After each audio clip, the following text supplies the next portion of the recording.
I shed one last red tear for my fallen sister, I realize the entire world now revolves around this singular word. The epidemic that has stricken London is not the Spanish flu. It is transmitted through the blood via violent biting, turning survivors into frenzied immortals. I am Dr. Jonathan Reid. I am a vampire, born anew into an age of death and pestilence. While plotting factions close in around me, I am sworn to find the source of this epidemic.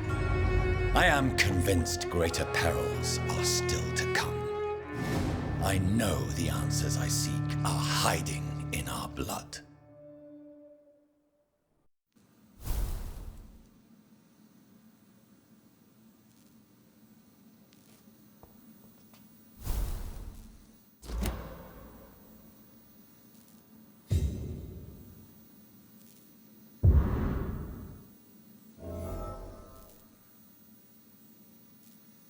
Strickland's project could be dangerous. I have a mind to report him to Dr. Ackroyd.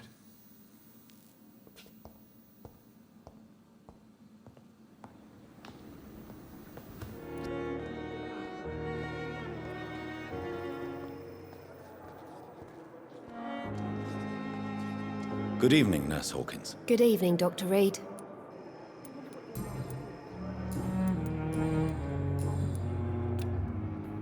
Do you need medical help yourself, Nurse? I'm afraid I've contracted some illness, Dr. Reid. Not under my watch, Nurse. Take this. You'll feel better. Thank you, Dr. Reid. Goodbye, Nurse Hawkins.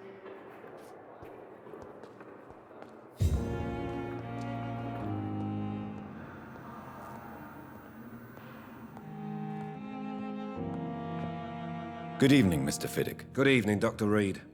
Any news about my operation? Tell me about your injury, Harvey. Why do you feel so guilty about it? My wife died because of me. And now I may lose everything because I've been careless enough to hurt myself. What an arsehole. How could your job be responsible for your wife's death? I was working a double. She went out to bring me a hot meal and got caught in a German bomb raid. You can't hold yourself responsible for your injury, Mr. Fiddick, unless you tried to hurt yourself. Of course I didn't hurt myself. But I can't work until my arm is fixed. My children need to eat, Doctor. Tell me more about the death of your wife, Harvey. 1915. I was in the army, building workshops for the Royal Flying Corps. Helen was happy I wasn't sent to the front. What happened? The Germans sent Zeppelins to bomb the construction site, but they missed their target. My wife was bringing my dinner when the bombs fell. I'm sorry for your loss. So many died during the bombings. I served in France and witnessed the carnage there. I would like to say that she didn't suffer. Truth is, I have no idea. I just know that I'm all that me kids have. Poor little bleeders. How are your children after losing their mother? They were smaller then. The only good thing about this is my Helen didn't bring them with her that night.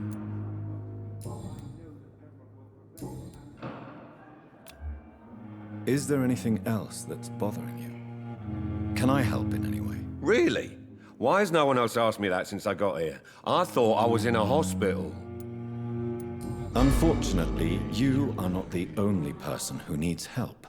And complaining about it won't do you any good. Well, perhaps you're right, Dr. Reid. I'm sure if me missus was still alive, she wouldn't be happy with me going on like this. Goodbye for now, Mr. Fiddick. I'll see you later. My sweet girl. Reads me like a book. I never could keep anything from her.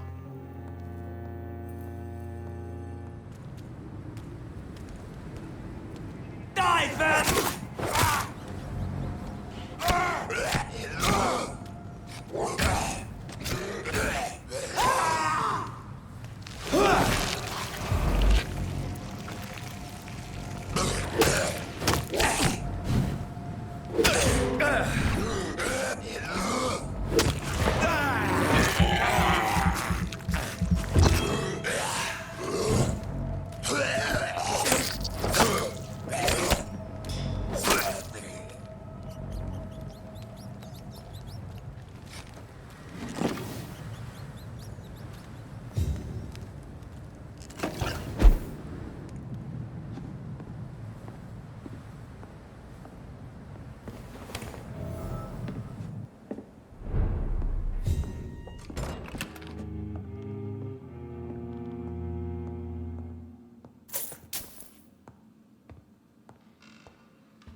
In this letter, Mortimer Goswick does nothing to hide his desire to die. I could give it to his mother, but doing so would betray his trust.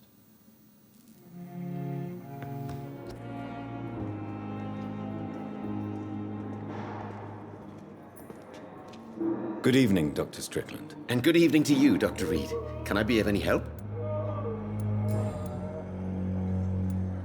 I want to know about these secret tests you run, and if they can save people from this epidemic. Speak to me now, Thoreau. I know I may sound presumptuous, but I'm just following your steps, Dr. Reid. I'm casting away the shadows of ignorance by daring to face them. Self-confidence is essential in our line of work, my young colleague, but only if tempered with the correct amount of cynicism. But you never doubt yourself, Dr. Reid. I've read all your articles and books. You performed the most daring research during the war.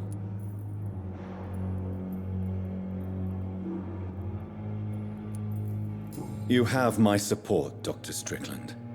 I know exactly what it feels like to battle an unknown disease, with only your mind and force of will to help you. Thank you, Dr. Reid. You don't know what that means to me. Did you know Dr. Ackroyd never reported your experimental research, despite the fact he doesn't agree with it? Really? I didn't suspect he knew about my work. I must confess I am surprised. Perhaps he thinks you should realize for yourself the danger of what you're doing. See how condescending he can be? My God, he can be so irritating. I have managed to improve the mixture by diluting it. Have you ever heard of Sir Joseph Francis Olive, or the placebo effect? No, I don't think so. Why? A placebo is a substance or procedure that has no actual physical effect. You made a placebo of my project. Why? Research has established that a placebo, as long as the subject believes in the effect, can provoke a positive physiological reaction. Really? That's fascinating. And you want me to, what, administer the placebo and see what occurs? Something like that, yes. Well, I'm a bit surprised, but I trust you, Dr. Reid. Please take the key to my cabinet and put this placebo there for future use.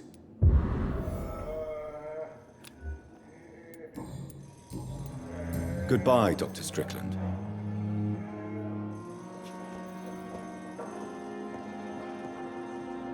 But in the circumstances, I'm willing to give you the benefit of the doubt. I will not let you down, my boy. I'm all right. Don't waste your time with me. Good evening, Mr. Goswick. How are you? I'm okay. I have retrieved your letter, Mr. Goswick. I can assure you that nobody read it but me. Thank you. This is for you, then. For your help. And for your silence. I think you should talk to your mother. It would be good for both of you. Thank you, Dr. Reid. I'll think about it. This hospital's Now, please, let me be. circumstances, I'm willing to give you the benefit of the doubt. I've read your letter, Mortimer. You wrote about an unbearable feeling of despair while the world crumbles around you. Tell me more about it. There's nothing more to say, really. It's hurtful, it's unbearable, and I don't ask anyone to understand what I feel. The world is bleak, but maybe the pain we feel is the best compass for making it a better place. How can we repair the world, Dr. Reid, when mankind is the biggest problem? Yes, the world will be a much better place when we're gone. I have to go now, sir. But don't hesitate to contact me if you need any help. Good evening, sir. Doctor. Good evening, Doctor. How is my son doing?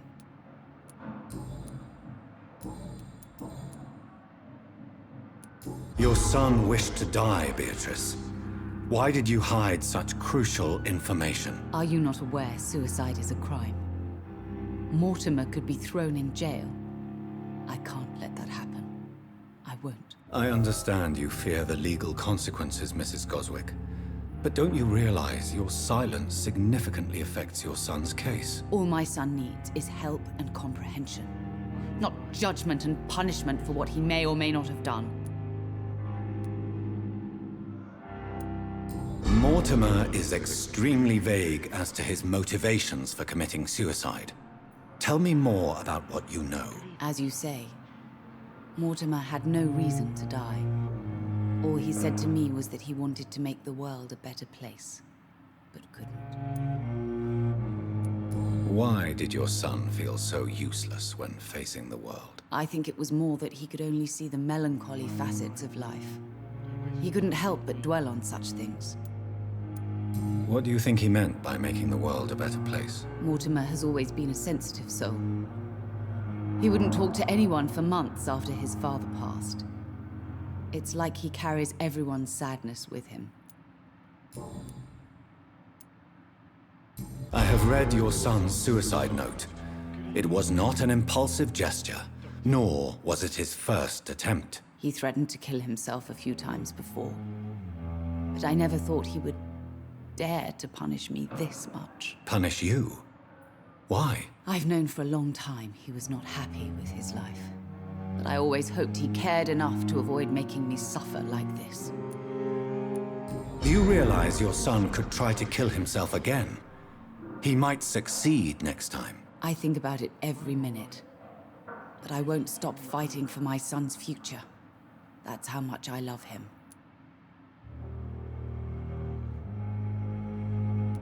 You're right. Your son's death was not fatal. And unlike many on their own, he is lucky to have you by his side. I can't give up on him. I just can't. I have conceded many times in my life, but giving up on my son is something I am incapable of.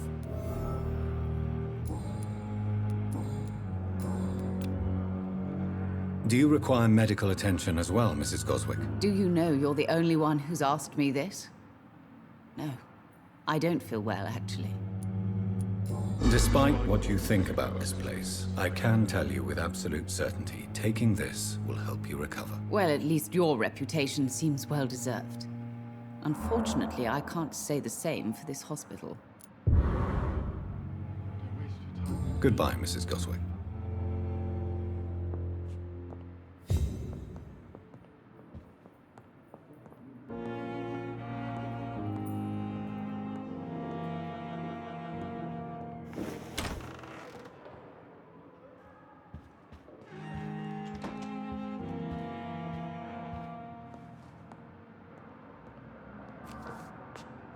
Jonathan, old chap, how are you tonight? I've seen little of you of late. I was conducting research in my room, away from the nightly routines. Of course, of course. Worry not, I understand.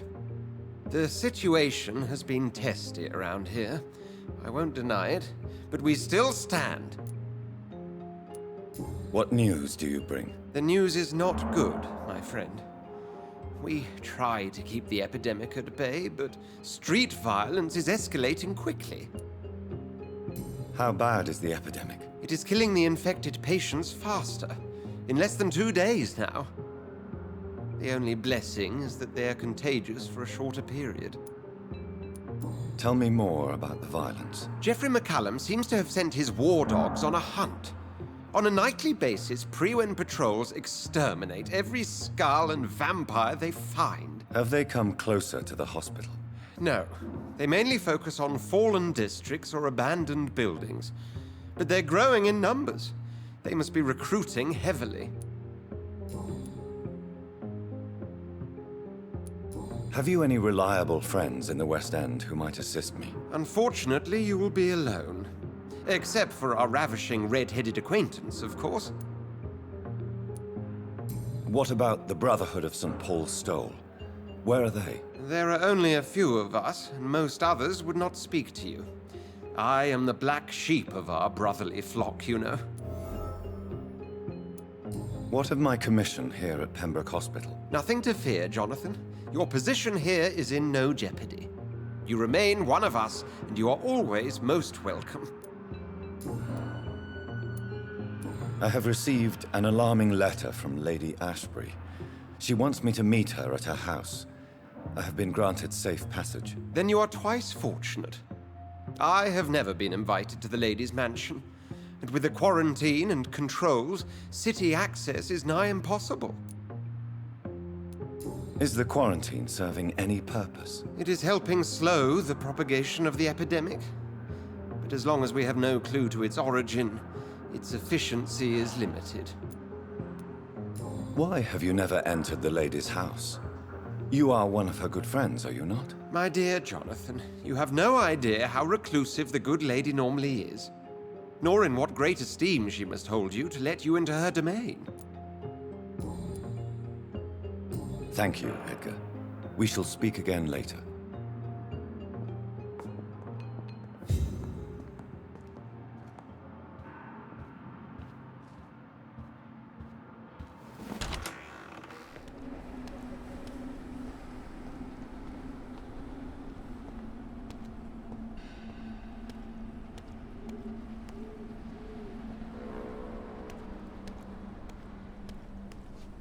Are you all right, Miss Shun? My name is Xiao Shun.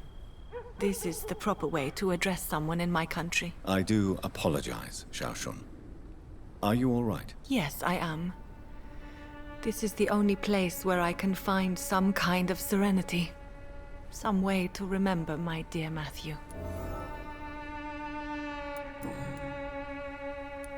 Are you on your own? Do you have any friends or family who you could be with? I have family and friends, but I need to be here alone. One day maybe I'll go back to them, but not now. I need silence, and I need sadness.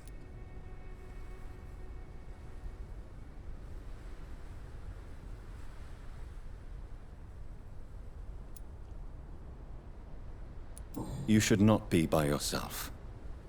Grief can be a terrible trial, and it's even worse when you're alone. Thank you for your sincere words, Dr. Reid. I sense you trying to help me, even if I don't quite understand why. Tell me how your husband died, Xiao Shun. Matthew died of the Spanish flu, like so many others. It's a mundane cause of death these days, but for me it meant the end of the world. At this time, there is so little medical science can do to defeat this terrible epidemic. I'm truly sorry. The worst thing is not his death, even if it tears me apart. The worst is not to have seen it coming, to have lost him so quickly, even before realizing it. Did he hide his condition from you? Matthew was a smiling type, a happy sort. Everything that I am not. Did he laugh at his death to come, or did he not realize what was going to happen? I'll never know. The Spanish flu may be the worst disease mankind has ever faced. Why are you blaming yourself? You don't understand. I didn't know he was so sick. I didn't realize the gravity of his situation until it was too late. As harsh as this sounds, we are all equally vulnerable to this awful disease. It can take the strongest man in just a couple of days. I never said goodbye to Matthew. We never realized how bad it was. We laughed about it even. He always made me laugh. Now I don't have enough tears to shed.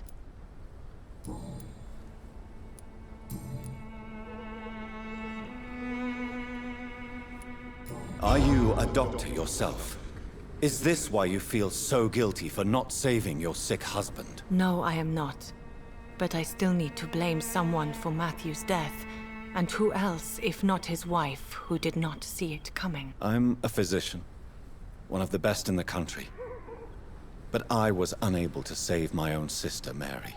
She died in my arms. Why tell me this? Is it supposed to make me feel better? She will rest in this cemetery forever. And I'll spend eternity hoping that she can forgive me. May I ask what caused the death of your sister? You could say she was also killed by a terrible disease. A disease I have sworn to fight and cure, no matter how long it takes. Thank you for sharing that with me, Dr. Reid. Maybe it's time we start to rebuild our lives, you and I. You realize you can't stay here forever, don't you? Eventually, you'll have to leave the cemetery. Why? Why should I go? Since this is the only place I can find peace of mind.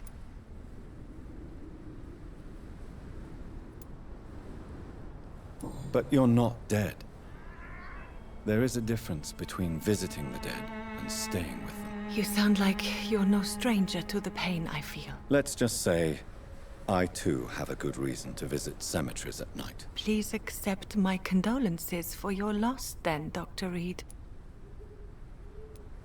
You should go home now. I think you're right. Cemeteries are for the dead, for they need silence too. Thank you for your honesty and your wisdom, Dr. Reid. Thank you for your company, Xiaoshun. Take care on the way home. Maybe I'll see you again in Whitechapel. Goodbye for now.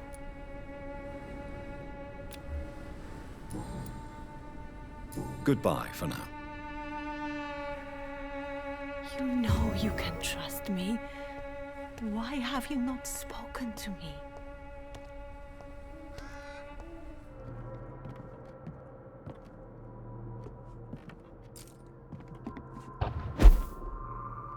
This could be the box Lewis thought he lost. There's a letter inside. A love letter from Joe Peterson's wife, addressed to Barrett Lewis. Who should I give it to, I wonder? Can't you just look the other way this week, Joe? Come on, we can sort it out, right? It's not my call, Barrett. You pay one way or another. Please, Joe. How long have we known each other?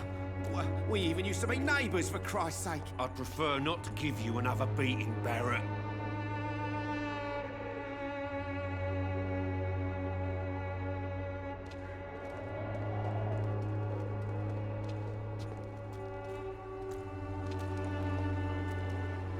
Fancy buying something, sir? You never lose your focus, do you?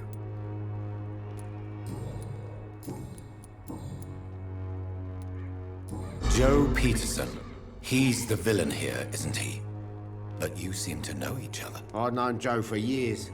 I saw him box once or twice. He was a friend then. But these days, he's just another thug. What can you tell me about Mr. Peterson? Besides his behavior toward you, obviously. Colossus Joe was a decent boxer, good one even. But after his wife passed away, he found every excuse to stop training. Just wanted to pick fights with everyone.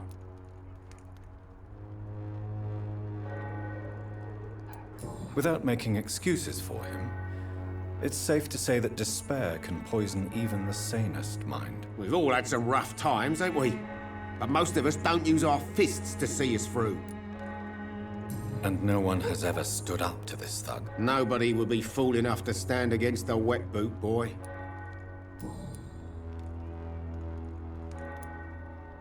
What do you know of Harry Peterson? The boy seems so fragile. Not like his father at all. Harry's a good boy, but he spends most of his time complaining. He's had it tough, all right, but he needs to grow a pair. What troubles him exactly? Well, despite being his father's son, almost everything, I think. He never wanted to come to Whitechapel in the first place. Hates this place more than most of us. Barrett, you had an affair with Joe's wife, didn't you? Yeah, I did. She's the only woman I loved.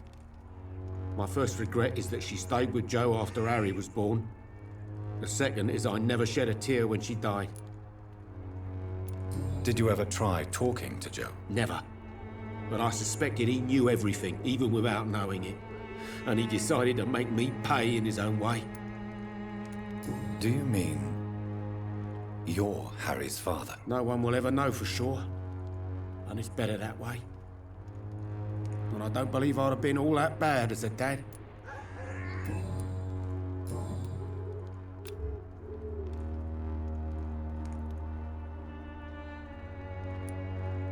I found this box in an abandoned building nearby. I believe it belongs to you. Let's have a look. Yeah, this is mine. So, you faced those loons that roam around there. Extraordinary. I suppose I was lucky. Luck is a commodity round here. Yours should be properly rewarded. About this package, it's not just tools and trinkets, is it? Don't want to be rude or anything after your kind gesture, but it's none of your business. How are the current conditions in Whitechapel? When there's more people outside at night than during the day, then you've got to start to worry. Do you need help, sir? To be honest, I'd prefer you take a look at my stuff.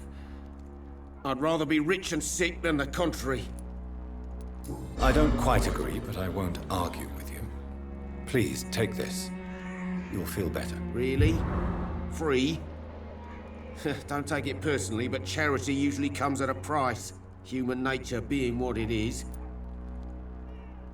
Goodbye for now, Mr. Lewis.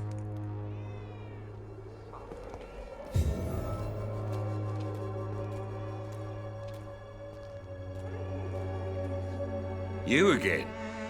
What do you want this time?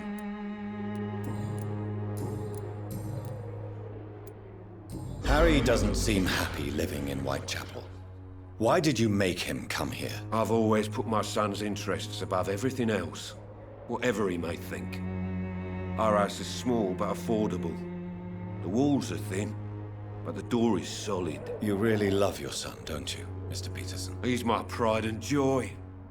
Even if he hates me for the choices I make and pushes me buttons more than he should.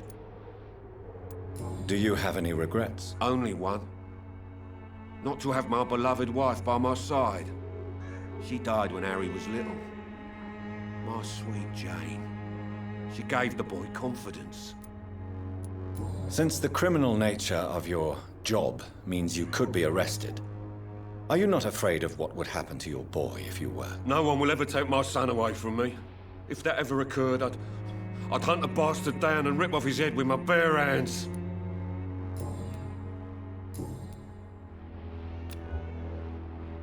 Can I offer you my medical expertise, Mr. Peterson? Keep your medicines for others. There is a thin line between pride and stupidity, sir. Please, take this medication. You'll feel better. All right. I'll take it then. It's not like I don't appreciate the gesture. Goodbye, Mr. Peterson.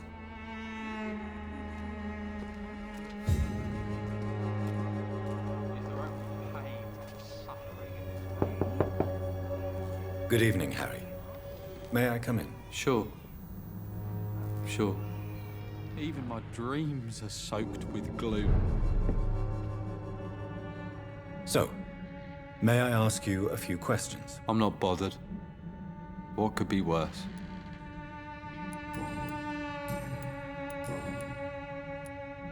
Do you remember when Barrett Lewis was close to your family? To your mother? Not really. I was too young. But I remember it was a happier time. Mr. Lewis was funny. He often had dinner with us. Why are you sad, then? Because it hurts to remember a time when my father used to laugh and smile. It hurts to realise he's as sad as me now. How was he towards you? He was nice, I guess. He never forgot my birthday. He always offered me books. I liked books.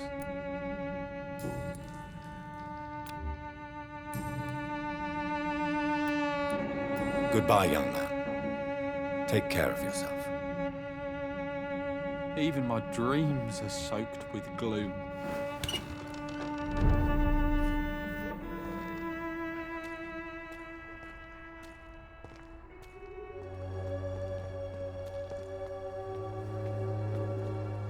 Good evening, Mr. Whitaker. It's Father Whitaker, my son. So, are you still lost in your rational delusions?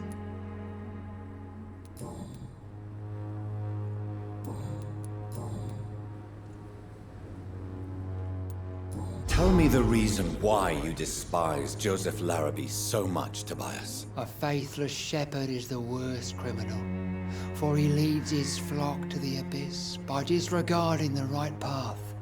God smote this man, for he doubted. I only met him briefly, but he seemed a dedicated man who tried to provide guidance. Do you not believe in punishment, my son? I am not talking about the law of men. I am talking about judgment from heaven.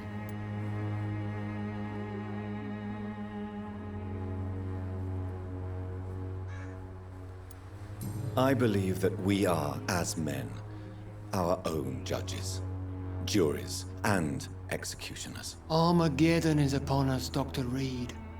The final battle where every soul will be weighed. I'm afraid yours will burn for a long time.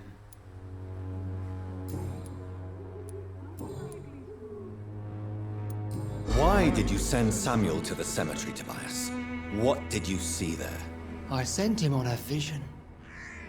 A dream of a dreadful and laughing queen covered with blood, sleeping with the dead and feeding on the fear of the dying. A laughing queen dressed in blood. Tell me more. This epidemic is her feast, the announcement of her return. Against her, science is no more than a child's toy. But who is she? She is the mother of harlots and abomination of the earth. She is Babylon, drunk on the blood of the saints.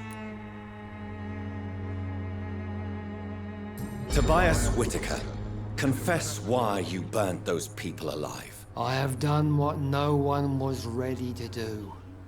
I will smite the flesh of the unclean to protect the righteous.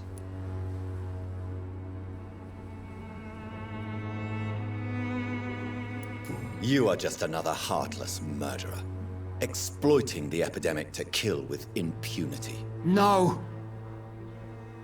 No. The only way to contain the spread is to strike at the source itself. The proliferating sick. You're not the savior of London. You're just a glorified sadist. I take no pleasure in this awful cleansing, Dr. Reid. I am only driven by the thousands of innocents I save each night.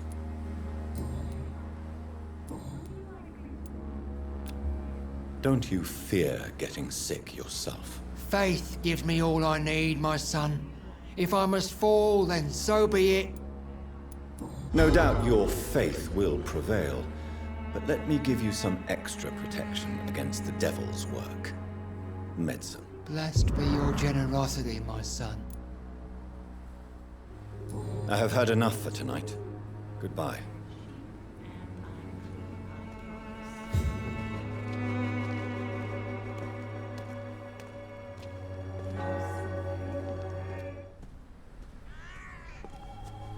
Good evening, Mr. Nethercott. And good evening to you too, my good sir. Can I be of any help?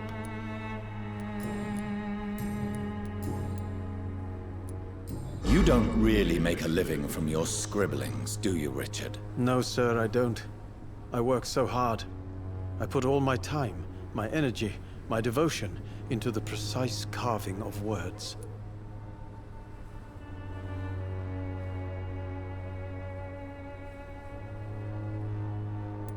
When she was younger, my mother was a painter and a poet. She told me many times how poor her artist friends were, and how she helped them. My parents pay for my rent, my food, and my clothes. All I have to give them in return is lies they do not believe. You seem embarrassed. Someday I hope to proudly offer my first publication to my parents. Until that day, I'll remain the failure of a son they have to support.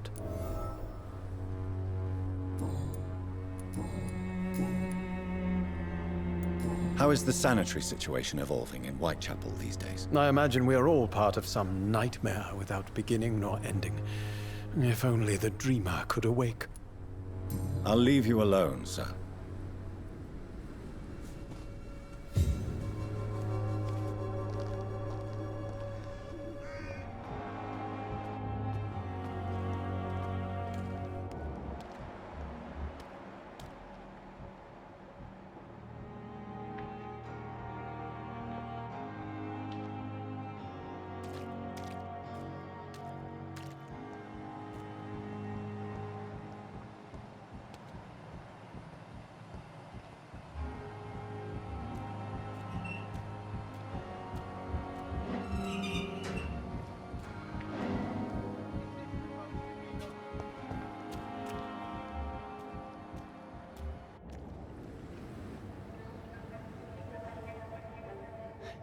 Sometimes you act like a real jerk, you know that? Oh, come on, Ozzy, don't be like that. What, like what? Like someone who felt betrayed by the man he loves? Did you ever even try to find me? Rescue me? You know, it's not like that. I wanted to. I was so afraid to leave the hospital, not to be seen with you. Look, we survived this shit together. That's all that matters. I know you did your best.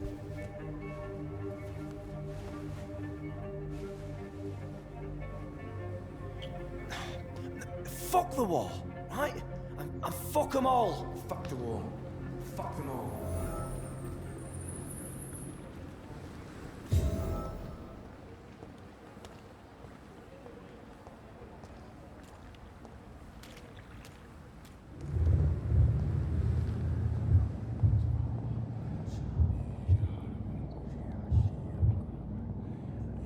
You must prepare, child, for the earth is bleeding and the harvest is upon us.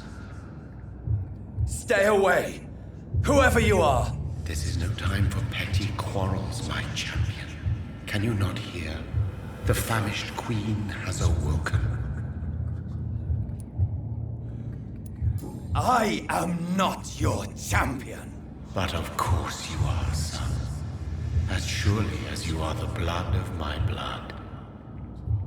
I had to kill Mary. I have known your pain, child. Do not succumb to... Silence! I dismiss you, now! The land calls for a champion. All and everyone needs you. Silence!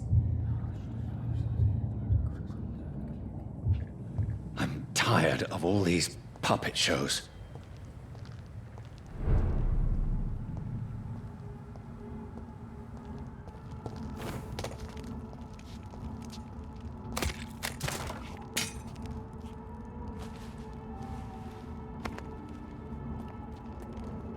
They want war. I'll show them war.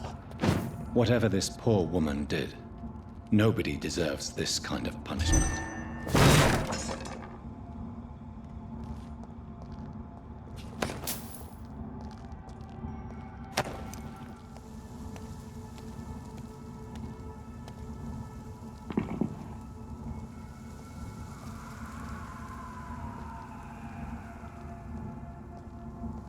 So this is where she lives.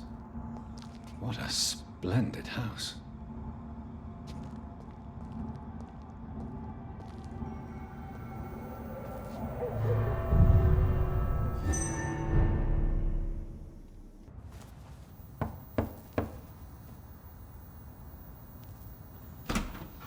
Dr. Reid, welcome. How are you? As good as one can be, considering the circumstances. Yes. Death and affliction seem prevailing themes of late. Please, come in. We have much to discuss. I hope I haven't disturbed you. Not at all. Actually, I was counting on you visiting me tonight. How strange, this painting. Beautiful, melancholic, yet with a haunting dignity. Indeed. A long time ago, a friend asked me to paint this for him, but I kept it in the end. I did not know you were a painter, my lady. There are many things you do not know about me, young Ekon. Please, call me Jonathan. Please excuse my behavior, Jonathan. I tend to tease my friends when uneasy. What is bothering you, my lady? Your letter was quite alarming. We will talk about this in a few minutes. For now, I would like you to tell me about yourself. How have you been since we last met, my friend? My sister Mary. She was made a vampire in the same way I was. She was the one killing all those people everywhere I went. Vengeance is a powerful force for those betrayed. Made vampire through careless error. Victims by surprise. I swear I did not intend that. If only I had known then how vampires are created. That is the scientist speaking. In truth, most of us do not know how it really works. Personally, I make sure my prey will not return to haunt me. What do you mean? I am merciless, Jonathan. I only feed on the dying, and I make sure they are dead before leaving their remains. In the end, she implored me to put an end to her misery. But still, I felt I had taken her life twice. I am so sorry for my accidental cruelty. Had I known your dear Mary was still alive, I would never have sent you to pray for her soul in that church. There is no need to apologize, my lady. Your words have been most helpful in these difficult times. Thank you, my friend. If only we could have guided your poor sister through her terrible nightmare. I came to the conclusion that my maker, whoever he might be, must be a powerful vampire. Certainly extremely old. How have you reached this conclusion? He is the only immortal I've seen appear in an ethereal form. His voice, his words seemed ancient. It was disturbing. I am afraid you are right. The simple fact that your blood made Mary such a strong Ekon proves that you must be of ancient lineage. I felt this power, radiating like an aura every time he appeared. Most ancestral vampires of England were killed by the Guard of Priwen half a century ago. I wonder who your maker could be. You have no idea who he could be? Some of the ancient ones fled England. Some may still be in hiding. All I know is you, my friend, are a pawn in some secret and obscure game of chess. I think I should ask the questions, your ladyship. After all, it was you who invited me to settle this most urgent of matters. Fair enough, Jonathan. The situation is critical. We do not have the luxury for etiquette. Please do not misunderstand me. I would be delighted to discuss mundane matters and idle trivialities. If we survive the dark nights to come, we shall have all the time in the world to speak, you and I. For now, please follow me, Jonathan. I must say, your house is exquisite. One of the advantages of living forever is having the time to be selective with one's furnishings. I took the liberty of having tea served. You can still drink tea. Can't keep it down, but I do so enjoy the aroma. Let us toast to make-believe. And of course, to your health, Jonathan. And to yours, my lady.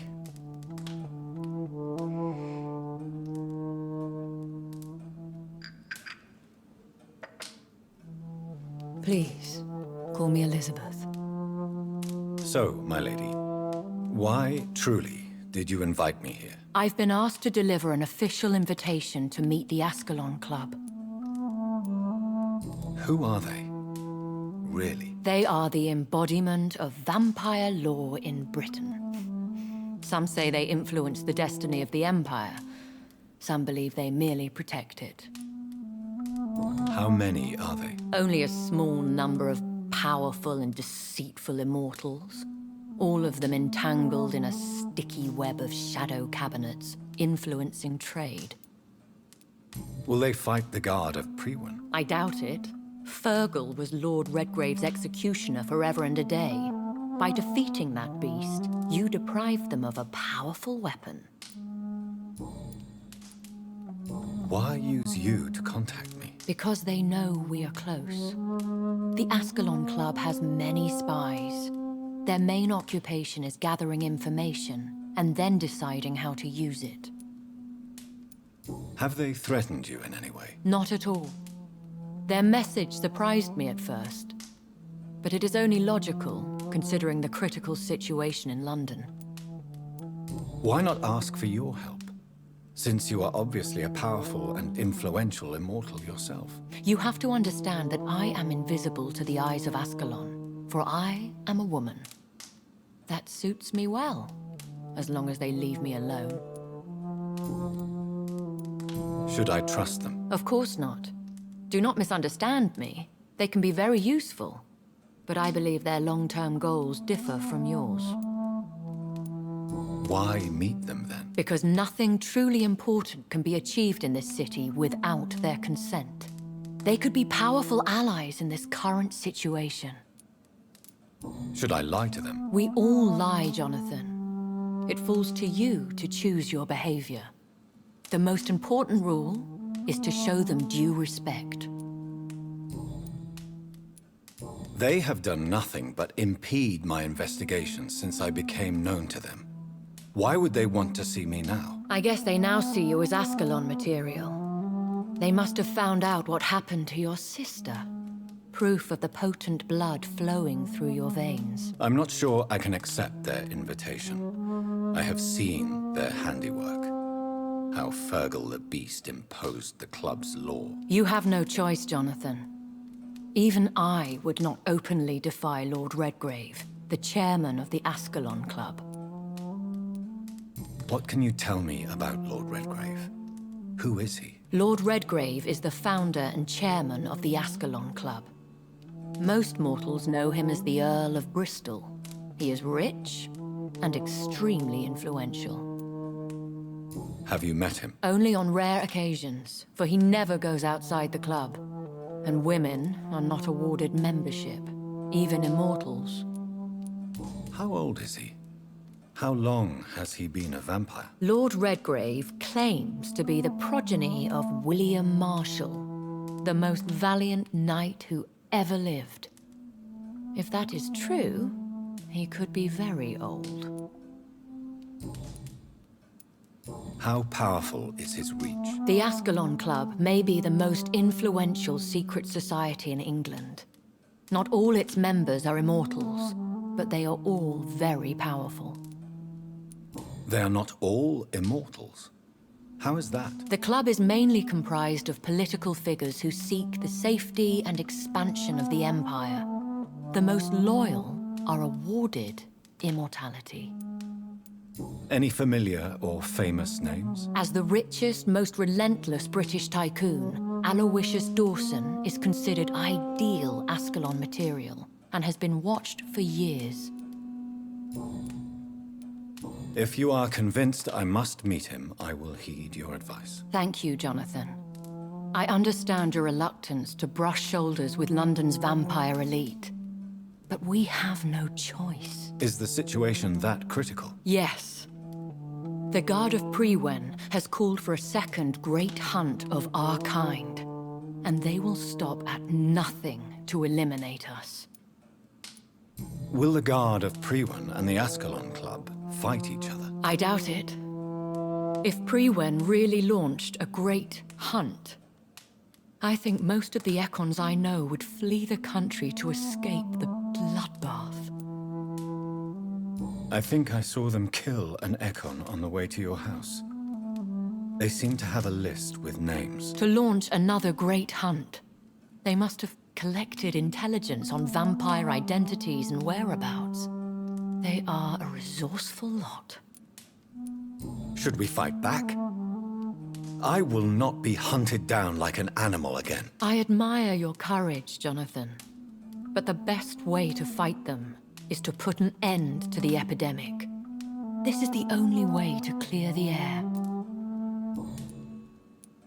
What is a great hunt? The first great hunt was launched about 75 years ago.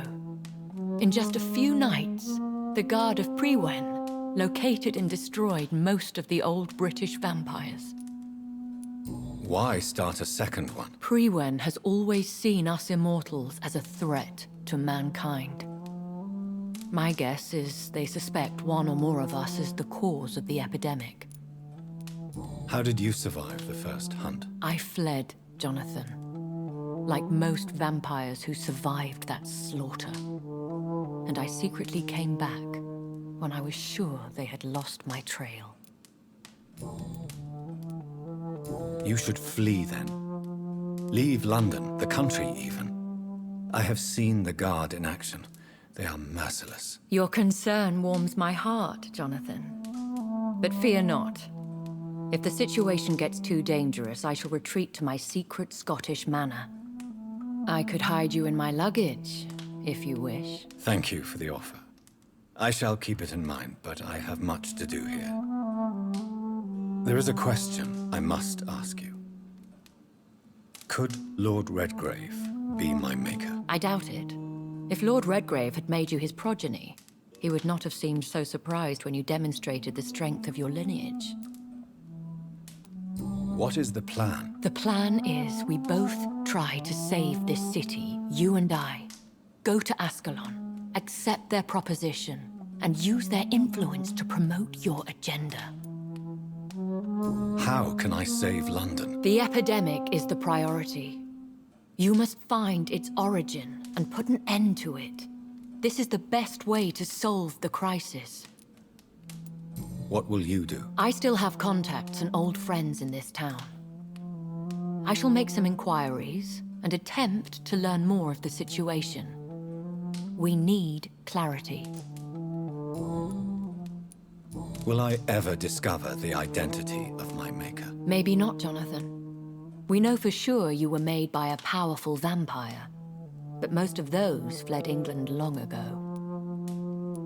Please forgive my bluntness, but I have to ask. Was it you? Did you make me? Oh, Jonathan. I know you shall always have a gnawing doubt about who made you an immortal, but I swear, I had nothing to do with it. You have no idea at all? You seem to know so many things about the secrets of the vampire underworld. Even if I had my suspicions, I would not dare give you a name so soon. All I can say is this. I will make inquiries and keep you informed. One day soon, I will have to find the answer to this mystery. And I shall help you in your research, I promise. For now, you must go to the Ascalon Club and play their game. Will I see you again at the Pembroke Hospital? No, you will find me here if you need me. I shall conduct inquiries alone, and we can then share our discoveries. Will you not visit Pembroke again? No. I must remain discreet and avoid attracting attention to Pembroke Hospital for the time being. But how will you sustain yourself? I shall not, Jonathan. Fear not. I'm used to it. When will we meet again? As soon as you meet Lord Redgrave, I suppose. Fear not, my dear. I shall only be a heart's beat away. I want to thank you for all your support and your help, my lady. Could you do me a last great favor and call me Elizabeth? I should be honored, my lady. Then it is settled. Finally, some good news in these dark hours. Thank you. I appreciate the advice. I had best prepare myself to meet this Lord Redgrave now. How thrilling to meet the Earl of Bristol in the flesh, so to speak. Something tells me you're not very keen on the man. Don't get me wrong. The gentlemen of the Ascalon Club are honorable, but their attitude and opinions are somewhat antiquated. I see. As long as they deny access to female applicants, I will leave them to their antediluvian considerations as to the natural order of things. Jonathan, promise me you'll be careful. Of course. But why the fear in your voice? Look at me, Jonathan. I am. I mean, really look at me, young Ekon.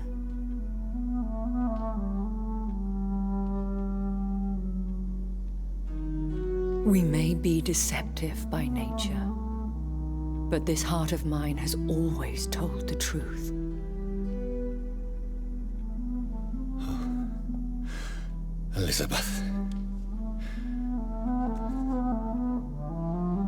Go, my friend. But come back to me soon.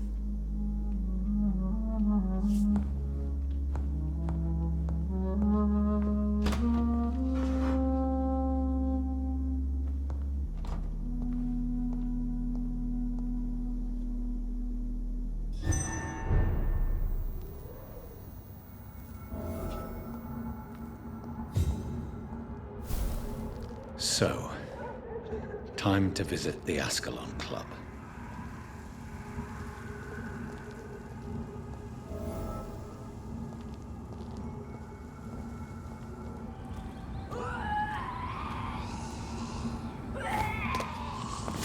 Killed her!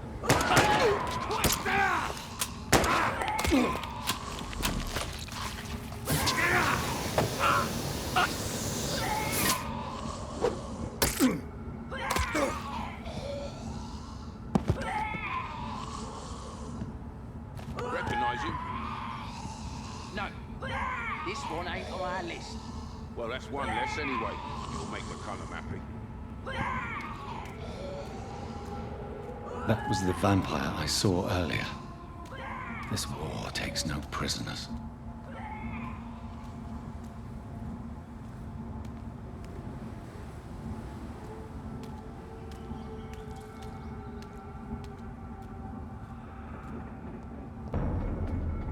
Stop right now!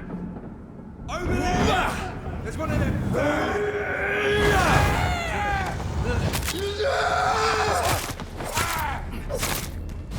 That's mine! Fuck, he's dead!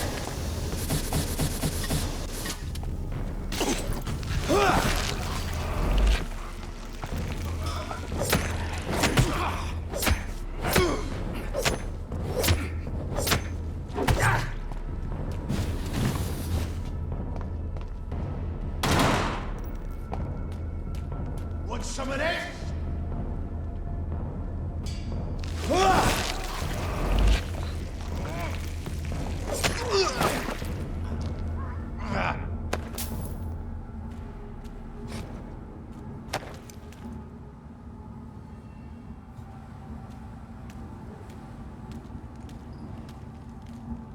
The West End. Never have I felt so sad to be back home.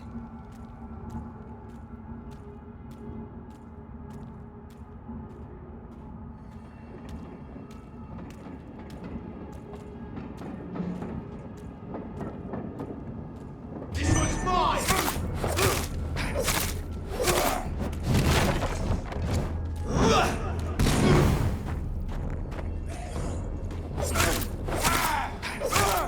You'll pay for this!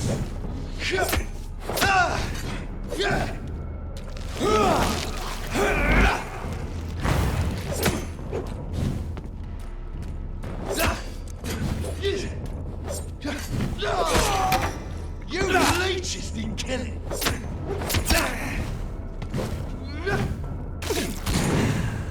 Die, vermin!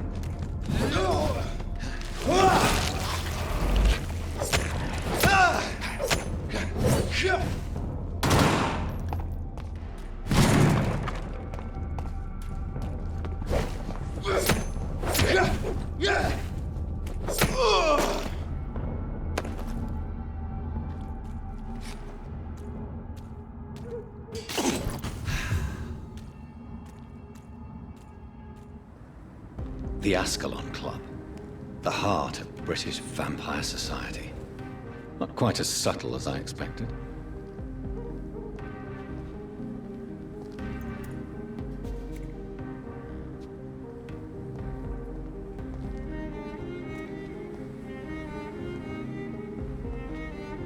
Good evening, miss. Oh my god, no. Please, Mr. Vampire, don't kill me. Please, no. I'm too young to die. I still have so much to offer this world. Wait, no. Why do you think I would... What? Don't worry, Dr. Reid. I know you wouldn't harm me. Mother told me you were in this part of town and might drop by. Your mother? My name is Charlotte, sir. Charlotte Ashbury. My mother taught me long ago how to recognize the signs that betray a vampire. I understand she also taught you how to tease and gently mock innocent young Ekons. It's a pleasure to meet you, Miss Charlotte. What do you think about this part of town? I was raised here, and I suppose it feels like home. You grew up in this part of town too, did you not? Yes, I was born a few streets away. A small world, is it not? Did you ever imagine that my mother was your neighbor all that time? That you could have met her in a dark alley at night? You won't trick me twice, young lady. We both know Lady Ashbury never hunts or attacks prey at random. Come on, Doctor. Don't tell me you never thought about that possibility.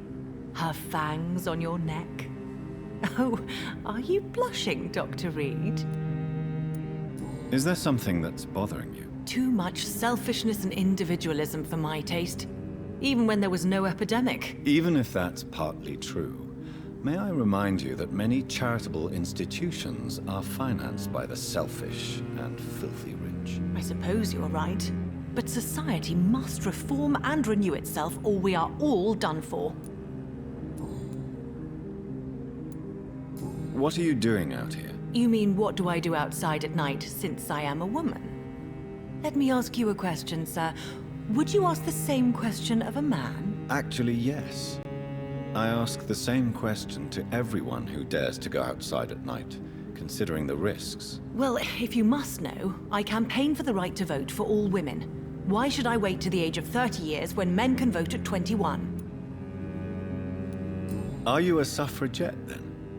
Oh, you really are Elizabeth's girl. Without a doubt. All adult women have the right to vote in the US, in New Zealand, and in Australia. But women here can't vote unless they are property owners. No need to convince me, Miss Charlotte. I have shared your opinion for a long time. Even before I met Emmeline Pankhurst. Really? Oh. Now I see why my mother appreciates you so much. Too bad there aren't more men like you in the vicinity. How are the locals reacting to your claims? People here can't wait for a wall to be built to isolate the West End from the rest of town. That's how progressive they are. If this happens, Emily and I will blow it up. Explosives are very dangerous, young lady. And who is this Emily? She is my best friend, and a suffragette too. She was supposed to campaign with me tonight, but hasn't turned up. Have you any reason to be worried about her? Recently, Emily started to believe in... well, she got interested in vampires. I'm afraid she might be in trouble. Let me guess. You spoke to her about us, didn't you? Despite your mother's warning. I think I should try to find your friend. Oh, that would be top-notch. I can tell you where she might have gone. You have my thanks, Dr. Reid. And please, don't tell my mother. Tell me about your adoption. What do you want to know? Who are your real parents? Elizabeth Ashbury is my real mother. She raised me and has taken care of me all my life. I have no idea who my progenitors are or were. Do you live with her? I still spend a lot of time in my mother's mansion, but I have my own house now. I have a life to live, you see? And one day, I'll have my death to face. How did you meet Lady Ashbury? First, I was an orphan in the institution for girls she manages in the West End. When I was 10, she adopted me, and I have lived with her ever since. Did you know she was a vampire when she picked you? The correct word is Ekon, Doctor. And no, I had no idea why my mother only showed up at night. She told me everything when I turned 16, though I suspected the truth for a long time before that. What exactly has your mother told you about me? Your name and profession, obviously, and the mystery about your maker. I'm sorry to hear about what happened to your sister, sir. Mother says it was not your fault. Does it not scare you to know what I am? What your mother is? Why should it? My mother is the most compassionate woman.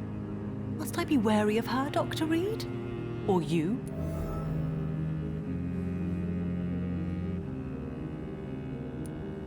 Perhaps it's wise for a mortal never to totally trust a vampire. Your mother herself told me that we Ekon are creatures of deception. Maybe it's because we seem so...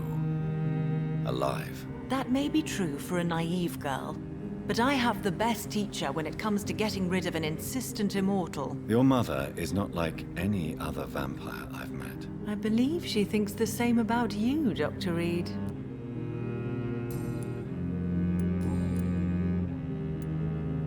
Do you know why Lady Ashbury chose you to become her daughter? No, I don't. Each time I ask her that question, she smiles and says it's precisely because I dare to ask such questions. Do you ever regret that she chose you? Of course not. Though I often wonder if she adopted others before me. If so, where are they buried?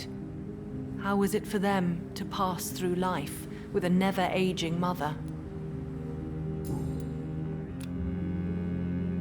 Goodbye, Charlotte. Give my best regards to your mother when you see her. She's been quite busy these last few nights. I suspect you may see her before me.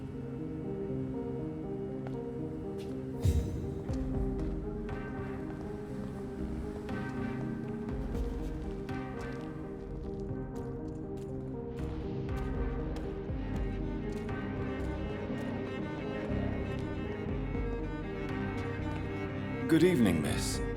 Can I help you? I'm a doctor. Dr. Jonathan Reid. I am... Karina Billow. I don't need any doctor. The rats. Where are the rats? Miss, you don't seem well at all. Are you afraid of rats? Has one bitten you? No, it's me who bites them.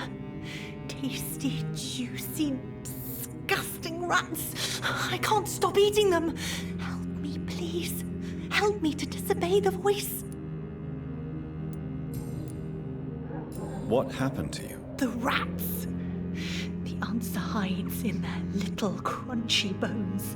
Their juicy, tiny brains. Miss Billow, please, try to concentrate. Why do you worry about rats so much? The voice in my head. He forces me to do so. Drink their blood, he said. Eat their flesh. Do you feel compelled to obey that voice, Miss Billow? Even if you're loath to submit to it? Yes. Please. Help. Tell me about the voice in your head. Who is it? Can you describe it? Is it someone you know? Someone you met? Keep your mouth shut, he said. Don't ever speak about me, or I'll abandon you. Help me, please, Doctor.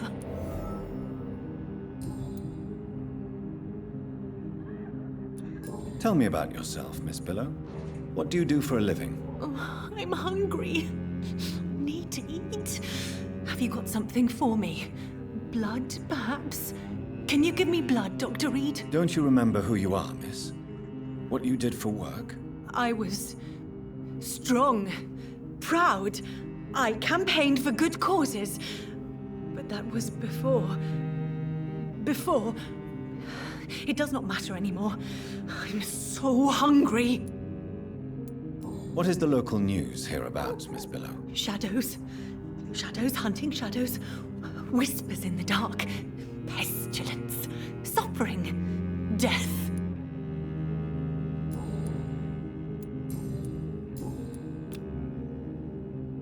I must go now. Goodbye, Miss Billow.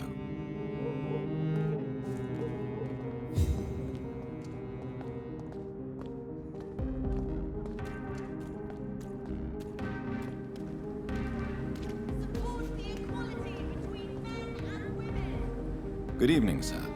May I have your attention, please? Come on, Johnny. Don't you recognize your oldest friend? Clarence. Clarence Crossley. How are you?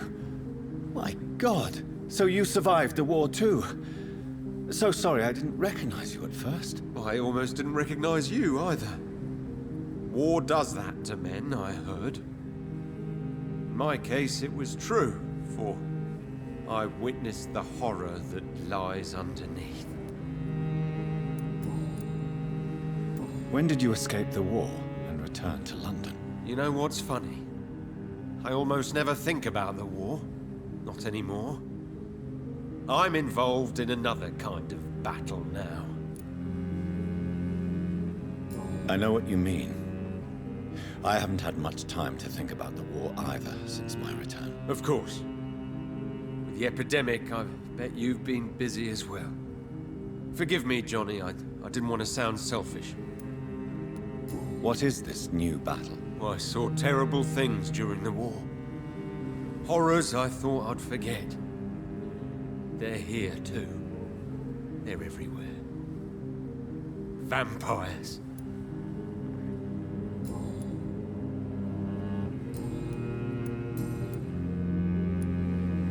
How is your wife, Venus? We've spent so much time away from each other, and so many things have happened. But you're alive. You returned in one piece, and you have a family. How many soldiers can say the same? Believe me, it's not quite that simple. Unlike you, I'm not the man I used to be. Is everything all right at home? Surely Venus was relieved to see you return from France in one piece. Have you forgot what people are like in this part of town, Johnny? Venus fears for our family reputation. Now her husband has become the village idiot.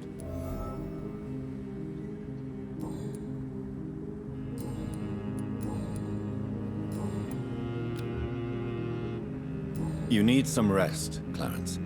You should try to sleep.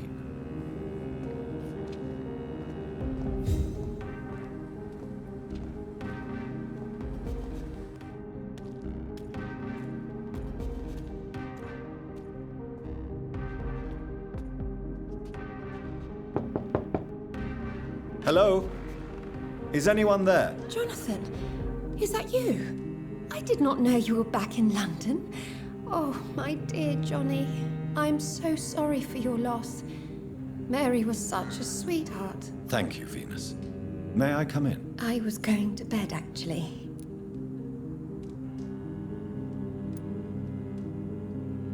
Forgive me.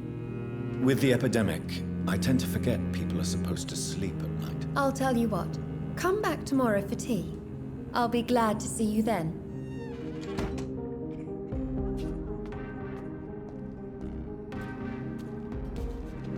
Women of all countries unite!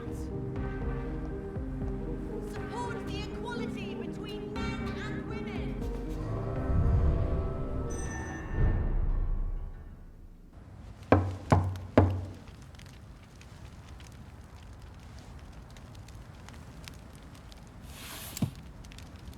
Do you know where you are standing right now? In front of the Ascalon Club, I presume. The Ascalon Club only summons or ostracizes.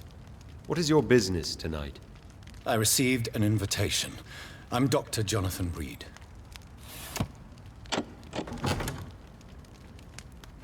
Welcome to the Ascalon Club, then, Dr. Reid. Please proceed. Lord Redgrave is waiting on you upstairs.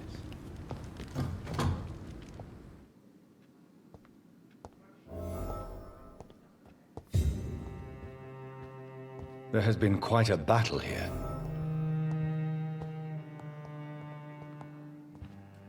I'm sure the Ascalon Club has the money to replace the furniture.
Good evening.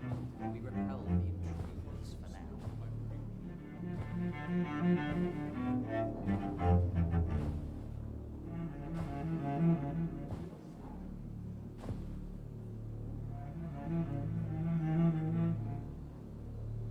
My good friends, if I may have your attention. Behold our visitor, the good Dr. Reid.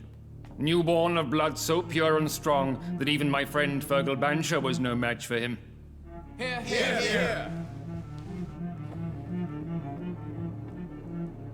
Come forward, young Ekon, for we have so much to discuss. Welcome to the Ascalon Club, Dr. Reid. I am Lord Redgrave, Earl of Bristol and chairman of this exclusive association. Lord Redgrave. At last we meet. I've been eager to make your acquaintance. I've heard some astounding things about you. Please accept my condolences for your loss, Dr. Reid. Thank you, my lord. Lady Ashbury expressed your wish to meet me. Yes. The lady has always been a useful acquaintance, though not always reliable. Is she a good friend of yours? She's a close friend, and I'm honored that she feels the same about me. The centuries have taught me never to trust a woman completely, especially if she is a mortal. Too prone to emotions, if you ask me. Too fickle when it comes to important decisions. My lord, do not expect me to speak ill of Lady Ashbury. Of course not, and I praise your loyalty. Would you offer the same fidelity to the Empire? What do you mean? I speak of the Skull Plague that threatens London and the country. You have been on the front line in the East End, but the time has come to open up a second front here. The epidemic has escaped the quarantine. You have new cases of the outbreak. We don't know for certain, but we cannot allow the disease to threaten the prominent heads of Great Britain.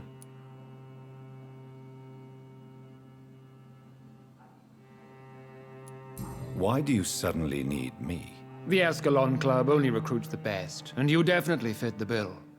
Your scientific and medical reputation alone would qualify you as a candidate. You want me to find possible sources of the outbreak in the West End? Is that it? Ah, straight to the point, like all eager newborns. We shall have time to talk about all this, Dr. Reid, but first, I should like to get to know you better. Talk? Is that the only reason you asked me here? Well, no. I also wanted to meet the intriguing Ekon, who made such a powerful progeny of his sister. You have not learned the name of your maker, am I correct? No, I haven't. Have no embarrassment, Dr. Reid. We all make mistakes. But whatever your lineage, you are definitely Ascalon material. What do you mean? I would like you to become a member of the Ascalon Club, and to serve me as such.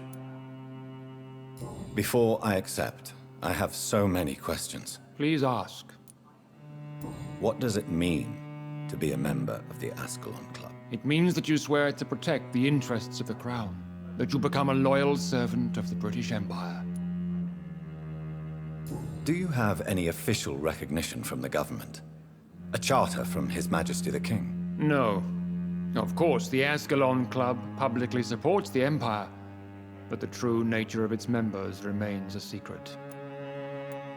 Am I supposed to follow orders? As founder and chairman of the club, I alone am entitled to make demands of our members, and I do appreciate obedience. What is the Ascalon Club's express purpose? We follow the credo of William Marshall, the greatest knight who ever lived. As was he, we are sworn to protect the British Empire. What does Ascalon mean? Ascalon was the lance wielded by St. George, glorious patron saint of England when he slew the dragon. And like that lance, we pierce the hearts of all our nation's enemies. William Marshall founded the Ascalon Club. Not exactly. William Marshall granted me immortality, and I founded the club a few years later. The good knight has been gone for so long. I killed Fergal, who claimed to be one of yours, sent to cleanse the East End of all skulls. Will his death be an issue? Do not worry. My priorities have changed. Fergal was a zealous servant of mine, but like any servant, he had his limitations and is readily replaced if necessary. I agree to join the club. This is good news. Good news indeed in these crucial times. Let's inform the Assembly formally and proceed with your initiation. My initiation? Fear not. Nothing fancy nor dangerous. It is just that we, the members of Ascalon, believe that tradition and custom are the backbone of this country.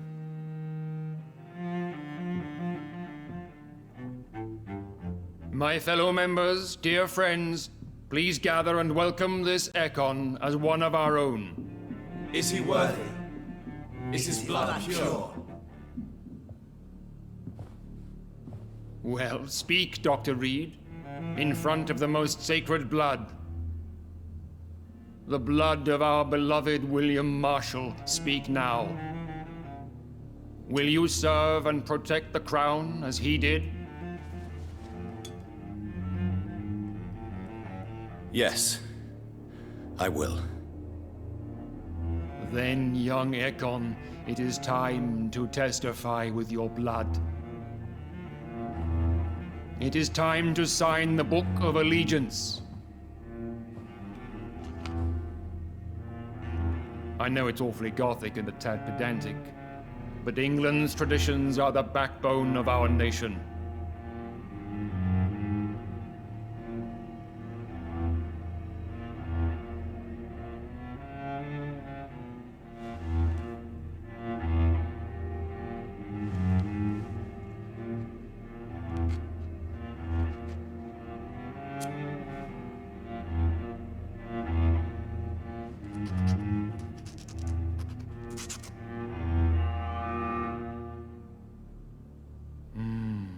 Delightful.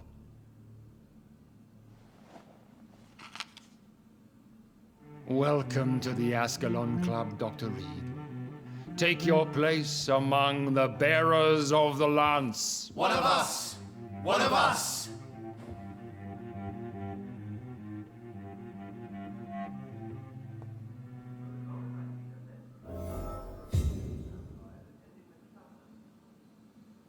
That went well, did it not?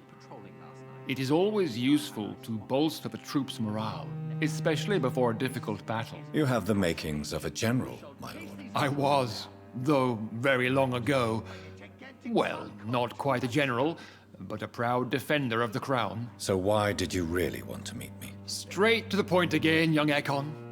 All right, let's talk, you and I, Lance Bearer. I'm listening, my lord. According to my spies, you have worked with Dr. Edgar Swansea on the epidemic, and your findings were quite alarming. Do you know Edgar Swansea? Not personally, but I've been told he has some sort of immortal fetish and is a good friend of yours. Does it bother you that I consider him my good friend? As long as you reveal nothing of the club's inner workings, why should I forbid you engaging in conversation with the good Dr. Swansea? You were spying on me? Not personally. I rarely leave this building. But once he found you, Fergal kept me informed. Until you put an end to his mission. Who was Fergal? I don't see him sipping tea with the others in the club. Fergal Banshire was my squire of sorts. Even before becoming that magnificent beast, he was a brute. He served me well for decades. No, I mean, what was he? He was clearly no ordinary vampire. No. He was a Volcod. All muscles and instinct. Quite the rare breed. Ferociously territorial. Mortals often mistake them for werewolves. You do know I killed him? Yes. Will you bear ill will towards me for his death? Of course not. Your victory was quite impressive and courageous. You earned my respect. Yes, I'm convinced the recent invasion of frenzied Scowls in London is directly linked to the epidemic. This is not the Spanish flu, but something else. I would be glad to hear more of your discoveries, Dr. Reid, but for now, my main concern is the security of London's inhabitants, both mortal and immortal. What do you mean? Alarmed by the epidemic, the Guard of Prewen has started a war against us British vampires. To appease the situation, we must eradicate the Scowls. I have met peaceful and wise Scowls. To exterminate them means we are no better than vampire hunters. Skulls are hideous, shameful creatures that give all Ekon a bad name. So, what do you want me to do? I want you to investigate the city thoroughly. I have reason to fear there are cases of contagion in this part of town. Our absolute priority is to find and cleanse them. And how would you like me to proceed? By all means necessary, Dr. Reid. You are now a member of the Ascalon Club and you have carte blanche. Interrogate the locals, follow all the leads you find, and get results.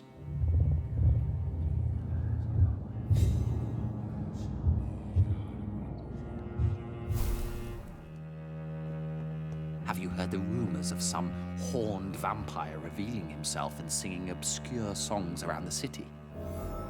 What is this new malevolence? Skulls have been Good spotted evening, Dr. everywhere in Reid. London. How does it feel to be this evening's centerpiece, figuratively? I feel perfectly fine. Do I have cause for concern? Do not be alarmed. The Ascalon Club has a tried and tested policy for choosing its initiates. May I ask who you are, sir? Why would you be interested? Well, as you seem to be the only man in the room with a beating heart, you draw quite a bit of attention yourself. Ah, vampire senses never cease to fascinate me. They dwarf those of mere mortals. I am Aloysius Dawson, by the way. Are you a member of the club? Yes, I am. And I have been for many years. And will be until the day I die. What can you tell me about it? It's not really my place to give you such information. I am merely a mortal member, and a dying one at that. Are you sick? Personally, I consider my advancing years are a sickness in itself. My body is slowly abandoning me, Dr. Reid. Are you not afraid? You are surrounded by vampires. Sir, it's for that very reason that I joined the club in the first place. Is not the nature of this club a secret shared by only a privileged few? My dear Dr. Reid, I have spent years and a fortune precisely to gather that kind of information. So you asked for membership? I have been a member of many clubs in many countries. But I must admit, this one is my favorite. What can you tell me about Lord Redgrave? I would not dare speak of our chairman without his consent. Mr. Dawson, of Dawson and Dawson, the wealthiest man in England. It is a pleasure to meet such a prominent figure of London. A withering London figurehead, to be precise. Are you sick, Mr. Dawson? I am a doctor, you know. My case is beyond the scope of traditional medicine. I have spent fortunes on the world's most competent doctors to arrive at that diagnostic conclusion. I'm sorry to hear that, sir. Should I suppose that you're here in search of some form of immortality? Absolutely not. I'm here to implement my plan to save the city I was born in. To cast out the ghastly evil that has us all on our knees. What do you know about the Guard of Priwen? I should not say this, but I admire their commitment. This is what the nation needs right now. But they are our enemies. They are not mine, Dr. Reid. Would you help them? No. There is a time for such methods. But brute force will not be enough to fight this plague. We have to think differently. What is the situation like in this part of town? I am sure Lord Redgrave will enlighten you more effectively than I. Money cannot solve every problem. This mysterious epidemic is going to require more than money can buy. You're right. Money is nothing unless one has the will to wield it. I have a plan, sir. A radical one that will save all that is essential in London. What is your plan, then? Quarantine and barricades are futile. What we need is a wall. A formidable, unscalable wall to isolate the deserving from the infected masses. But that would segregate the rich from the poor, would it not? It would be unjust. Our only course of action must be to save England. And to save England, we have to make sacrifices. Are you not mistaking sacrifice for summary execution? Why do you care? Are you not a vampire? Removed from all mortal concerns? Decisiveness is what the city needs, and it needs it now.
I think Lord Redgrave just suggested I was sired by an ancient vampire. Women die too in this war. Women of all countries unite. Good evening, Miss Ashbury. And good evening to you, Dr. Reid. I'm investigating the source of the epidemic in this district. Have you noticed anything unusual recently? A few days ago, I spotted a strange house while campaigning for women's suffrage. Awful smell. No answer when I knocked. Where is it? It's the Mullaneys, a nice family who live in a big house near the park in the eastern part of this neighborhood. Goodbye, Charlotte. Give my best regards to your mother when you see her. She's been quite busy these last few nights. I suspect you may see her before me.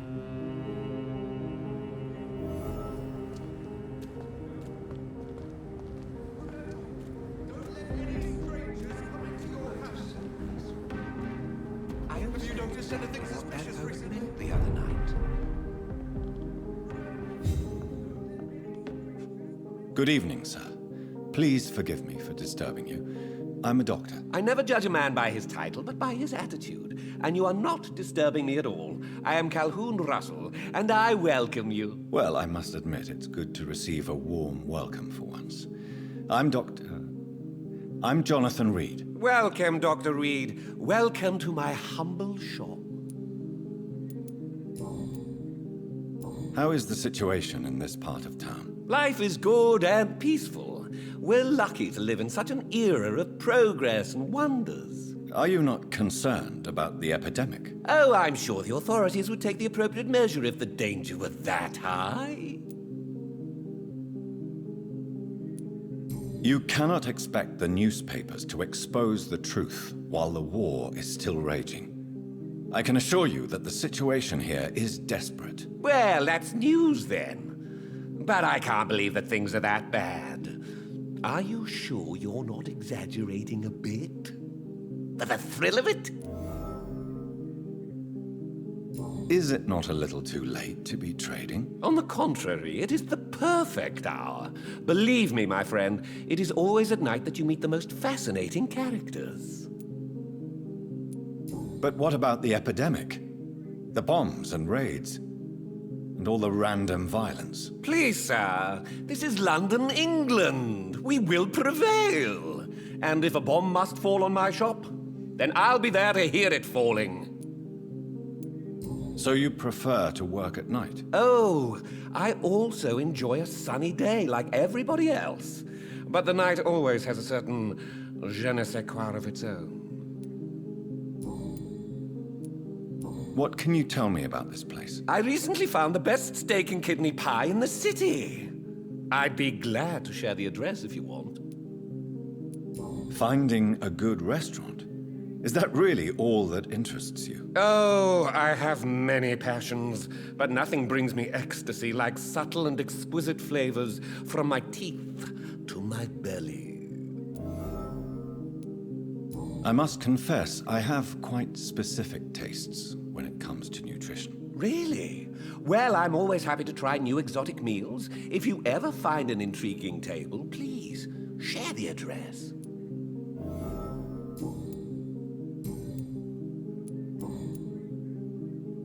Do you have any family nearby? Not since my parents died. I'm London's lone gourmet. Really? But you seem to be such a pleasant and sociable fellow. I'm afraid the real hedonist has to be sometimes. I discovered ecstasy as a solitary pleasure, but it does not mean it can't ever be shared. London's lone gourmet. What a strange title. I used that name in my early years when I was a food critic, and I kept it. I'm investigating the source of the epidemic in this district. Have you noticed anything unusual? Not really. Wait, now that you mention it, I don't see the McPhersons in my favorite restaurants. They love delicate meals too, you understand. Thank you. It may be nothing, but I'll investigate anyway. Where do they live? They have a house in the southern part of the district, somewhere north of the railway bridge. There is a courtyard, if I remember rightly. Goodbye, Mr. Russell. I'm sure you'll take care of yourself.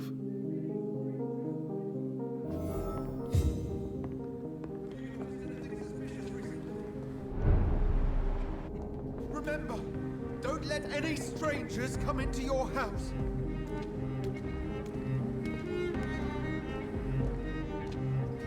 Good evening, old chap. Are you all right? I won't lie to you, Johnny. I'm not a well man. I'm investigating the source of the epidemic in this district. Can you help me? Infection is everywhere these days. But if you ever go to the park near that swanky house belonging to the Mullaneys... Yes? What about the Mullaneys? What about their house? Not enough noise for a big family with children. Not enough movement. Closed doors. What is going on in there?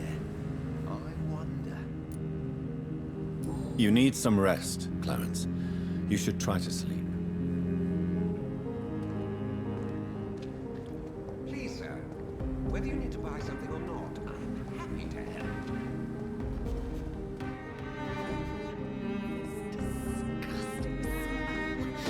Oh, I can't continue like this.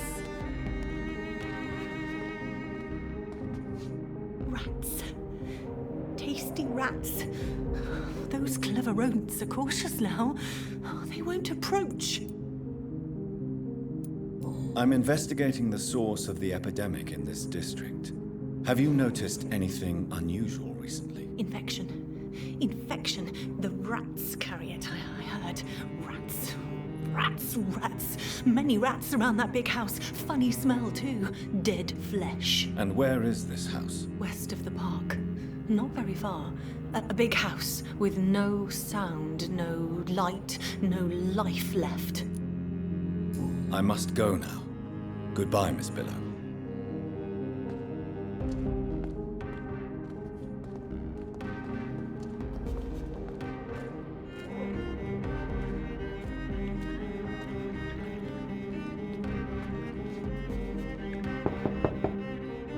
Hello again, Venus. Jonathan, you're still up.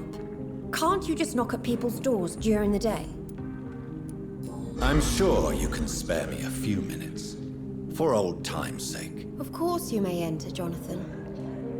At least you survived the Great War. I feared the worst. It's a pleasure to see you again, Venus. So you returned from the war in one piece too. Thank God. My Clarence is back home too. How is the old rascal? Probably outside, chasing ghosts and chimeras. Clarence has changed a lot since he returned from the war, you know. How have you been since the last time we met? How long has it been? 3 years now? I've done my duty, like all British women. You have no idea what it was like to wait for months without knowing if I'd still be a wife or a widow. I understand. Luckily, this part of town has been saved from the worst of the bombings, from what I've seen. Yes, and it's also true about the epidemic. The flu has killed here too, of course, but not on such a large scale as in other parts of town. Have you noticed anything peculiar about the neighborhood recently? You mean except for your return to town? No. Oh, and again, Jonathan, please accept my condolences for your sister. Thank you, Venus. It was so sudden, and I've been so busy, I haven't spoken to anyone about it. I wish I could have assisted at the funeral, but you know, it's been so quick. And what with the epidemic in the streets? There's no need to apologize, my dear. It's normal, considering the circumstances. No, it's not. I am sure that Clarence has not even thought to present you his condolences. He is too busy with his penny dreadful stories. Why is my return so surprising? It's more an unexpected happy end than a surprise. You and Clarence, back from the war. You have no idea how hard it's been for me. Venus, why do you worry so much about your family's reputation? Everyone laughs at Clarence now. And they avoid me because they believe I share his insane opinions. I'm a leper in my own community.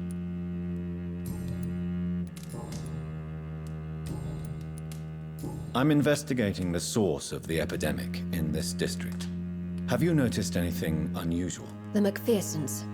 I heard they locked themselves in their own house. They could just be afraid of getting sick. Perhaps you're right.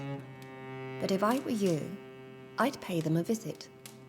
A big house, reachable through a courtyard, to the north of the railway bridge. Goodbye for now.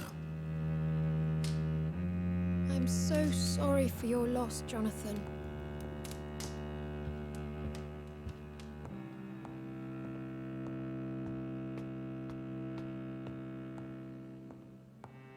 I remember when Mary...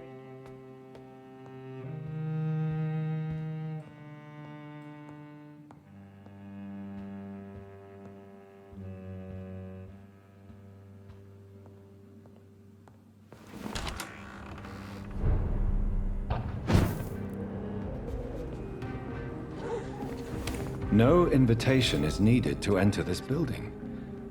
That can't be a good sign. No sign of a struggle. It seems Charlotte's friend knew the killer and let him in.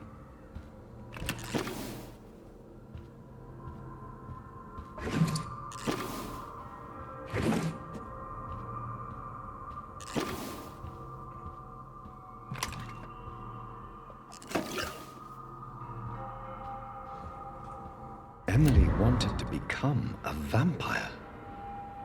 Something must have gone wrong. Someone is responsible for this mess.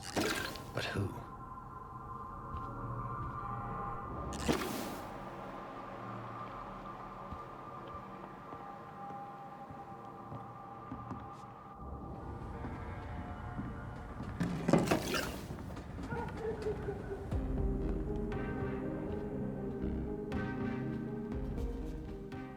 Blood. I should follow the trail.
Who are you? What are you doing here? I could ask you the same question. I'm the Marquis de Bois-Colombes, and I strongly invite you to find your own game, sir. I'm not here to sustain myself. I'm currently investigating the death of a young woman killed by a vampire. A young woman killed by a vampire? Oh, you're joking, right? Oh, I do love the British sense of humor. And who exactly are you? I am Jacques-Michel Guillaume Florimond de Marquis de Bois-Colombes, at your service, my dear cousin. You're French, but your English is quite good. I was born in France, sir, but I consider myself a traveler of this world. So many countries, so many tantalizing tastes. Dear cousin, are we related? We could be of the same blood, my dear. I tend to consider all Econs as family, don't you? What are you doing here? I recently decided to visit London. I've always dreamed of visiting a city on the verge of collapse. Such a delicate, yet intense spectacle. You take pleasure from others' misery. I have been a totally depraved and immoral creature since the day I was reborn, sir. And probably before. What do you plan to do here? Take pleasure. Take pictures. Enjoy the show. Have fun. Believe me, I won't be the only foreign immortal who bought a ticket to the fair. I followed the trail of blood from her room to here. Oh, you're referring to that young woman. Yes, the meeting turned messy. I'm afraid I ruined my last redingote. So you admit you murdered her? I admit nothing, my good sir. I only regret the blood of that girl staining my clothes. Oh, blood can be so messy. What happened? She wanted to become one of us. Not the first time I have received such a proposal, but I must admit her direct approach tempted me. And then what? The body rejected my blood. It happens, you know, sometimes even with voluntary prey. At least her gurglings brought me some fun, until the artery burst. I believe you, sir. Emily's diary confirms your statement. Oh, Emily was her name. Quite charming. Well, mystery solved then. Yes, I suppose so. You can go. And so can you. Farewell, sir. May you enjoy the spectacle of this fallen city as much as I do.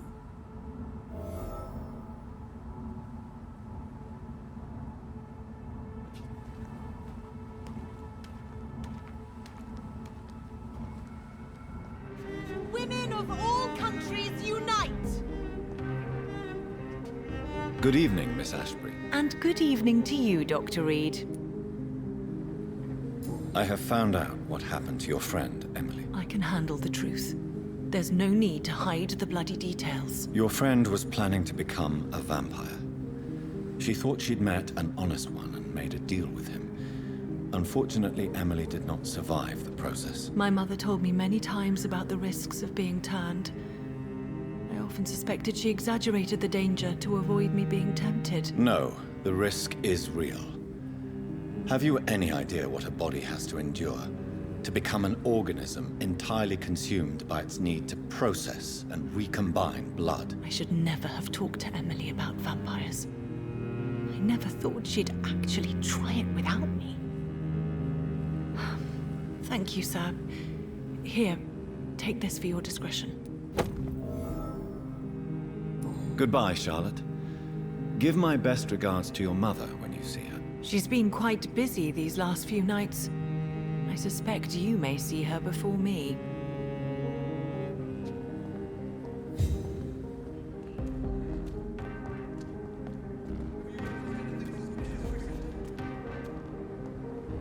Remember, don't let any strangers come into your house.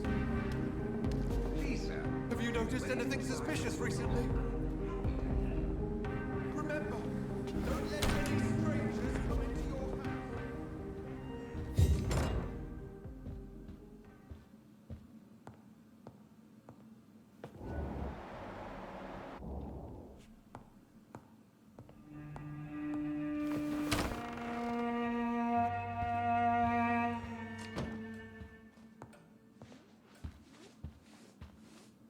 Good evening, Avery. Mr. Jonathan? I can't believe my own eyes. Oh, it's a miracle. We all thought you were... Oh, sir, your poor sister. What a tragedy. I know, Avery. I know about my sister's murder. Miss Reid expected you to return to assist with the funeral, right up until the last minute. Where have you been, Mr. Jonathan? We needed you here. How is my mother? Not well, I'm afraid, sir. Miss Reid is very fragile since the police brought her back home. The police? What happened? Miss Reid was found walking in the streets. She kept saying she had spoken with her son and daughter. She's resting now. Has she received appropriate medical care? I'm taking care of Miss Reid myself. Hospitals are so overwhelmed by the epidemic that they can only accept patients infected by influenza. Perhaps we could arrange a short trip. Somewhere sunny, like France. She has always been very fond of France. I think leaving London could do her good. I'm afraid Miss Reid is too frail for the moment. Recently, she started going out at night without remembering it. I have to watch her carefully. What is the situation in this part of town? For a time, the West End seemed spared by the epidemic. But the situation is getting much worse. Have you no relatives anywhere? I'll understand if you want to take a few days to see family. Your father managed to guarantee my earnings as long as I take care of this house, sir. My sisters are dead, and I've never met my nephews. I'll stay, sir. I'm sorry I could not be here for Mary's funeral. Your mother was strong, sir, but your support would have been appreciated. Apart from the priest and I, no one else attended your sister's funeral. To be present at the funeral with you both was my dearest wish, Avery. But I'm sorry, I simply could not attend. I would not dare to question your absence, Mr. Jonathan. All I can say is that we missed you a great deal during these difficult days.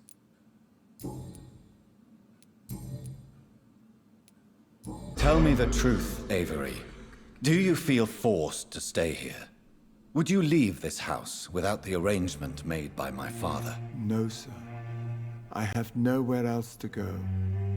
And I promised your father I'd take care of his family as long as I live. This house is dead, Avery. There is a curse on this family. You really should consider leaving. If only you could have been here sooner or more often. Maybe this house would not be that empty. But you're here now, sir, so my task is not over. You have served this family extremely well, Avery. Your support during these terrible times is much appreciated. Then I will stay. All I ask is that you take care of my own funeral if I die before the end of the epidemic. No mass grave, please, sir. You really think I don't take enough care of my mother, Avery? Yes, I do, Mr. Jonathan. You clearly have something more to say. Speak your mind, Avery. I know you work hard to help the sick, but what will you do once the epidemic is over?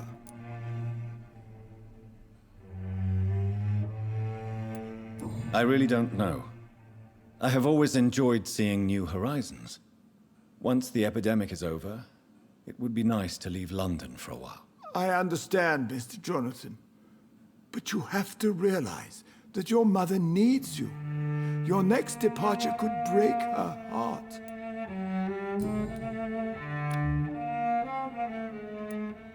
I'm currently investigating sources of the epidemic in this part of town. Do you know anything useful? Not really, except all the Macphersons' servants resigned a few days ago. They feared becoming infected, they said. The Macphersons? Where do they live? I think it's a rich house near the railway bridge in the southern part of the district. Goodbye, Avery. Please watch over my mother until I return. Of course, Mr. Jonathan. but please return as soon as possible.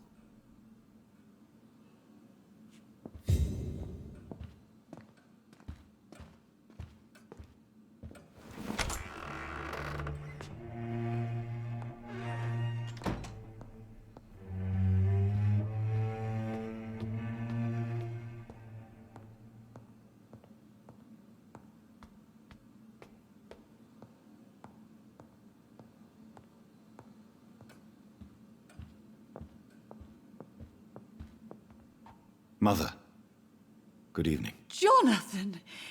Is it you? Where have you been, my prodigal son? I'm right here, Mother. I'm finally home.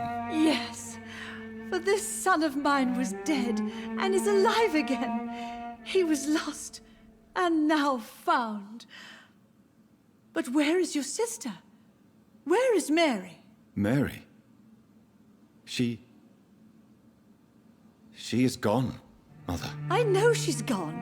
The question is, when will she return as you have? I miss my grandson so much. It's been days since their last visit. Mother, do you know what's been going on in this area? Not really. I don't go out much due to the epidemic, and when I do, I tend to get lost. What do you mean you get lost? I hope you don't go outside alone. Of course not. When I go out, your father always comes with me, but he leaves me there sometimes, and I have trouble finding the way back. Tell me, Mother, how are you? All alone in this big house with only Avery to take care of you. I'm sad most of the time. Sad that you have left me here alone. Sad that you don't tell me when you come or go. I'm so sorry, Mother. It wasn't supposed to be like this. I was coming home. I was home.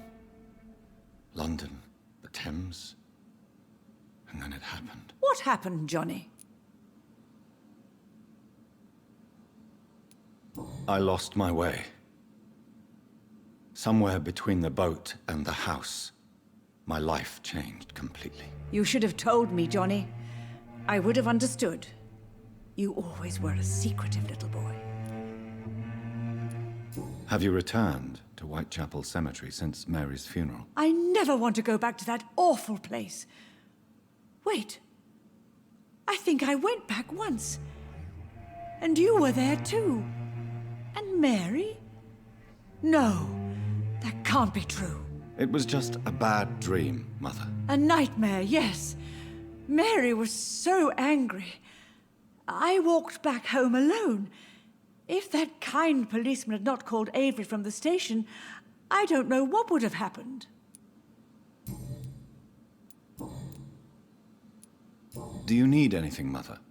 Can I help you? I just want you to stay with me, Jonathan. Your room is ready. I asked Avery to make your bed. I'll stay as long as I can, I promise. Do you need anything else? Just one thing. Stop staring at me like that.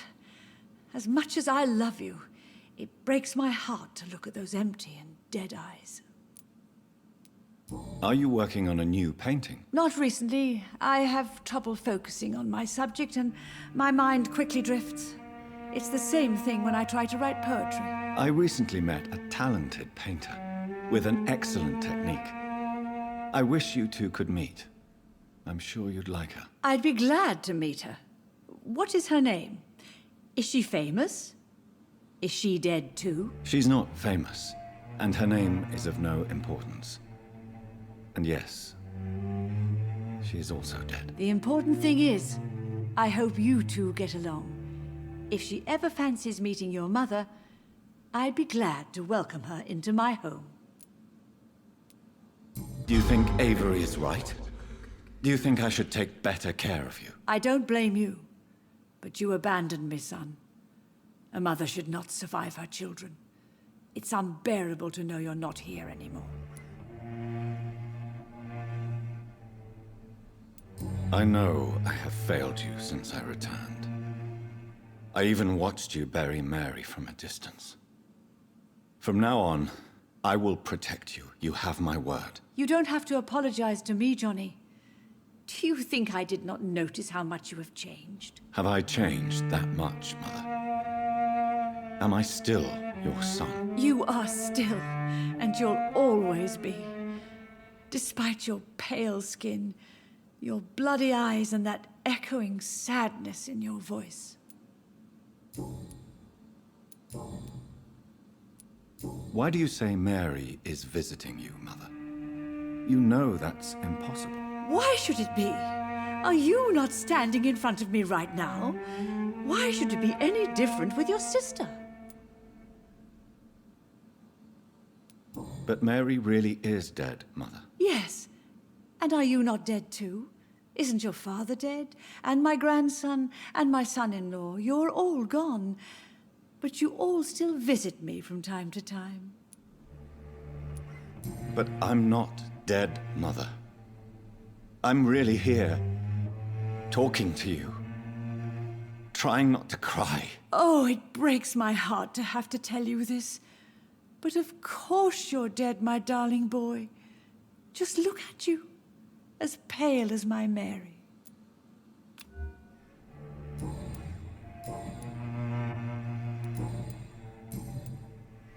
Goodbye, Mother. Try to rest now. Goodbye, son. Please come back soon.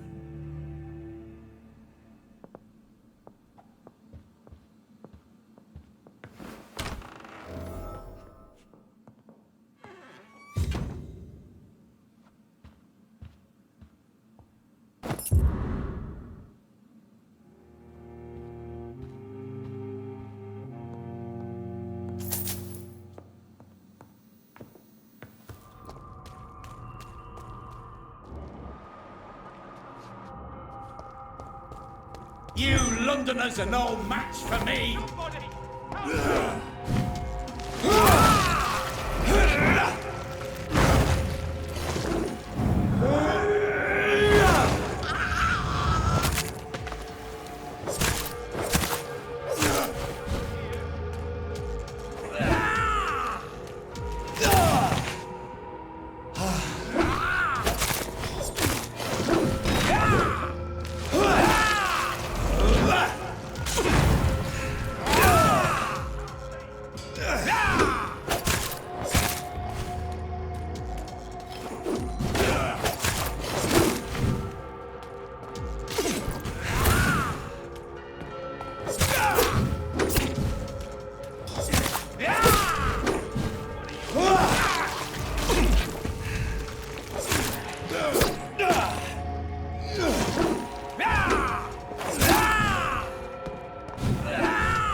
I'm Dr. Jonathan Reid. Do you need help, sir? I think I'm fine. But what happened to my jailer? Be careful. He's as vicious as he is strong. You don't have to worry about him anymore. What happened here? I am Tadao Kimura. I was imprisoned by this lunatic for several days. I thought I was going to die here. You're not going to die now, Mr. Kimura. If you hurry, you should be able to get home safely. It seems that I owe you my life. You have all my gratitude, Dr. Reid. since it is the most precious thing I possess. Goodbye, Mr. Kimura. Take care.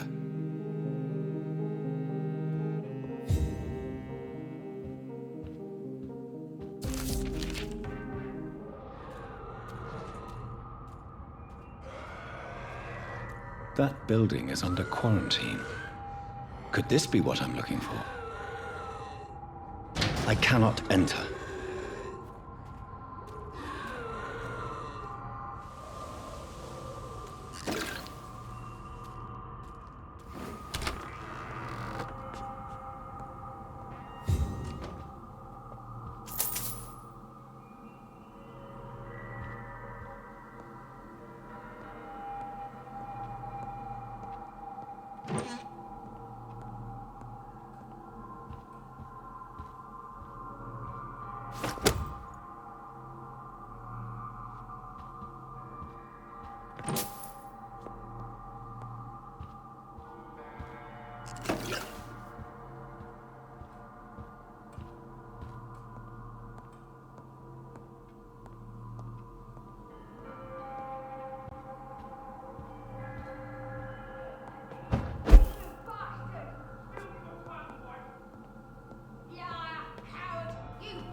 You infected the whole family! I said I wanted to leave the house!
Such a radical mutation.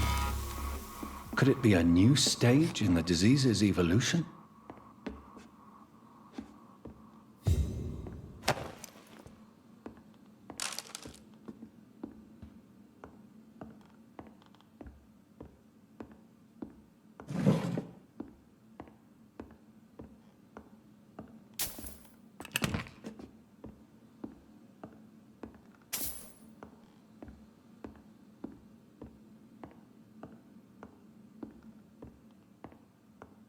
So the husband had an affair with Doris Fletcher.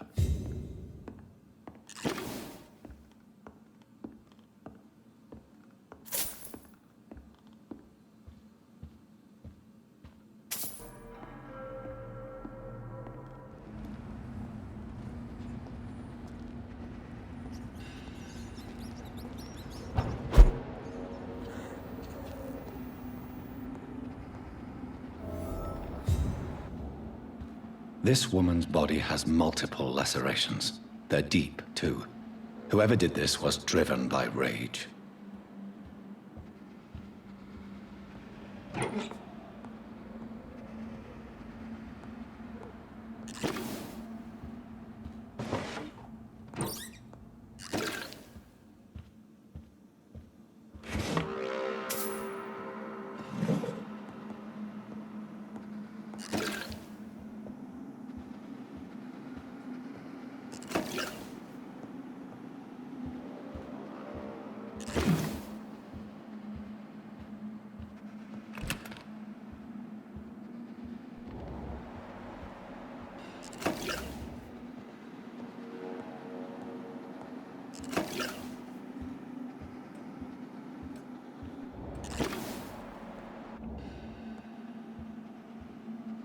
He had his tongue removed and his eyes gouged out.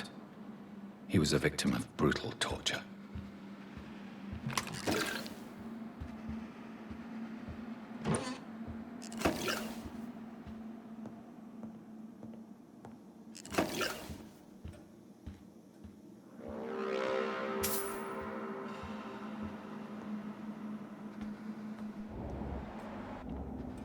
This one's neck is broken.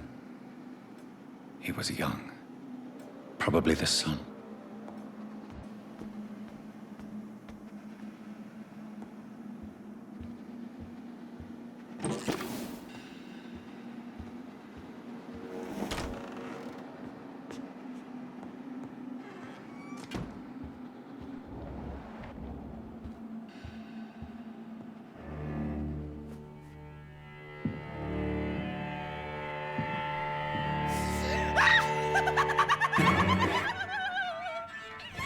You thought I was dead too, didn't you?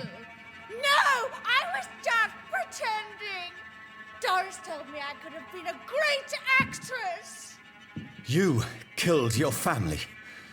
They mocked my talent.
So, this girl took lessons at the famous Doris Fletcher acting school.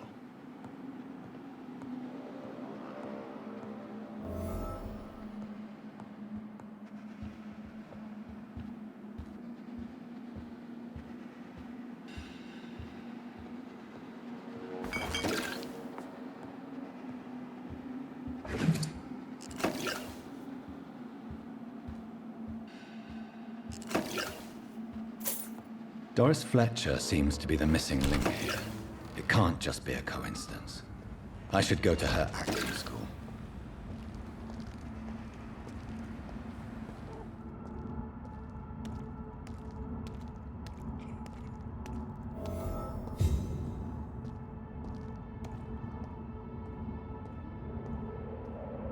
It's locked, all right.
Best be moving on. I'm sure Kaloon Russell has no interest in such a conventional menu. There's an open window on the second floor. I should be able to get in through that.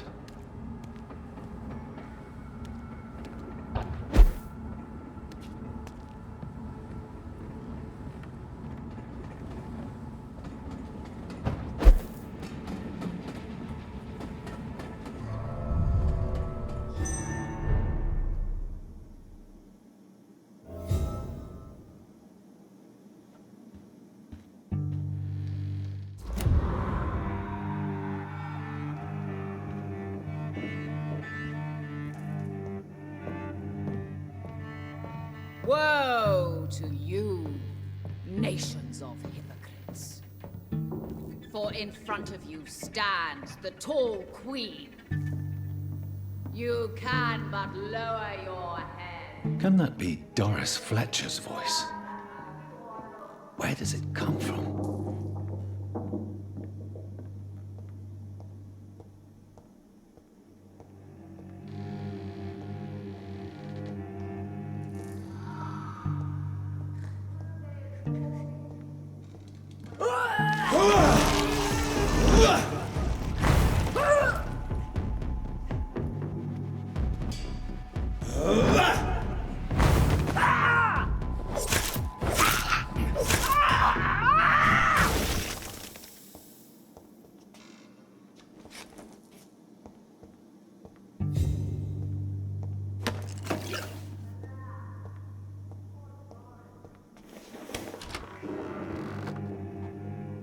Many can testify to her kindness and beauty. For now she hides in shadow, ugly as sin. But when you burn and die,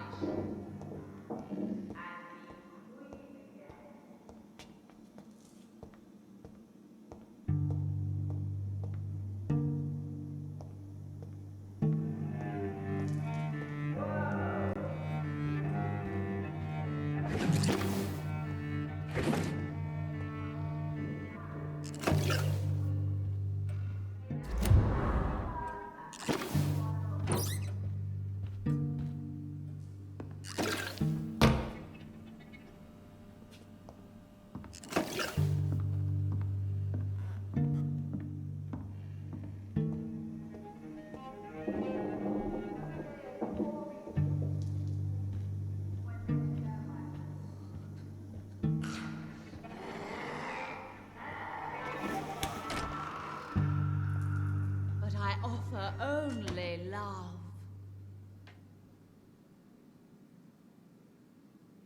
Woe to you, nations of hypocrites.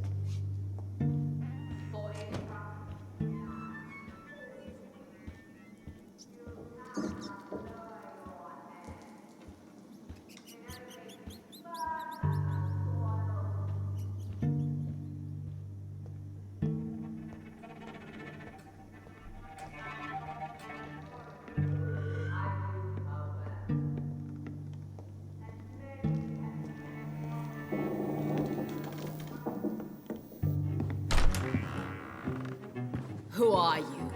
You who dared enter my realm. Are you here to worship or mock me?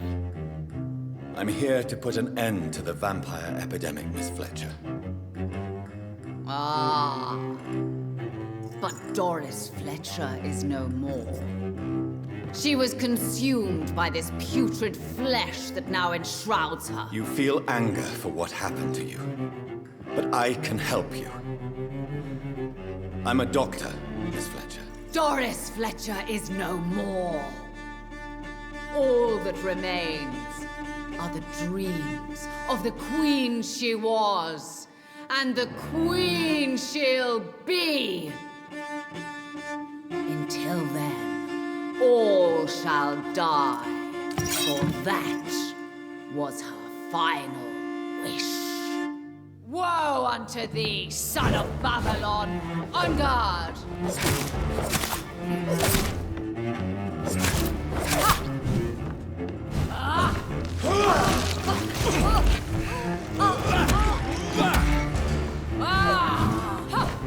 I smell your fear.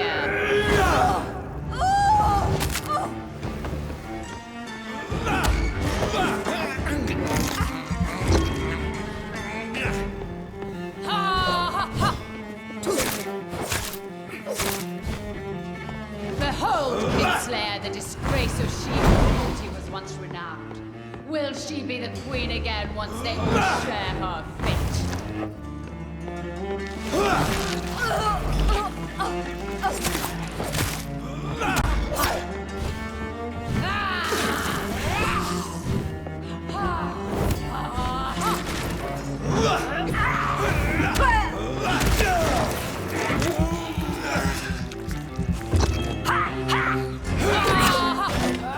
Your hand is shaking.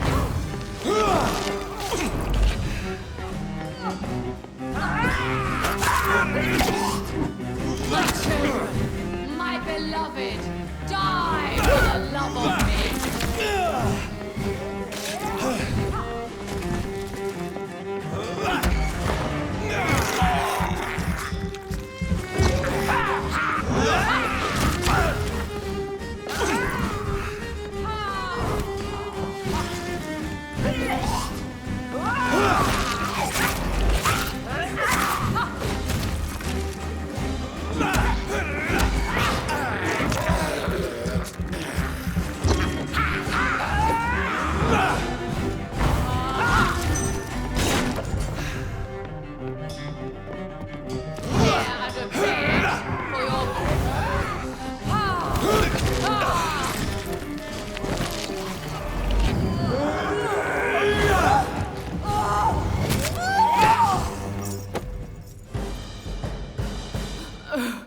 Wait.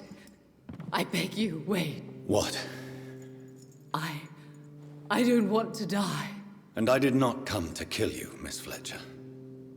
Will you spare me then? Save this cadaverous carcass of mine. Does your heart beat a little faster now? You fancy me then, Doctor? No, Miss Fletcher. My dead heart will beat for only one. Ah! Is she pretty? Is she sweet and tender? To me, yes. Ah! I hate her already. I know. And this is partly why you must be destroyed. But you just said... That I did not come here to kill you, yes. But I realize now the threat you embody must be stopped.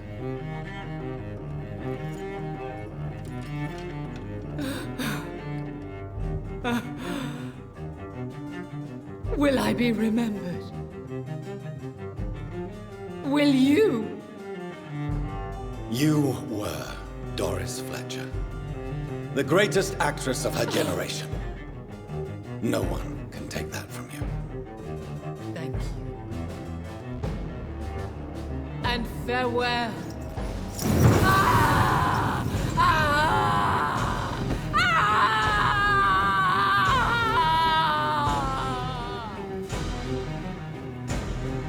Farewell, Doris.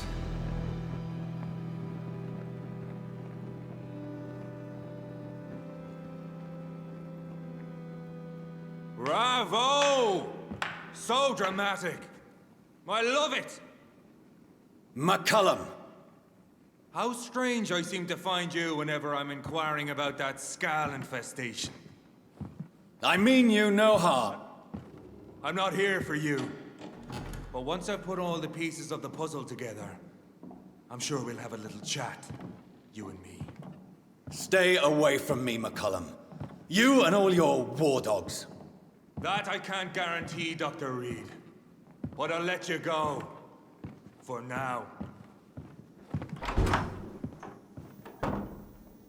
I should probably leave the theater right now. The West End should be safe now. But London is not. It would be wise to benefit from the Ascalon's protection while I continue my research during the Great Hunt.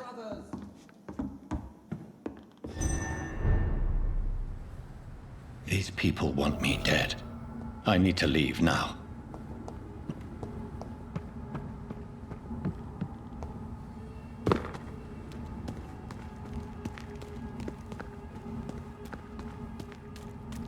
So Doris just needed to be close to her audience to infect them. Contagion through skin. Sorry, sir. No admittance.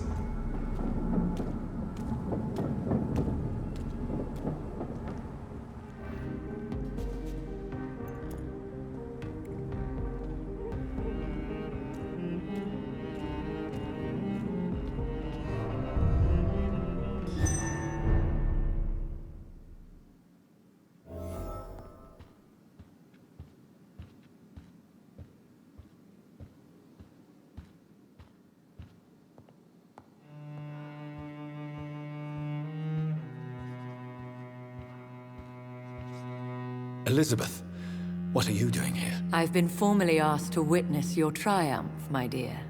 After all, isn't it the natural role of a woman to support her man in victory? But it's you who insisted I join the Ascalon. Please forgive my giddiness. I'm just overcome by the thrill of finally being allowed within these hallowed halls. You certainly have an inquisitive mind. It's quite something. Elizabeth Ashbury. Only you can make me smile in these difficult times. And the same to you, Jonathan Reid. Now go have your little chat with the chairman. I can see he's practically bursting to hear your report.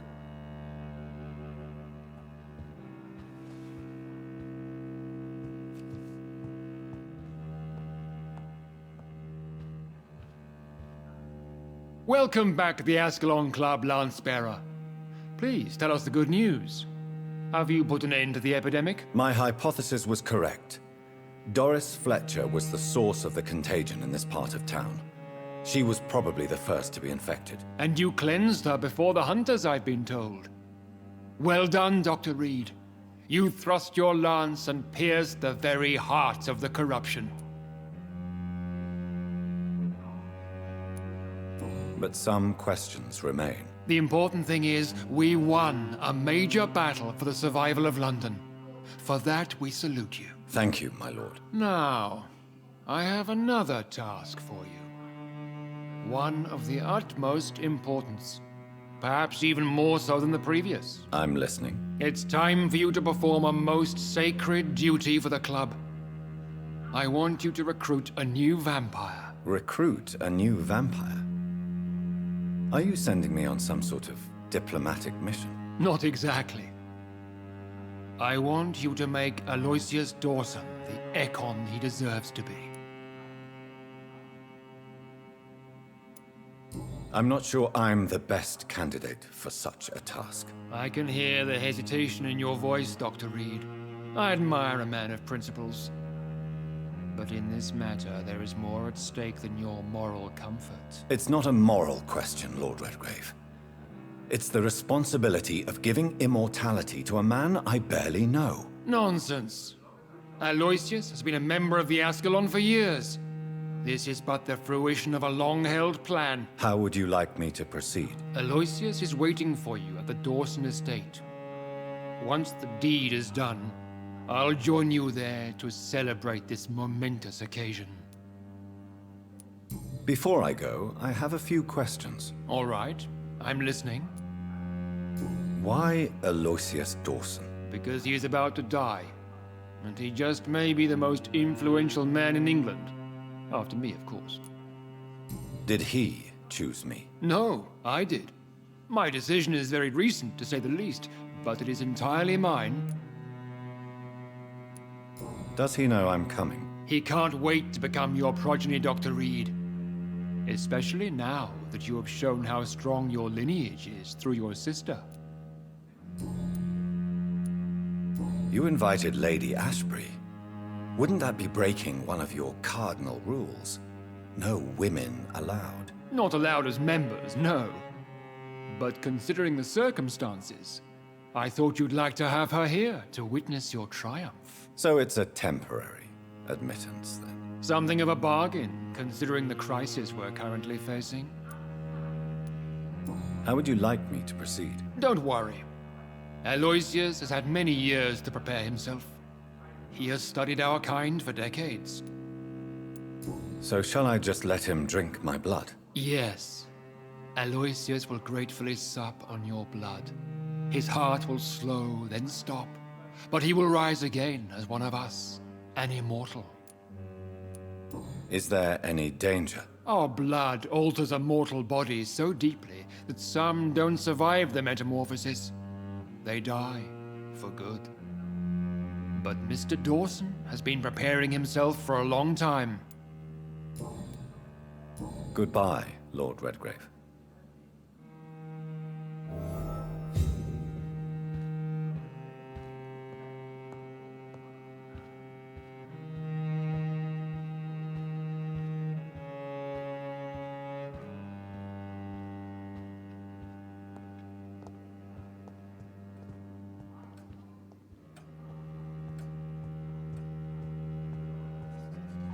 Are you all right, Jonathan? Lord Redgrave has just ordered me to turn Aloysius Dawson, to make him my progeny. I see.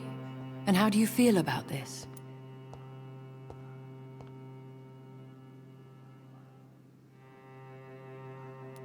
I'd like your advice on the matter. The real question here is, why has his lordship given you this task? Do you think it's some sort of trap? Do you really want to know what I think about this? I do, yes. To make an immortal of a soulless blackguard like Aloysius Dawson will only lead to a disaster for London. The man is already dead inside. Should I refuse? Perhaps politely suggest that Lord Redgrave turn the man into a vampire himself. Don't you dare, my dear. According to what I've recently discovered, his lordship could kill you for even broaching the subject. Really? Why? I've recently found proof that the Earl of Bristol is of lesser lineage and only capable of creating skulls. Please tell me more about your recent investigation. As long as you lower your voice. What would you have me do about Dawson? The man is dangerous. Did you know he plans to build a wall to separate the healthy rich from the sickly poor? Do not make him your progeny. What would you do? The man's dying already. Let the Reaper harvest the rotten fruit that is his soul. What would happen if I made Dawson an Ekon like myself? You would add a powerful immortal into a suffering world. An immortal who already craves authority. Maybe I could teach him control, like you taught me. Lead him down the right path. Mr. Dawson spent his life searching for a way to cheat death. I'm sure he has spent decades dreaming of how he'd spend eternity as a tyrant. Are you sure your information about Redgrave is correct? He says he's the progeny of the great knight William Marshall, who lived some 9 centuries ago. That's a lie. Lord Redgrave is unable to create anything but skulls, if the poor souls survive at all. How can you be sure the information was correct? I made the acquaintance of a most interesting informer while investigating your maker. from whom I learned the truth about Lord Redgrave. Why so vindictive? You suddenly sound like you're angry. Forgive me, Jonathan. I hate myself for it, but I feel such pride in my discovery. I'm afraid I just can't help it. Which is? He did serve William Marshall. And yes, the blood he covets as a token does truly belong to that legendary knight. But he was never his progeny. His lineage is not so noble. Goodbye for now, Elizabeth. Goodbye, my dear. Please, be careful.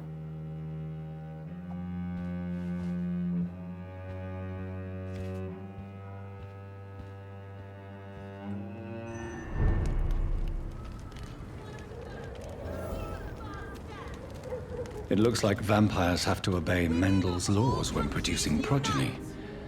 Powers pass from one generation to another. That's why Dawson wants me to sire him.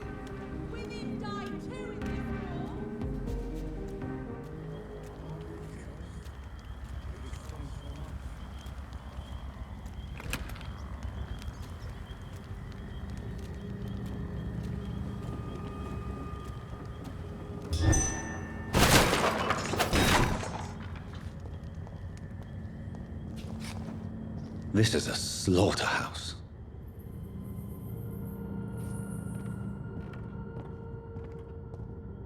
It's locked, all right. From Seymour to my beloved mother, Stella. Fishburne, that sneaky bastard.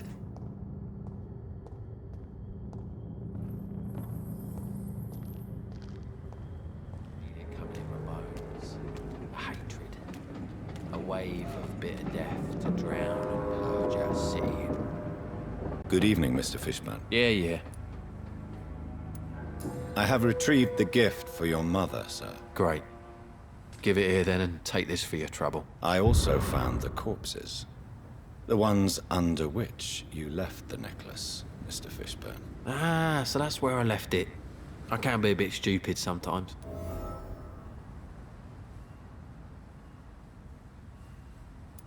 As a man of science, I'd like to try to understand why you killed those people. Why does there need to be a reason? They were just there. It happened. That's all. You're not a mindless animal, Seymour. Surely you have something to say about these murders. Speak up and I will listen without judgment. Could be right, Dr. Reid.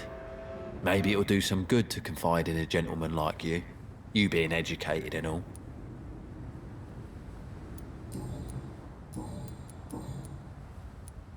Tell me about your victims, Seymour. Who were they? Why them? Was there a link? Why should there be? They just kept getting on my nerves at the worst times, that's all. How many? How many victims? It's not like I keep records. It happens when it happens. You feel nothing, do you? No empathy for your victims at all? You seem pretty calm yourself, don't you? We're not talking about me. That right? Well, our calm's the only thing we have in common then. Did you take pleasure in killing them, Seymour? All those people, all those lives extinguished. I take no pleasure from it. Just gives me peace. Stills the anger. For a time. This rage you feel, have you ever been able to control it? Resist it? I tried. For my mum, I tried for her. Telling the truth made me feel better. For a while. Don't you think you should seek help? Talk to someone you trust, someone who cares about you. No. And don't dare speak about me to your colleagues either. Keep your mouth shut tight. Especially about my mum. Why is your mother protecting you, Seymour? I'm her son. She's the only one who knows me. Sometimes I think she knows me better than I know myself. I understand you love her, but can't you see the awful situation you've put her in? Do you think my mum would have a better life if I were dead? She seems so sad to know me sometimes.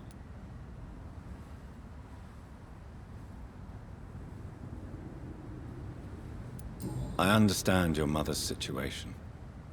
Obtaining justice at the price of betraying her own flesh. It's quite a dilemma. It might be my mum's wish that I end up swinging from a hangman's noose. But she wouldn't want to be the one who ties a knot round my neck.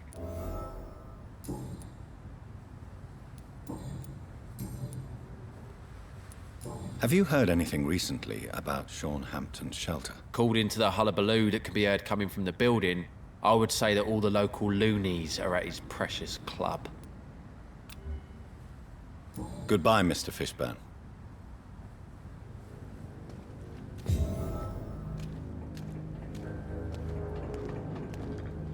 Someone's playing a right strange game, and I'm gonna find out who. You again. What do you want?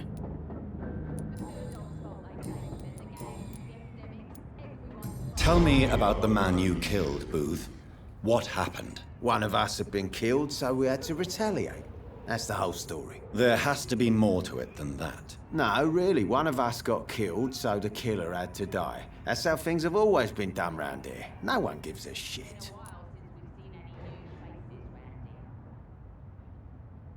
Are you so heartless that you could pull the trigger and kill someone without even blinking? Have you looked around recently? Do you really think one more body will make a difference? I know you're looking for an honest job, Booth. You're tired of this criminal life, aren't you? It's just an idea. Edwina loves to run things so much. You can never really leave the gang. Wet boys for life, you know? Do you know Edwina suspects you to be unfaithful? Edwina's the one who asked to be called Mrs. Cox, even though Clay hadn't touched her for such a long time. You have not answered my question. She's a passionate woman. I've no doubt she'll shoot me down if I ever betray her, but that's not going to happen. I love her as she is.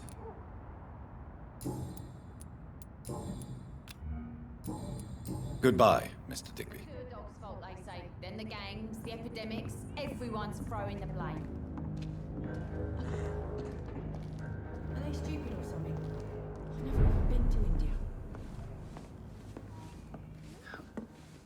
Welcome back, Doctor. What can I do for you?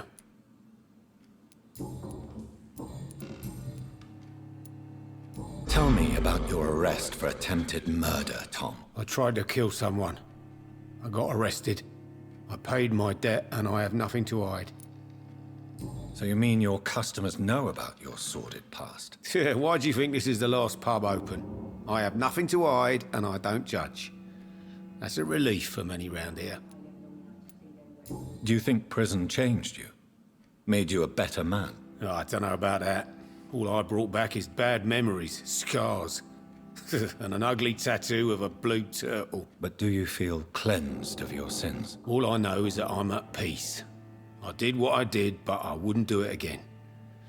Does that make me a better man? I don't know. Why not leave town and start a new life after you got out of jail? I grew up in the East End. This is where my roots are.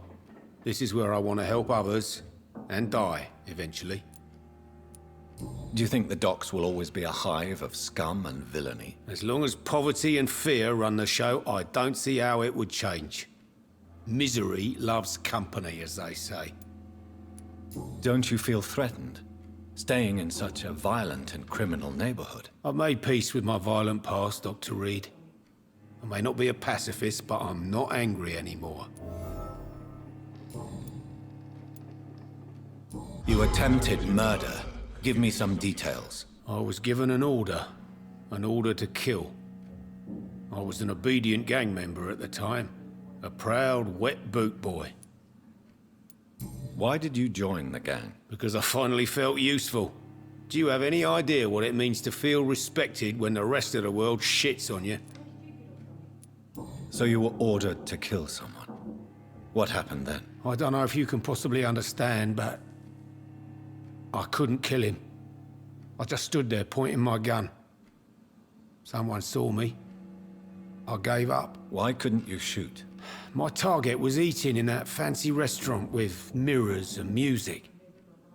He was eating, drinking, laughing. He was having such a good time.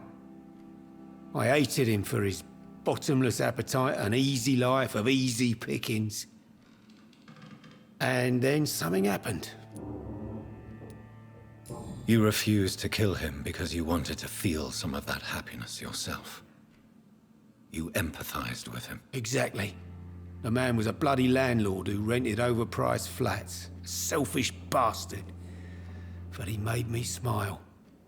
And I was no different from him.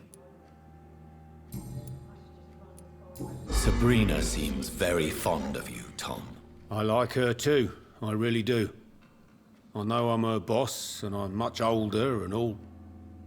But I like her, for sure. What is bothering you, then? Sabrina is an angry one. She wears it like a coat. I'm not sure I can make her shed that anger. It hurts to see her like that. Have you got any recent news on Sean Hampton's shelter? I've not seen him since he came back to the docks. Rumour has it he's converted his flock to some sort of cult. That's unbelievable. Goodbye, Mr. Watts. I should have offered a drink to the boy. Be he cursed or not, he's just another lost orphan. Are they stupid or something? I've never even been to India. Evening, miss. Well, I never. That's a first. Customers who make that much mess rarely come back. Never mind in fancy togs. I'm much more myself than when we first met. By the way, I'm Jonathan, Dr. Jonathan Reid. Welcome back to the Turquoise Turtle then, Doctor. I'm Sabrina Cavendish. How can I help you?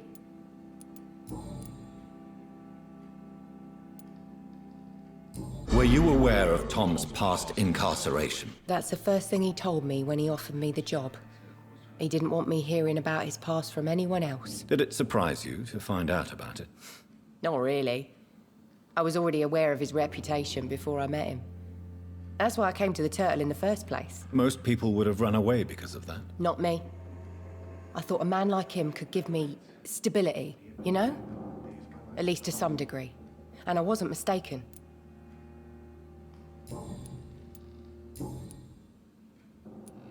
Excuse my curiosity, but where exactly are you from, Miss Cavendish? Something bothering you? What, my name?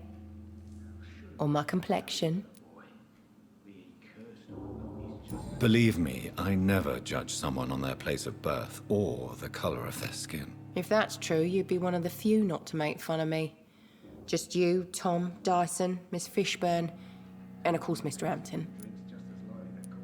I'm sorry if I worried you. I was just curious to find out if you know this part of town well. Nosy. My dad was a sailor from Bombay, and my mum was a maid born up in Glasgow. They got married in London. And here I am. Sabrina, tell me about your true feelings for your boss. I love Tom. Not ashamed of it. Don't care if the customers joke about it, neither. Who's mocking you? I mean, we're always together. People will talk, won't they? Does Tom love you? Yeah, but he's always reluctant to take it further. It's not because I'm younger, or because of the colour of my skin. He hates jokes about us. Tell me, Sabrina, do you really believe Tom has renounced his life of crime? He proves it to me every day he tells the truth. Tom Watts is a good man. One of the best. And you don't think he might fall back into his sordid ways? We can all do terrible things, Dr. Reid. And we never know what we're really capable of until it's too late. Goodbye, Miss Cavendish.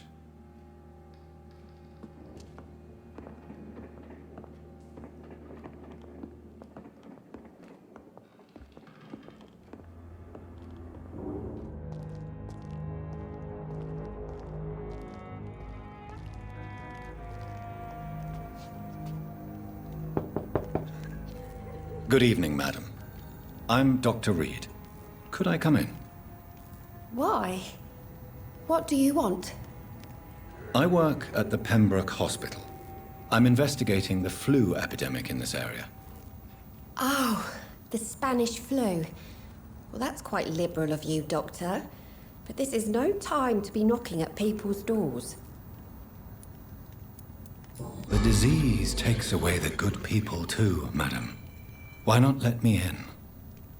It's Mrs. Fishburne. Stella Fishburne. And yes, indeed. Why not let a doctor in? I can't remember the last time I had a good sleep. I've been nothing but worry. So you have questions about the flu, then? Yes, among other things. Forgive my rudeness at the door. It's just my son doesn't like strangers coming in the house. How is life around here? Life has always been hard in the East End. But it's everywhere nowadays, isn't it? Do you think the increase in violence has anything to do with the epidemic? Don't know. But it's most likely linked to the gangs, if you ask me. Recently, it's like everyone has had to pick a side. Violence has always fed on poverty, don't you think? It's a cruel law of the human condition. And selfishness is their rotten fruit. These days, you can just die in the gutter and no one will bat an eye. May I ask what you do for a living, Mrs. Fishburne? Since my husband died, I worked at the Dawson Rope factory, but it closed before the war. I occasionally help at the night asylum, in exchange for food. Did your husband die in the war? Oh no, my Jack was a docker. He died when my Seymour was just a lad. The poor boy saw his dad slip and fall from that scaffolding. How do you pay the rent, then? My Seymour works at the docks, just like his dad. He's very attached to the house he grew up in. It's not always easy, but we get by all right. The orphan that regards you as a mother. Please tell me about him, Stella. You mean Rufus? I wish I could do even more for the poor boy. Most people are so selfish. But you're not. Years may have passed, but I haven't forgotten how it feels to go through days with nothing but an empty stomach.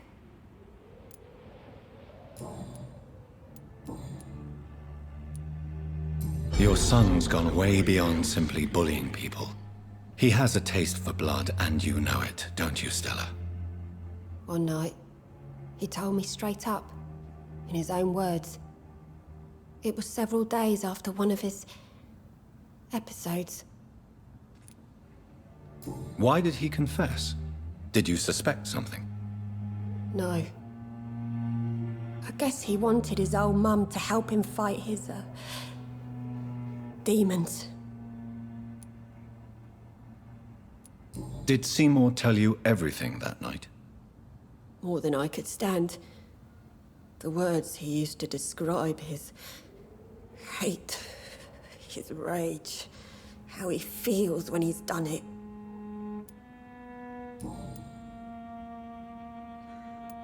Tell me about these demons Seymour needs your help to fight.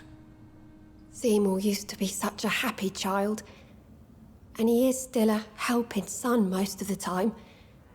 But when he gets angry, he can hardly contain his rage. All men and women are born innocent, Mrs. Fishburne. But there can be a monster within any of us. Do you think he can be cured, Doctor? Do you think something can extinguish this rage inside my Seymour?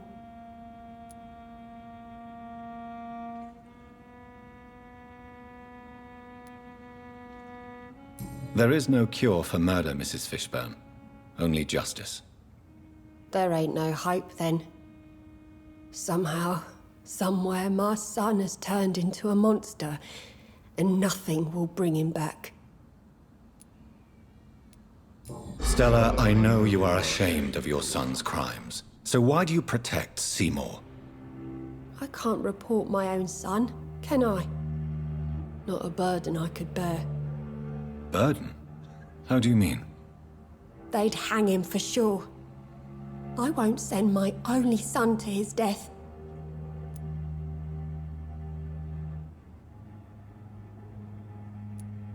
I understand your pain, but you cannot mother him forever. If someone ever found the courage to speak to the police, I will take my share.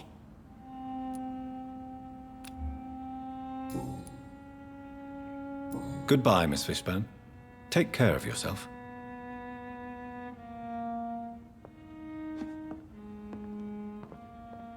I'm not sure the epidemic is what worries people most these days.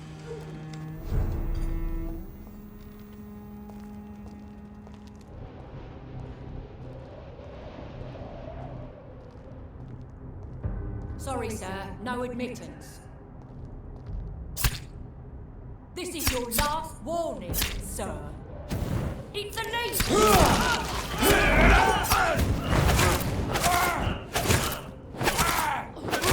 Oh, Christ!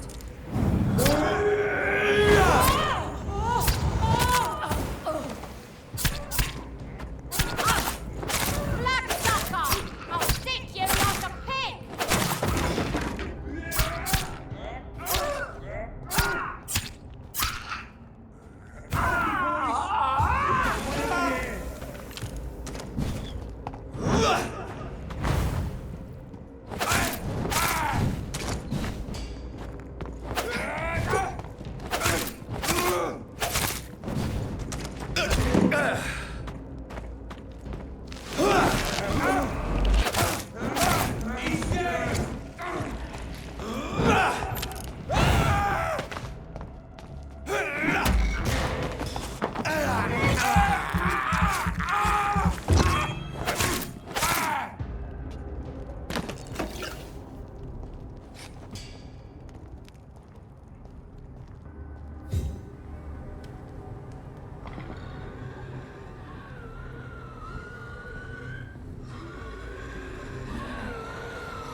What on earth happened here?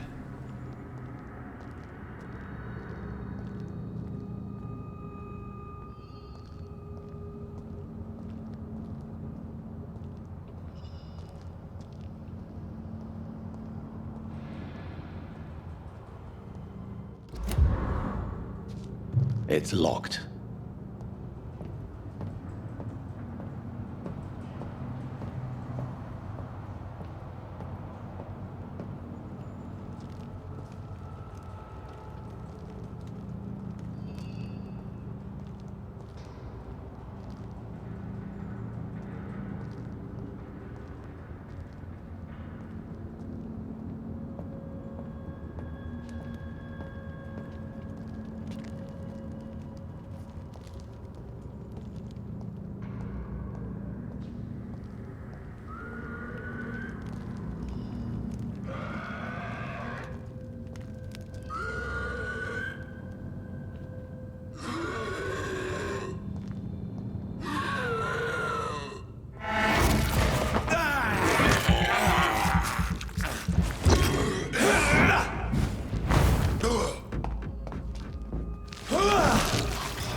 Please.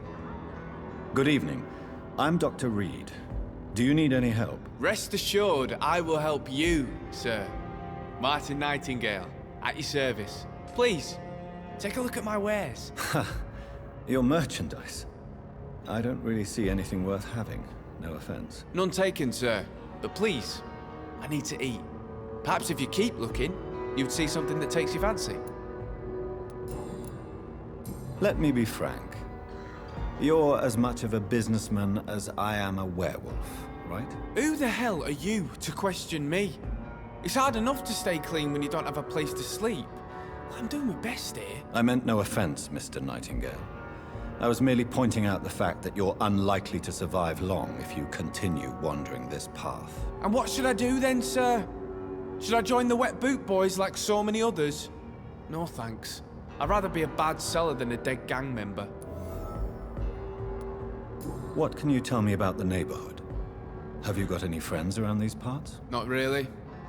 Miss Gillingham smiles and says kind words, but I know she's lost her marbles, especially since her son died. Tell me about this crazy woman. Madness is often mistaken for other conditions. The poor woman's mad, all right. Kind and all, but she has so much trouble remembering things. She's taken me for a son more than once. How interesting. I don't suppose you know what happened to her son. Jack! Rumour has it he tried to tackle some gang lads. I didn't know him well, but I heard he was a nice enough chap. His old ma still thinks he's around.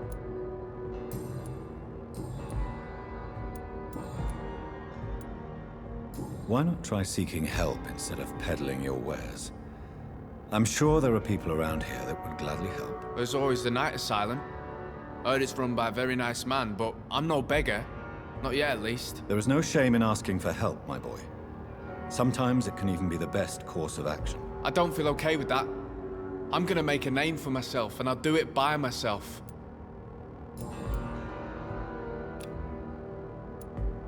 Show me what you have to offer then, Mr. Nightingale.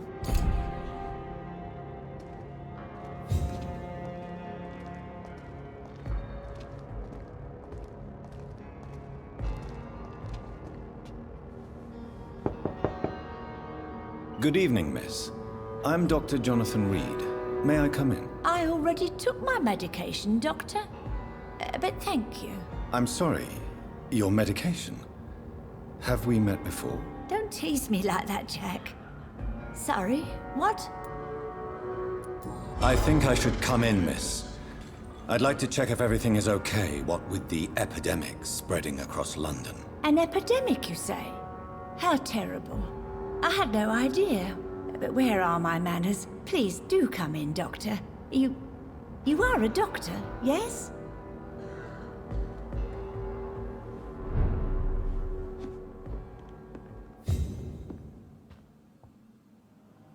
So, Dr. Tippett, what brings you back here? I heard whispers you had a job at that fancy hospital. I told you my name is Jonathan Reid. Don't you remember? Of course I do. I remember my name too. Gillingham. But you may call me Enid, Doctor. I'm very happy to see you again. What can you tell me about this part of town? Oh no, I don't gossip. That would be most unbecoming of a lady such as myself. Who are the more influential figures on the docks? Well, I heard about some terrible illness going around. I would say in that case that it's you, Dr. Tippett. Is anyone taking care of you, Miss Gillingham? My son is always here to take care of me. He's a good boy like that, but I do worry that he needs to start living his own life. I would never say that to him, of course.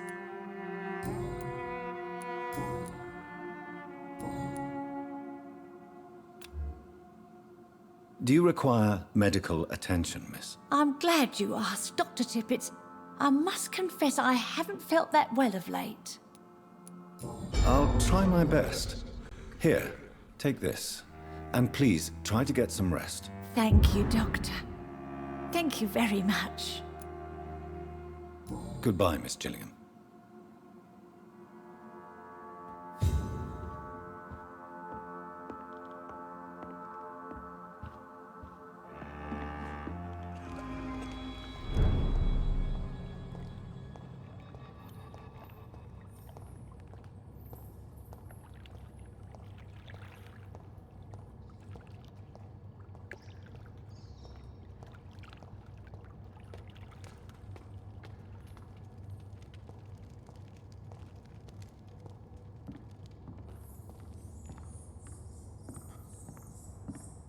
Rodney, you're the man who killed that gang member, are you not? Is that why you are hiding in this godforsaken place? Yes, I did. I did not even know his name. Then why did you kill him? That arsehole always mocked me for the colour of my skin. Usually I let it go. But not that night. We fought. He died.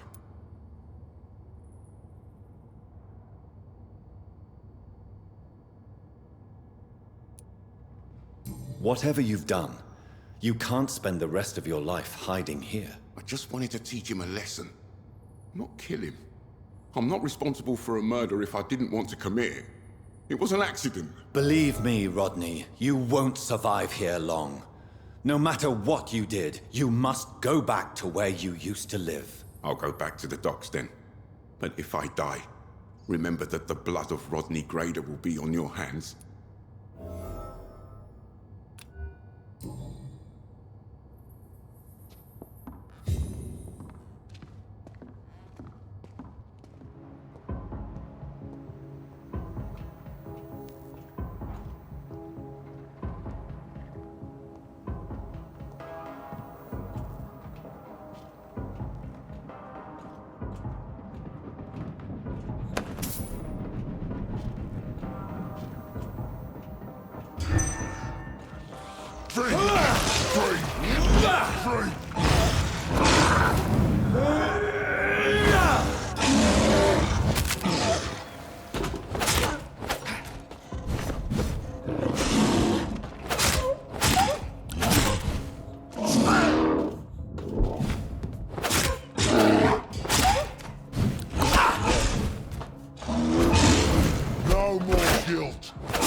This place.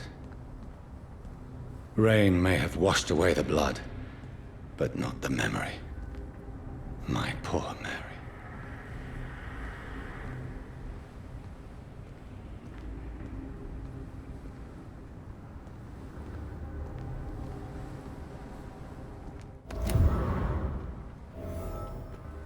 This is my watch. Damn grave robbers.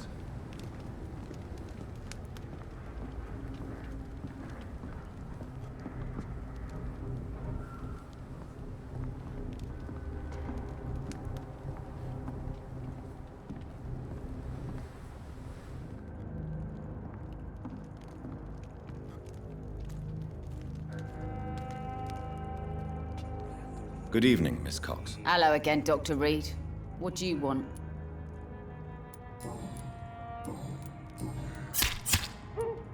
Tell me your feelings about Booth's belief in monsters, Edwina. It makes him look weak in front of the boys. That's my feeling about it. But ghosts don't scare me. You don't believe he really saw something, then? I don't care what he saw or not. All I know is that a real man keeps his fears to himself if he wants to be obeyed.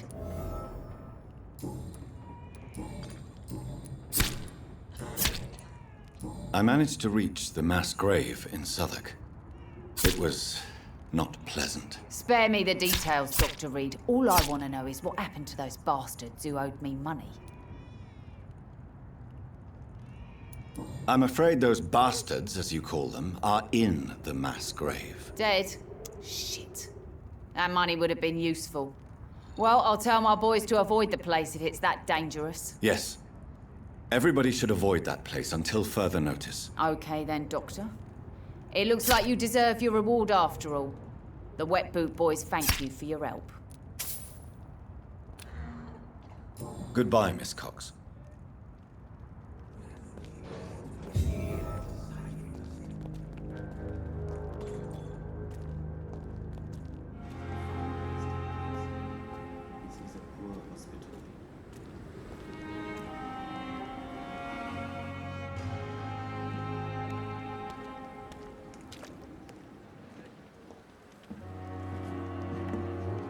Good evening.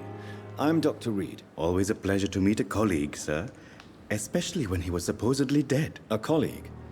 Are you a doctor too? Not anymore, sir. I used to be Dr. Rakesh Chadana. Now, I'm just Mr. Chadana, pawnbroker and humble guardian of this morgue. What do you mean, you used to be a doctor? Was your license revoked? No, sir. It is just that I like to be precise. I run a little pawn shop while taking care of the dead. But I used to be a real doctor.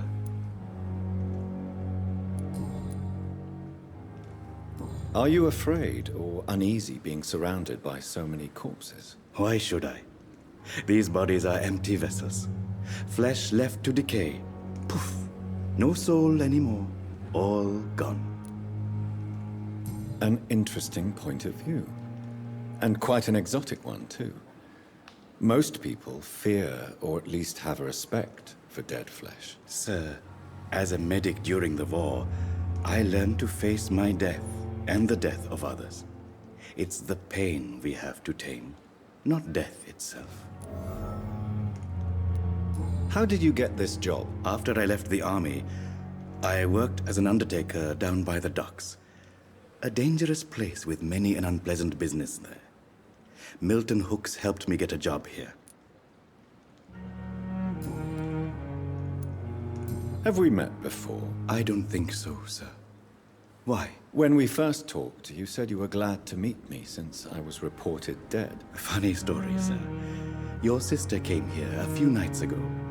You were missing, and she was looking for your body. She must be very relieved now. Do you work here alone? Yes, very easy work, sir. All I have to do is watch a few bodies. The situation was very different when the main morgue was still open. Why do you have to watch these bodies? Because these poor fellows have no names. We keep them in case someone comes looking for the missing.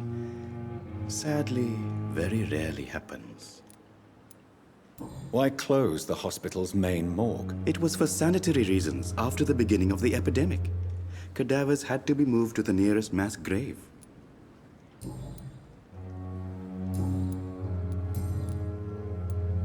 A pawnbroker? I expect you get all types of people here. Yes, sir. All kind of people. For I sell all kind of goods. Who comes here to trade with you? It's very unhygienic, even unsafe. Diseases can spread. For the customers, for the hospital. I'm very cautious, sir. I've been a doctor, remember? And all my clients are good people. In fact, I think I only know good people. What kind of goods? With the quarantine, it's not always easy to buy things. So I trade, I exchange. Some people sell, some others buy. I like to help. Since you're not afraid of dying, do you believe in life after death, Rakesh? No. I believe we must do all the good we can while alive. For our time is short, and the obstacles are endless. Do you think you would enjoy immortality as a concept? I don't think so. Don't mistake me. I love life, and I'd like to live a long life. But everything has to decay, sir. Even goodwill. Do you really believe goodwill cannot last? As I said, sir, everything decays. If I was to never die, goodness, I would be bored or worse. And I like to be helpful, sir. Quite depressing, wouldn't you say? Yes, but the good news is we'll all die before losing our humanity, sir. So you're ready to die? No, I am not. I don't fear death, for I won't see it. What troubles me is the pain my death will inflict to those I know. You're a wise man, Mr. Chidana. No, Dr. Reid. I am a foolish man. But I like to think otherwise.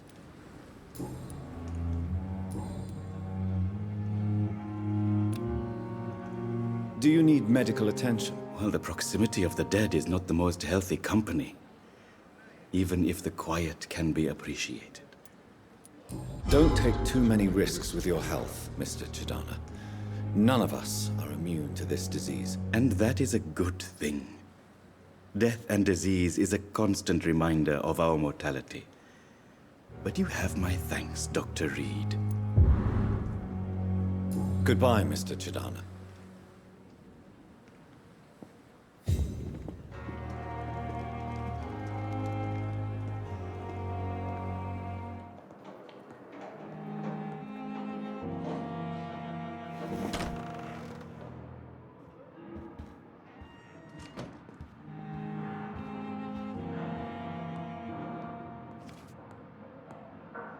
What news, Jonathan?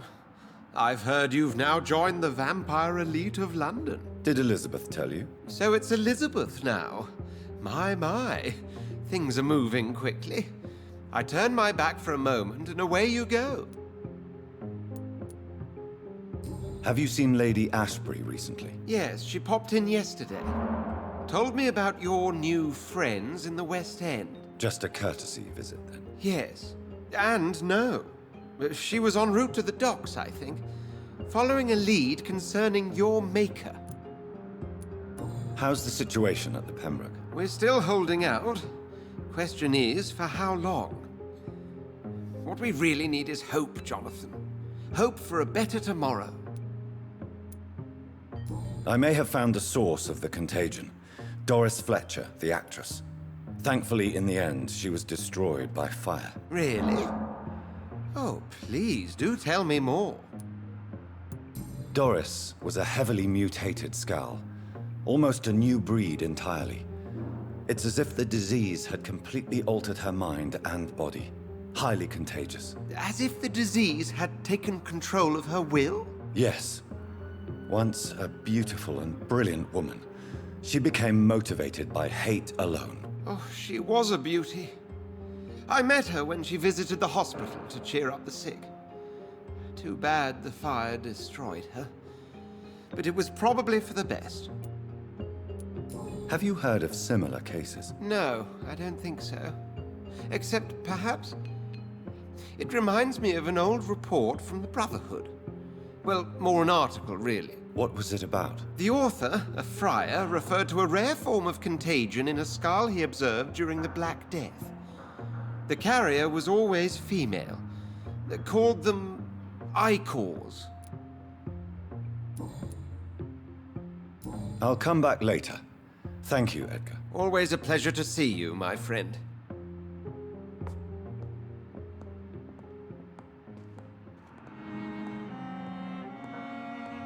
At least Strickland can't kill anyone with this formula.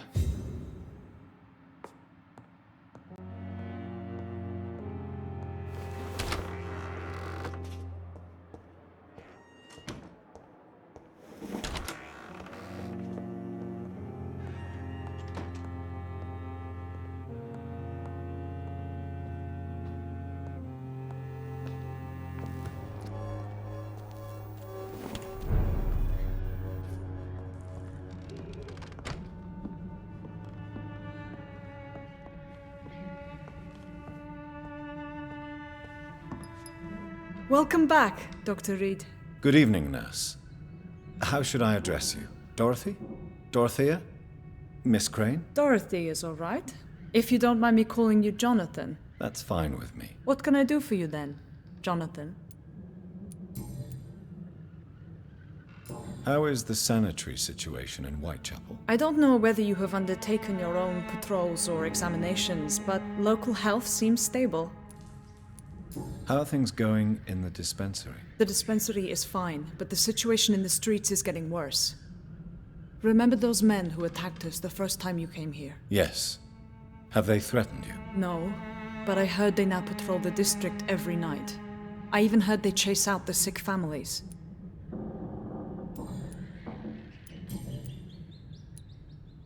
I hope you've stopped jeopardizing this facility with your illegal business, Dorothy. Yes, I have. Most of the time. But the blackmail money is too useful to stop it completely. I just target less dangerous people. Who is the current victim? I would rather you did not know. You are my client, not my accomplice. Besides, I'm much more cautious since the first time you found me. Why did you blackmail Lady Ashbury? She's a generous person. You could have asked her for money directly. She killed those patients, I'm sure of that. I know you like her, but that gingerhead has a taste for blood. Tell me about yourself, Dorothy. There is not much to say. My real name is Dorothea Crasciunescu. I was born in Romania, and I may have been the best nurse Pembroke ever had, before you fired me. Do you regret your time at Pembroke? I miss the energy. There was so much to do, so much to learn. Even though I was double-crossing the board, I felt I was part of something worthwhile there. Do you think about going back to Romania once the war is over and the epidemic here has been contained? Jonathan, this war will be over long before you will see any improvement in Whitechapel's sanitary situation. Do you need medical help, Dorothy? I'm a professional nurse. Rest assured, I'll ask for your help if I need it. Are you not afraid of dying? The epidemic is deadly and very contagious. I'm more afraid of being locked in a cell. I've seen what most hospitals do to the sick staff. They keep them hidden to avoid panic. Do you trust me? You forced me to resign after you caught me trying to save a dying patient. Of course I trust you. You're a blackmailer, just like me. Show me what you have in stock, please. Used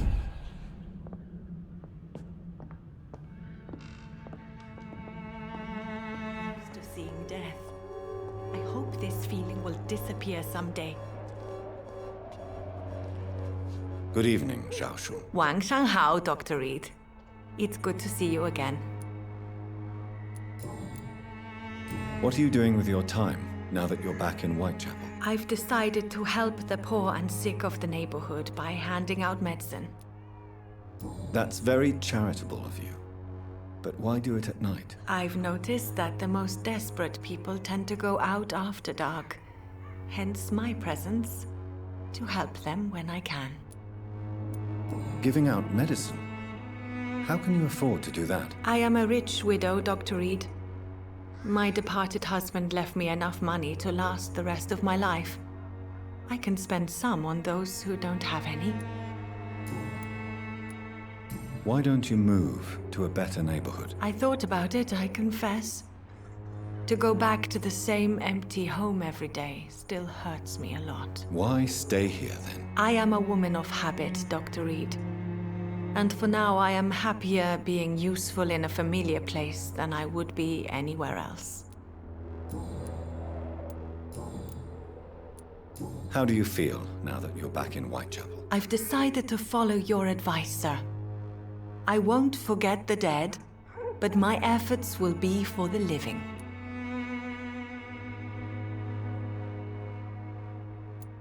I've no doubt. That is a wise and useful attitude in this part of town. To be completely honest with you, I'm also doing this for myself. If I'm destined to survive this epidemic, I need my life to have some purpose. Do you still think about your departed husband? Of course I do. I'll never forget my beloved Matthew, but how do I put it? Now I miss him more than I want him back. I know what you mean. And I think it means you're getting better. Maybe death will take me the way it took Matthew. Without warning and without mercy. But until then, I live on. How do you feel? Physically speaking, I mean. I don't feel good, Dr. Reid. Not at all. You should recover quickly after taking this. Thank you, Doctor. Goodbye for now.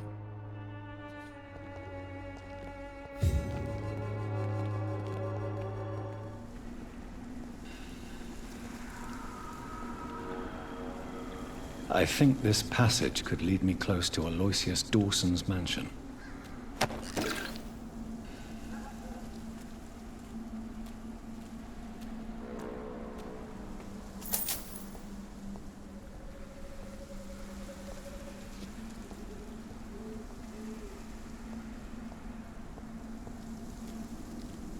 Your prey is mine!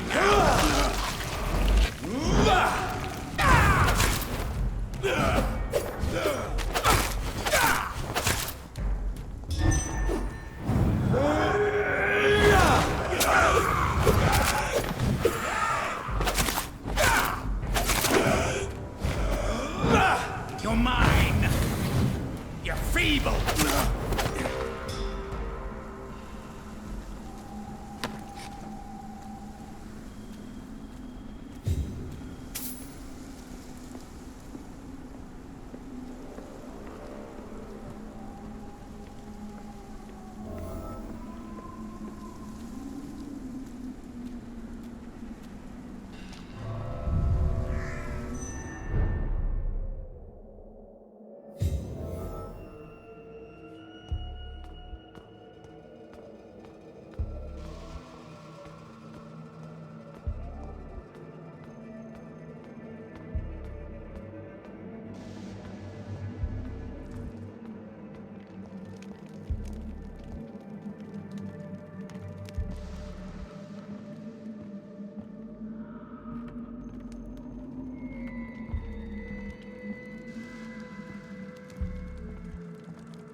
You London vampires are so weak! Let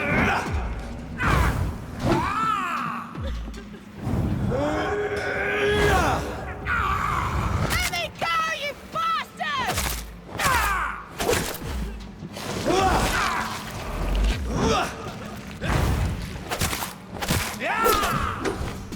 How long are you going to keep me locked in?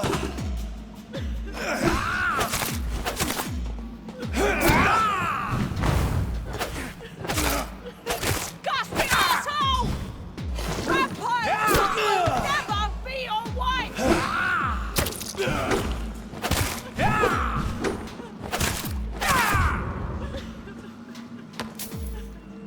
Let me go, you bastard!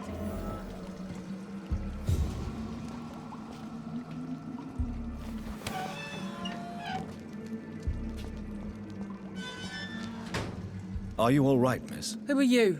What do you want from me? My name is Jonathan Reid. I'm a doctor.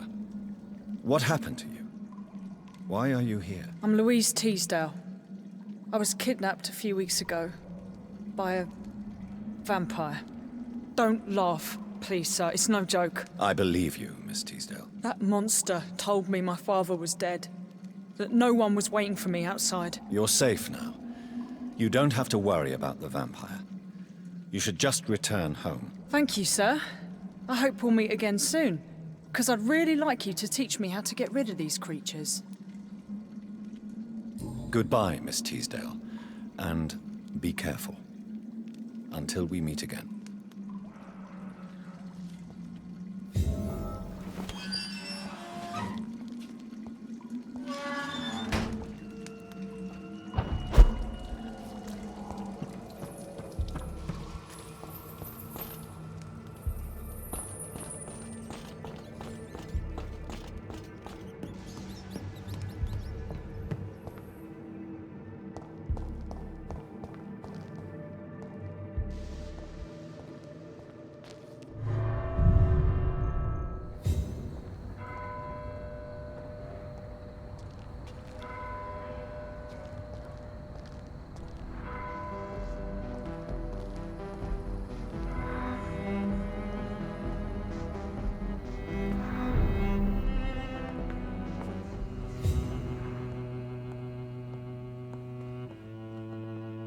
Dr. Reid, I am glad to see you again. Good evening, Miss Price. How are you tonight? Dr. Reid, I didn't know you had returned from the war. I had a new doctor when you left, but he's not as kind as you. Always glad to see a former patient in good condition. It's been a long time. Too long indeed. And as a token of my appreciation, I'll grant you the best price if you fancy buying anything from my humble shop. What can you tell me about yourself, Miss Price? I'm still managing my shop. The only difference is, since the quarantine, we're open at night. You, on the contrary, seem to have changed a lot. Really? Have I changed that much? It must have been the war. And the night shifts since my return. Don't get me wrong, Dr. Reid, you're still handsome. Just maybe a little bit wiser, more serious. It suits you well. Tell me more about yourself. No new fiancé? I remember you were hoping to get remarried. I'm sure you must have a few suitors. Who would marry an old bat like myself with a grown daughter and a little business? As you know, I only fancy handsome men like yourself. Have you noticed anything in particular in this part of town recently? Other than you coming back to cheer me up? Nothing at all, Dr. Reid.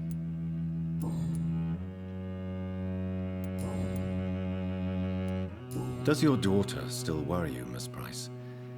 I remember you were often concerned about her health when she was younger. Have you not seen Carol since you returned?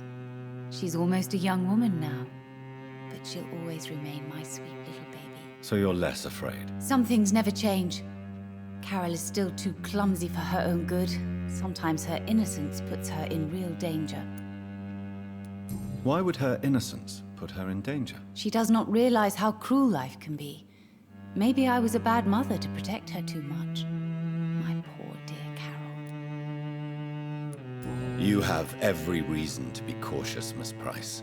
Especially in these difficult times. Maybe you could talk with her, Dr. Reid. It would be nice to have a man here more often. We would both feel safer.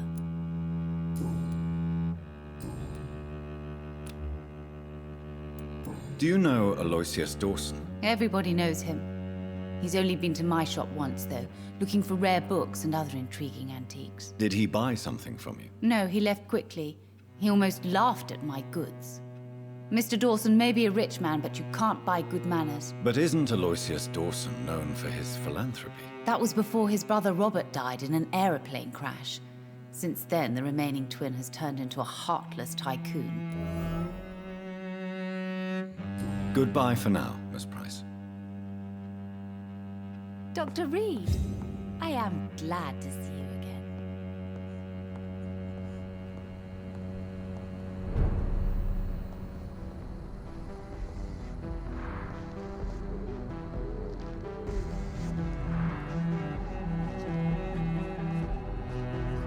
Good evening, sir.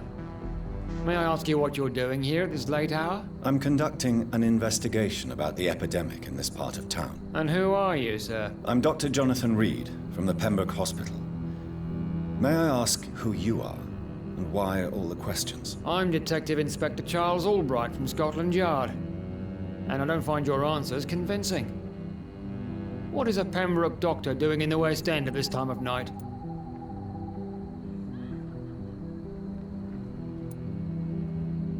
I'm here on my own, sir. I have no official appointment other than my desire to save lives. Then we have the same objective, sir. The difference is, to catch my suspects, I use a magnifying glass and handcuffs instead of a microscope. What can you tell me about this district? I'm the one asking questions, especially when there's a killer on the loose. What killer? I'm not going to discuss that with the civilians, sir. Haven't I told you about the investigation I'm conducting? Perhaps I could help you. All right, without giving you too much information, I'll tell you this. I'm convinced there is a homicidal maniac on the loose, using the epidemic to disguise his kills. And what about the epidemic? We both know the situation is critical, don't we, Doctor? Colleagues of mine die almost every day. What are you really doing here? I told you. I'm a detective inspector from Scotland Yard, investigating suspicious cases in the area. Do you work alone? Yes. The situation is difficult for the police. Many of us are sick, and since the summer strike, most men apply a work-to rule on their patrols. What about the situation in the East End? Why are there no police there to protect the civilians? I know, it's a shame, but we just don't have enough men to cover the entire city.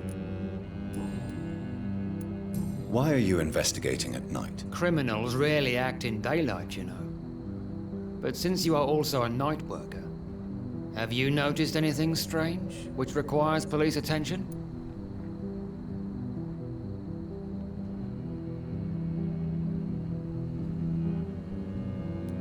No, I've noticed nothing odd. All right. But keep your eyes open, though.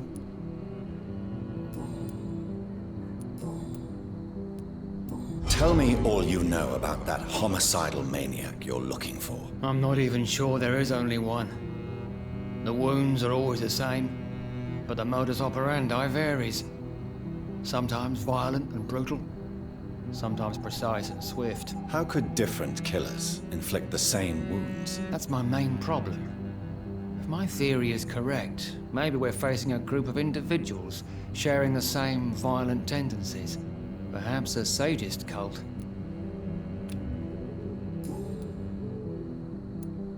What are you investigating, exactly? I have a missing woman, possibly abducted a few nights ago. Louise Teasdale. It seems you already found my other missing person, Mr. Tadao Kimura. Tell me about Louise Teasdale. She's a waitress. Her father reported her missing. We don't have enough men to search for her, sadly. Do you have any idea where she could be? No. But I feel she's been abducted. She went to a pub a few nights ago and vanished.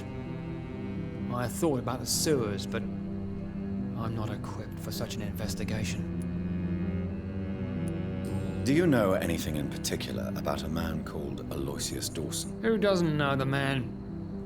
I think he intervened personally to put an end to the police strike of last August. What else can you tell me about him? Aloysius Dawson is exactly the kind of powerful and influential man who could commit murder and get away with it, with just one phone call. Goodbye, Detective Inspector Albright. Goodbye, Dr. Jonathan Reid. I'm sure we'll talk again soon.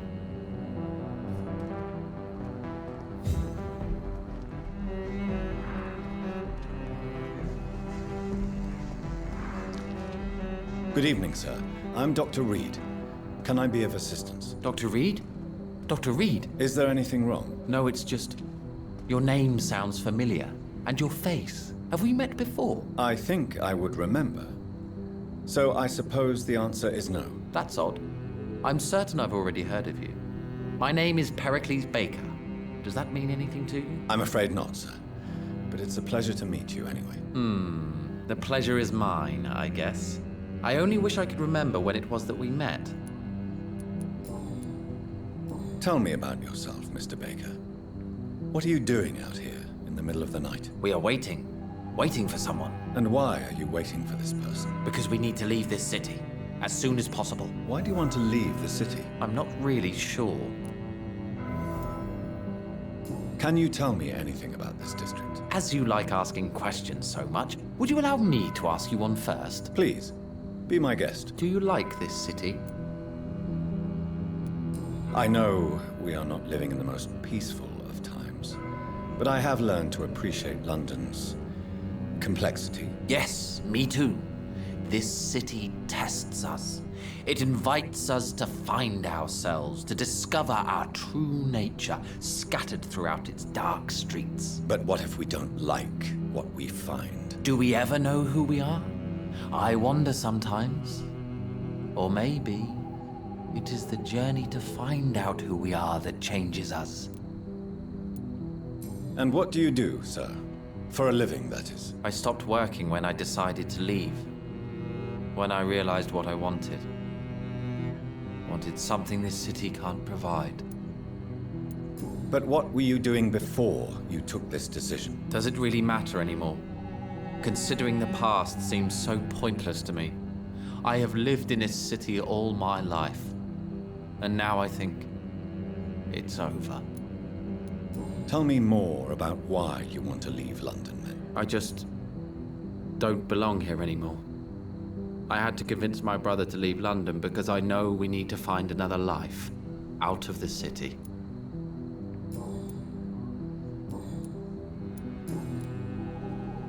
Who are you waiting for?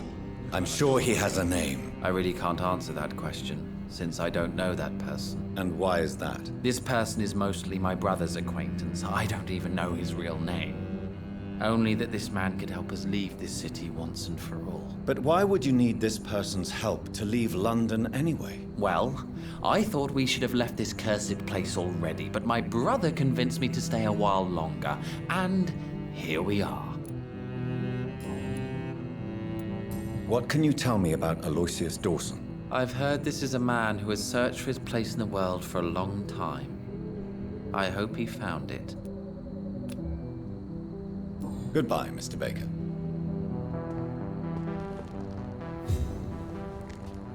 Good evening, sir. I am Dr. Jonathan Reid.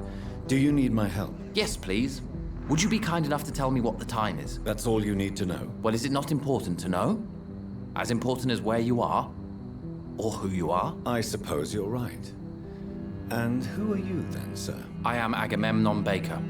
Like my brother, I think we need to leave this city immediately. And my brother and I rarely agree on anything. May I ask what you're doing outside at this hour of night? I don't know. You should ask my brother instead. It was his idea in the first place. You must have your own ideas. From what I have managed to understand, I guess we're supposed to wait here. Waiting for someone to come. What can you tell me about this part of town? It's the only place I've considered myself happy. Or at least that's what I believe. Unfortunately, It's time to leave. Why is that? Because I'm not feeling happy here anymore. Are you? What kind of question is that? What am I supposed to answer, exactly? The truth. And I believe you just did it, actually. May I ask why you've not gone already, if you're so exasperated by this long wait? I believe fear is holding us back. My brother would have said it's laziness, but it's just because he's prouder than I am.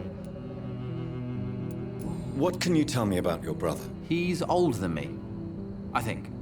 But the important thing is that I really hope I'll die before him. Grief would just kill me, you know? Is that all? Pericles is very attached to this city, and without my insistence, he would never leave this place. We don't often agree on anything, you see.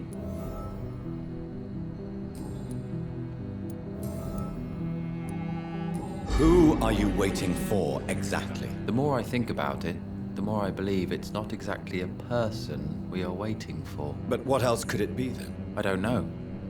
A feeling? An event? An impulse? How can I tell? Something that would allow us to leave this trap. I'm afraid I'm not following you. What kind of trap are you talking about? Have you ever felt like life trapped you in a role that does not fit you? That you're not in your place? That sort of trap. Trap? And you think leaving London will free you? At least it will give us the chance to be free. That's more than our present situation. Hope, Doctor. Hope is what truly drives mankind. What can you tell me about Aloysius Dawson? You should ask that question to my brother instead. Personally, I've not seen Aloysius for many years. Goodbye for now, Mr. Baker. Good evening, Mr. Baker. Why do I always have feelings of déjà vu when I talk to you? Pericles, tell me why your brother disagrees with your presence here. Agamemnon is naive sometimes. Although don't consider him a fool, sir. He is often more lucid than me. At least you both have the same difficulty explaining what you're doing, and for what reason. But is that not a common problem for all mortals? What can you tell me about your brother? If you are searching for a pleasant chat, you should speak with him instead of wasting your time with me. He's always been the more gentle of us. That's it? That's all you can tell me about him? For the time being, true kindness is the most valuable quality, my good sir.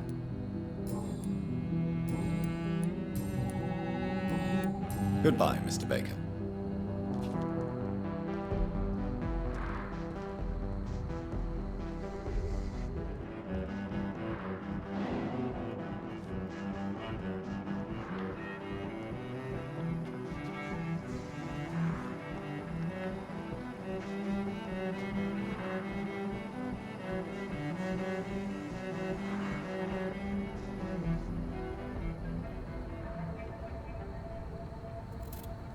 Be careful, Carol. You're wasting good food here. Yes, Mother. I said be careful, child. I'm sorry, sweetheart. Mummy has been so clumsy again. No, that's okay. It won't bleed for long. You're so pale. Are you feeling sick? Do you need to see a doctor? No, I'm fine. I already saw the doctor last week. Don't be silly. You must see a doctor. Just don't tell him how clumsy your mummy is, all right? I love you so much, my baby. I love you too, Mother.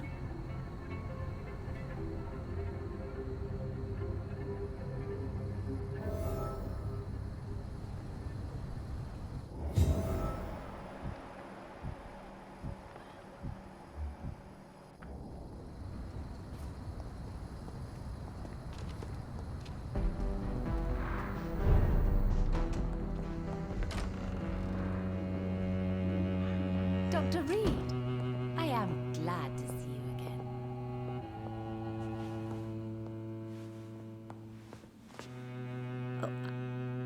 Good evening, Miss Price. I'm Dr. Reid. Do you remember me? Dr. Reid?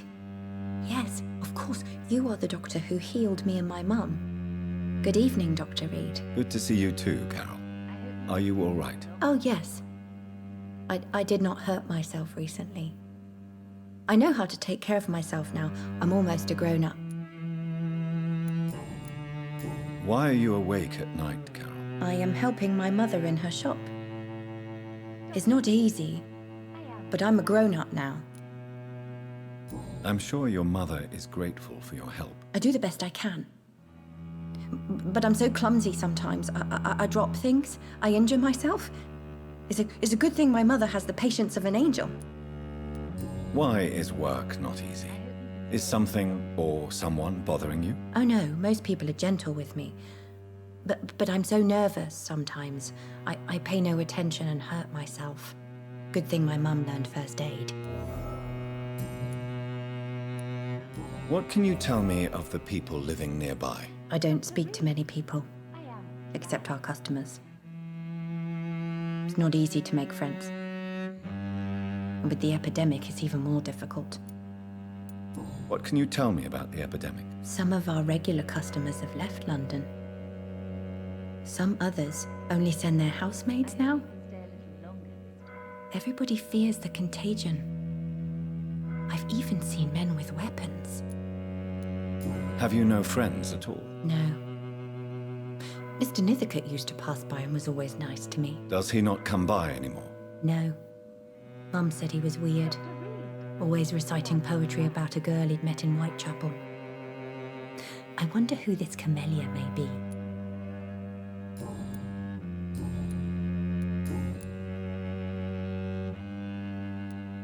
Do you enjoy working with your mother? Oh yes, Doctor.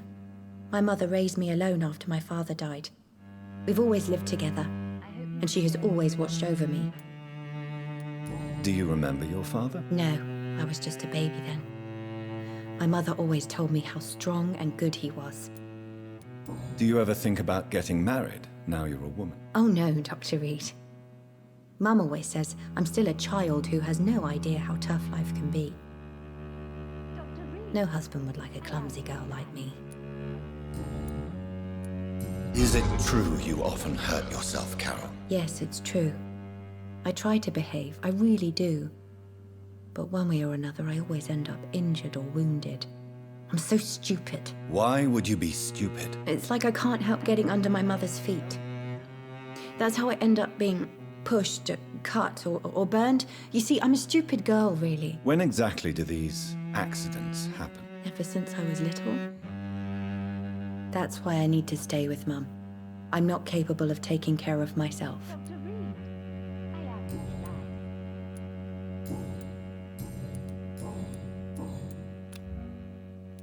Have you ever met the famous Aloysius Dawson? Yes. A very strange man. Not very nice. What do you mean? He said he was ready to pay good money for rare books, and then laughed at what we showed him. Goodbye, Carol. Good morning. Good evening, sir. Good evening, Miss Price. You know you can call me Carolyn, my dear doctor. Tell me, Carolyn, do you often wound or hurt your daughter by mistake? No. I always thought it was Carol's clumsiness that caused these incidents. Maybe it's a family trait, Doctor. You really believe it's just bad luck and being clumsy, then? Of course, Doctor. What else could it be? I have nothing to hide.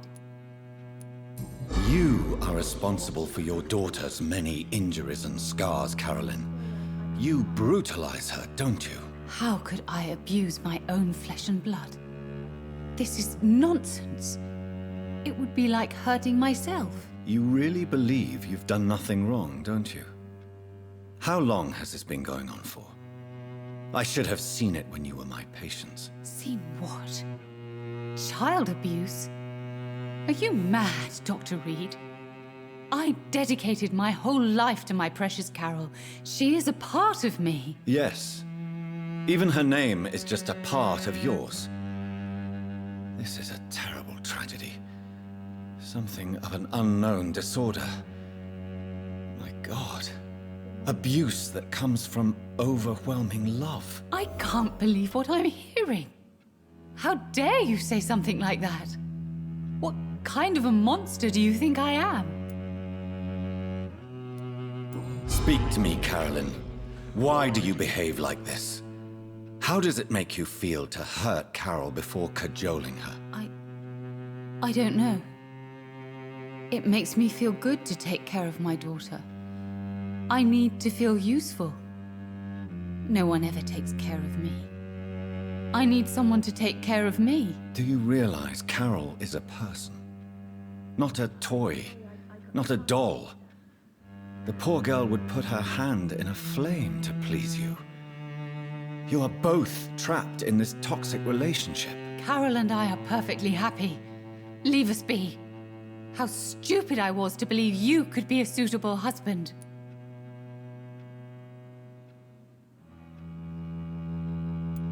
I'm not judging you, Carolyn.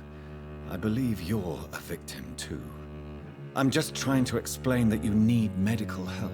You will not separate me from my flesh and blood, Dr. Reid. We'd rather die.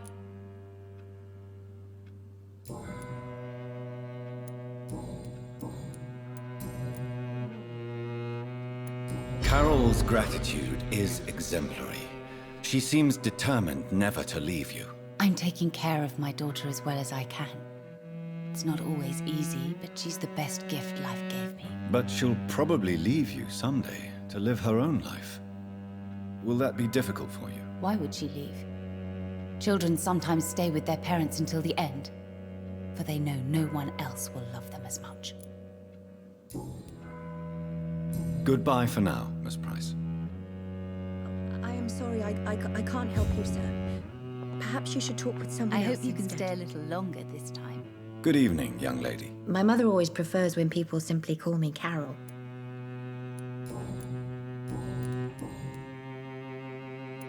You need to understand you are in danger, Carol. Your mother is responsible for all your injuries. That's a lie. She has always taken good care of me. She only gets irritated when I get under her feet. It's my fault. My mum loves me so much. Yes, Carol. Your mother believes she loves you as much as you're convinced she loves you. But you are both trapped in a toxic relationship that puts you in danger. What are you saying? That she lied to me all these years? That she wants me to be miserable? My mother has dedicated her life to my safety.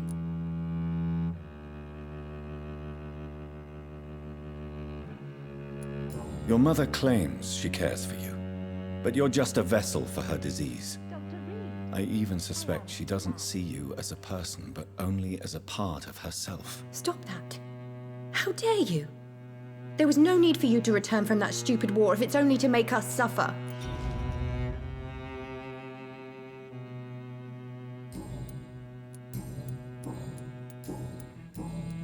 Goodbye, Carol. Good morning. Good evening, sir.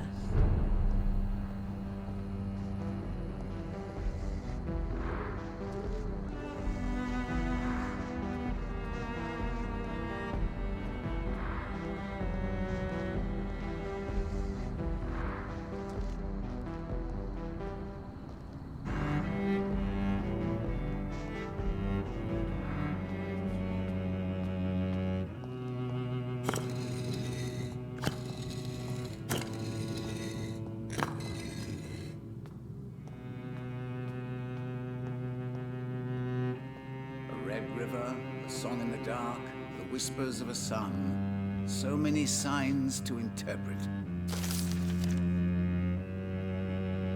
Jonathan Reid. At last we meet.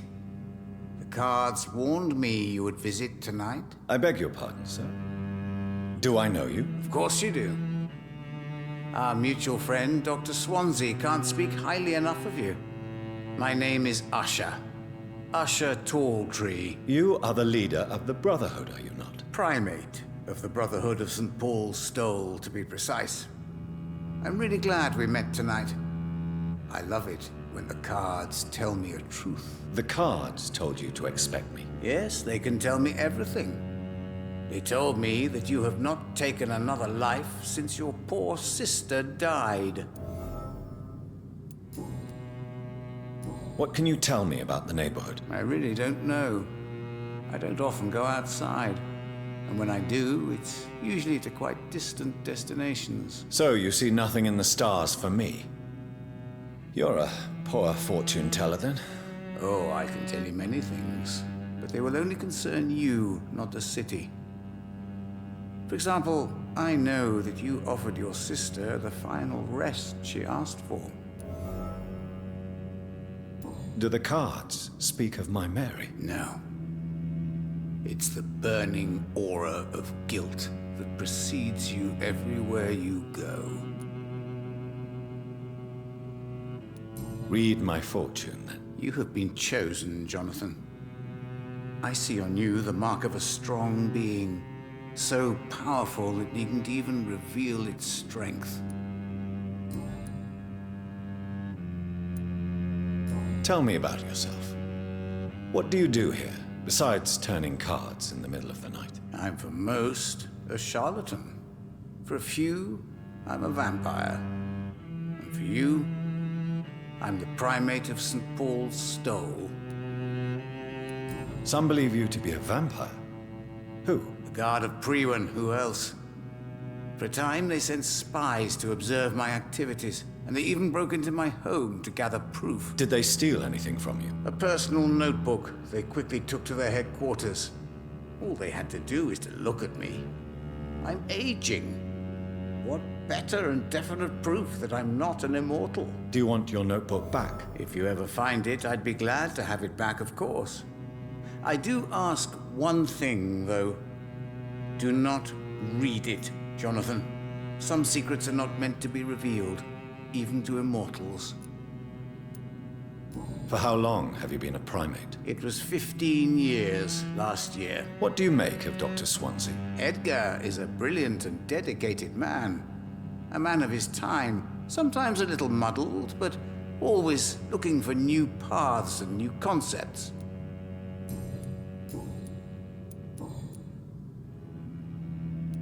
May I ask you about the Brotherhood? Of course.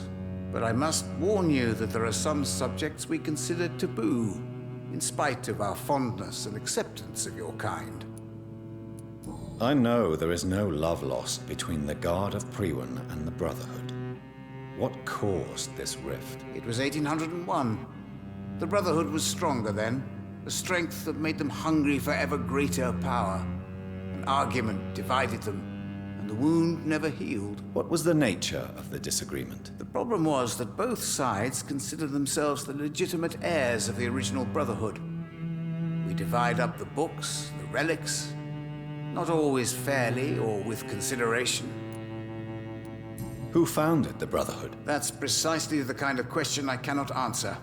It is delicate, and may reveal some of our secret traditions. So you're not just a club of academics and scholars? Once upon a time, very long ago, the Brotherhood did more than simply study the vampires.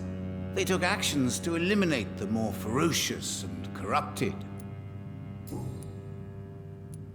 How do you measure the amount of blood on my hands? I told you. The cards always tell the truth. Well, most of the time. Is it possible to tell me my future? A vampire's fate is much more delicate to read, Doctor. But I can try. All right. Let me hear it. You're on a path to redemption, Jonathan. But be careful. One single trip and you'll fall. That doesn't sound promising. Take this, young Ekon, as a personal reward for your strong will. Keep following the right path and you'll reach safety.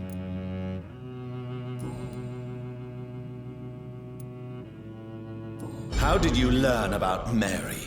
And spare me the hocus-pocus parlor tricks. The truth, now! Swansea told me. Don't look at me like that. His task is to observe and gather information about vampires. He had to tell me about Mary.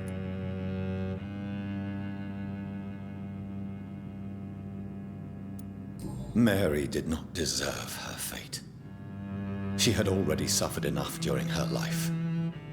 And yet the pain and the suffering went on after her death. Suffering is part of the immortal condition. Some prefer to lose their minds rather than face the simple truth. The pain will never stop.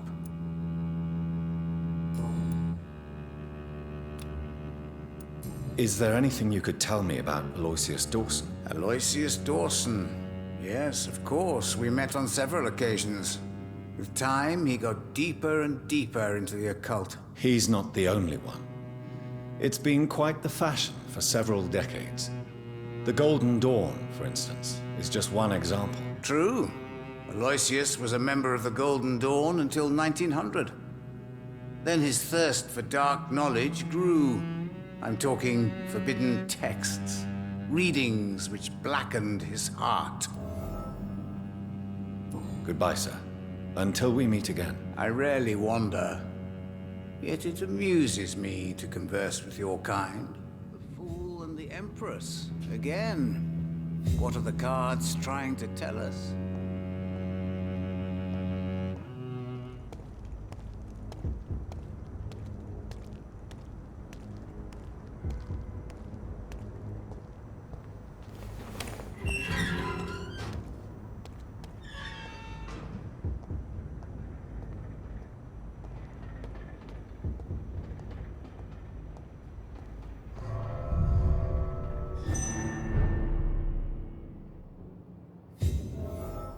Dawson's mansion. Here I am at last. But the question remains, am I ready to make a dying man my progeny?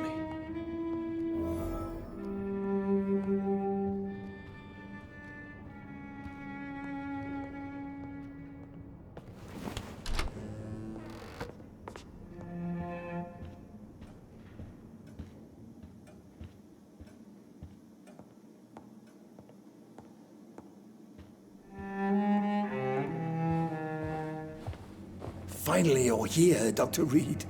What took you so long? I had to pass several of your barricades and outposts to access your mansion, sir. Death, pestilence surround us, and time is against me. I see you've gathered some of the most expensive, albeit experimental, blood transfusion equipment available. All this could be so useful in a hospital. Yes, yes. Since Lord Redgrave sent me a doctor to perform my conversion, I thought you might find some of these devices useful. Most thoughtful. But tonight I'm not here as a physician. But I feel reassured that a specialist such as yourself would help me to escape the Reaper. Very well. But before I proceed, I have a few questions for you. If you must, but be quick, for I don't have much time left in this life. First of all, I need to be sure that you know exactly what is going to happen to you, sir. I can assure you I'm as informed as any man can be. I have planned for this moment, Dr. Reid. Planned very carefully.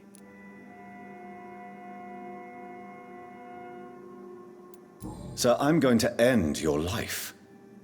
Do you not wish to discuss the procedure for even a minute? I don't have a minute to indulge in idle chatter. I can't feel my legs, and the cold, so cold. I will become your maker.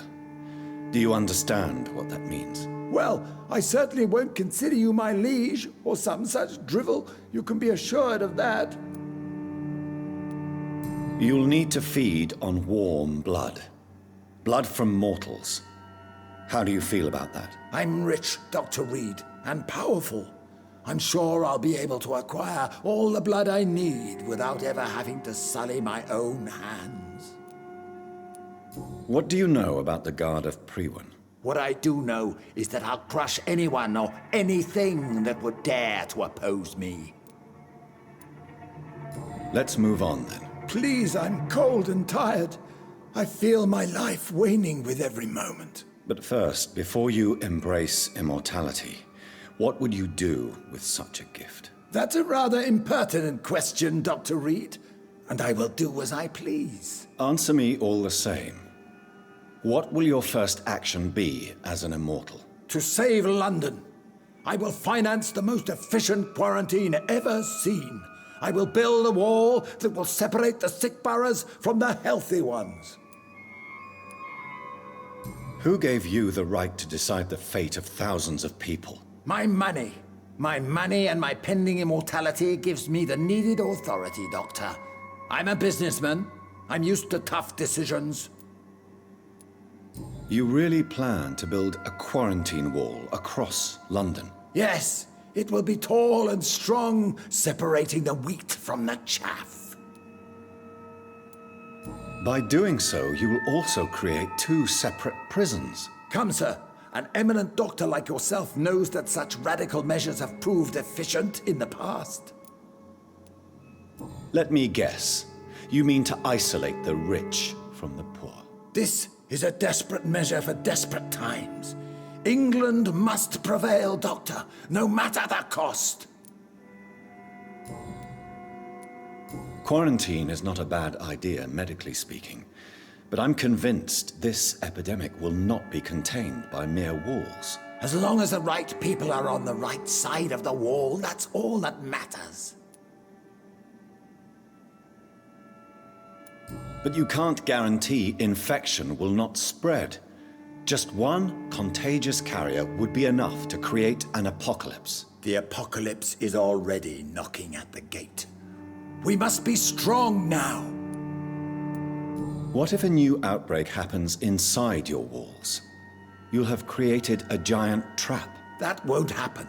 As long as we dispose of anyone that is contaminated as soon as they are spotted. I've heard enough. It's time to proceed. At last! All right, do what you have to do. If it hurts, so be it. I've been preparing such a long time for this.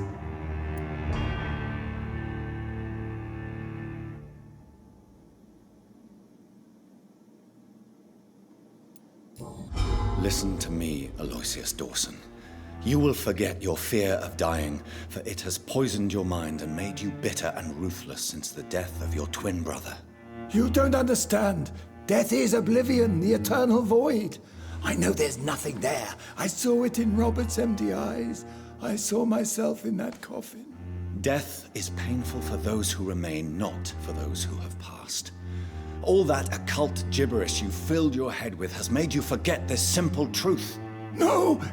Death will not claim me. I have the power and the money. I've acquired the arcane knowledge needed. I believe there is magic, there are dark forces. You will provide me my extension. Your ignorance makes you a fool.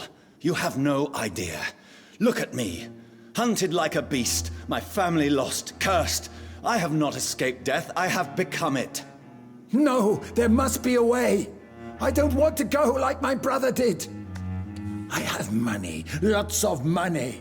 Money won't ease your mind. I know you used to be a good and generous man. So I offer you the gift of peace, Aloysius. The tranquility of a true death.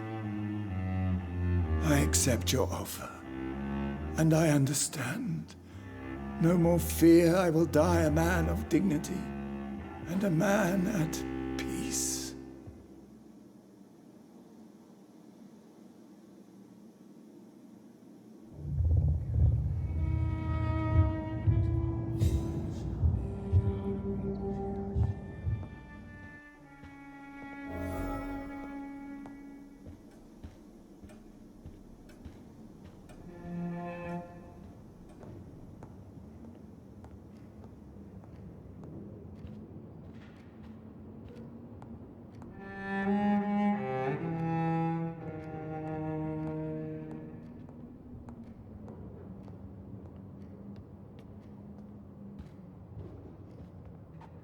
Is it done, Dr. Reid?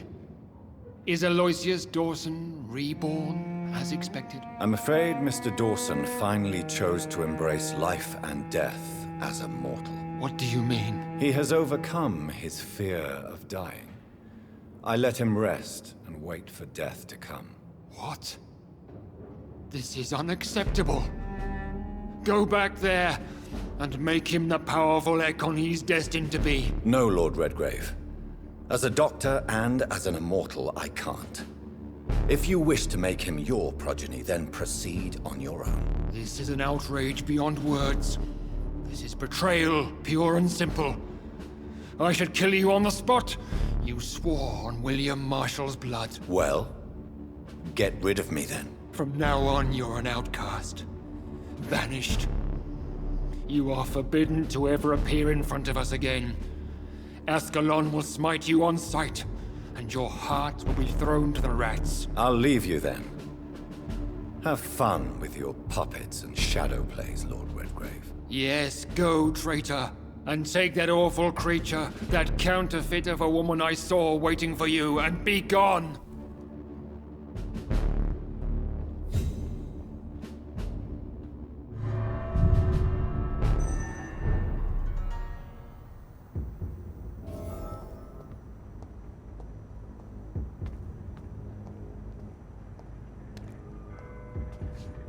We meet again at the strangest of times, young Ekon.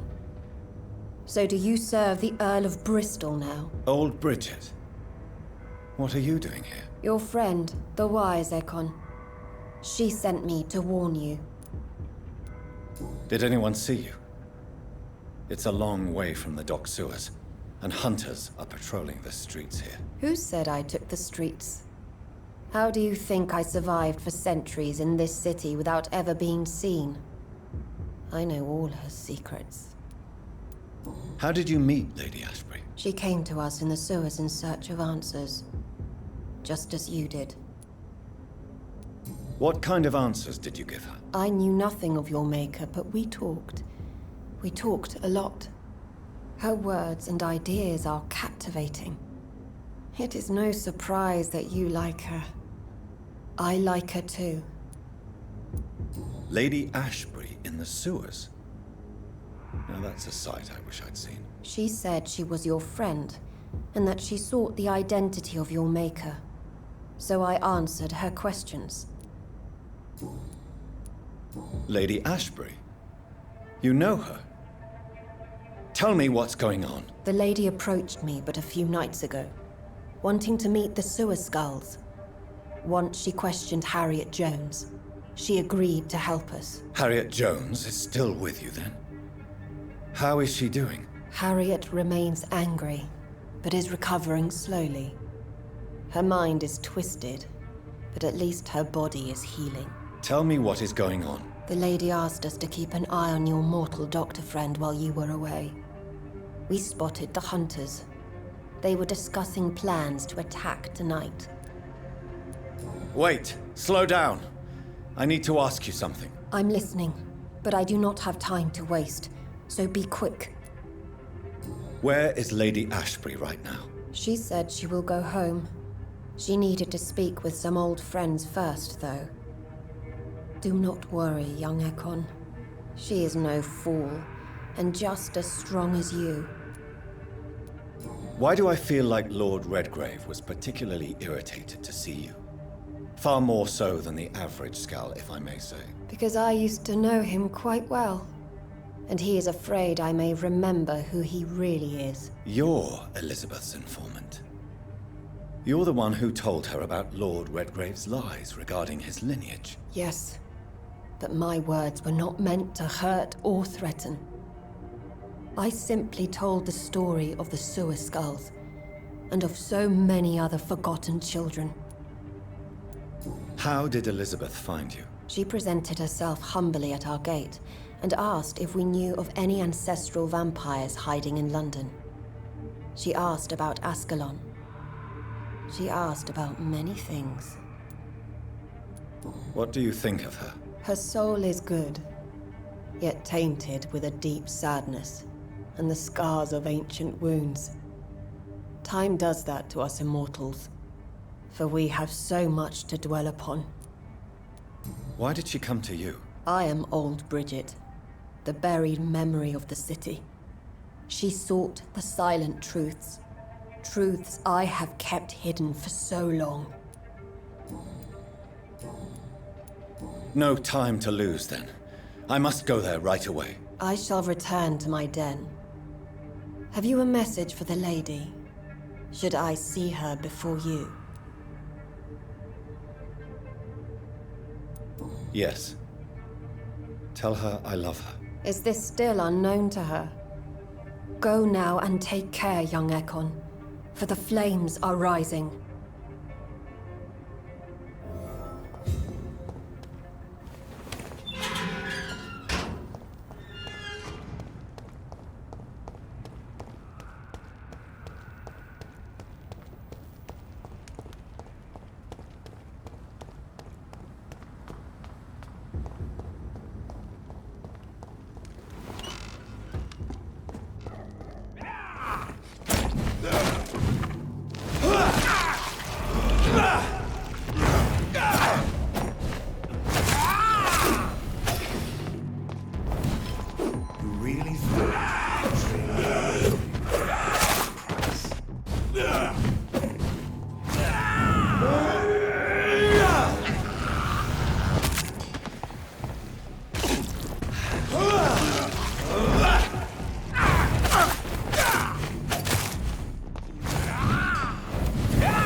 What is this truck?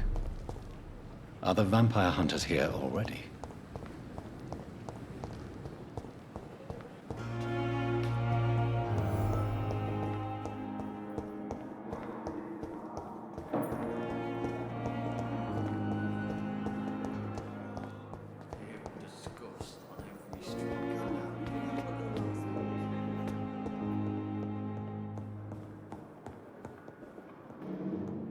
Those bastards! What have they done to Edgar? Looks like he's wounded. I better follow the blood.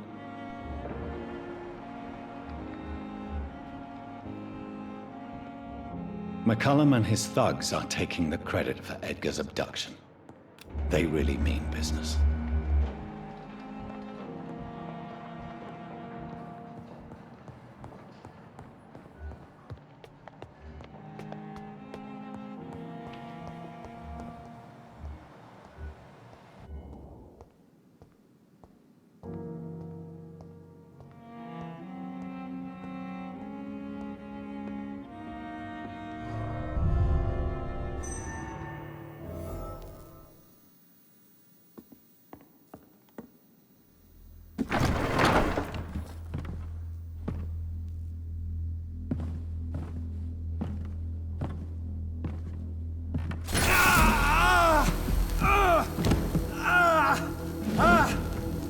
Ultraviolet curtains and orichalcum powder. Dr. Swansea's always been a resourceful bastard. I bet he never told you he had this installed in case of a vampire attack. Says a lot about how much he trusts you. What have you done with Edgar? Don't worry. We don't kill humans. Even if your friend is deserving of a little punishment for what? What are you talking about? We know everything. Swansea and you created this bloody epidemic. You aim to unleash another disaster, just like William Marshall did. No! I'm trying to put an end to it, just like you are. You're its progeny, aren't you? Where is the monster hiding? It's still in England, isn't it? I have no idea what you're talking about. Jeffrey, please listen to me. No tricks. That shit won't work on me. We've found proof in the theater. Doris Fletcher was your first experiment. Now where is Marshall? Speak!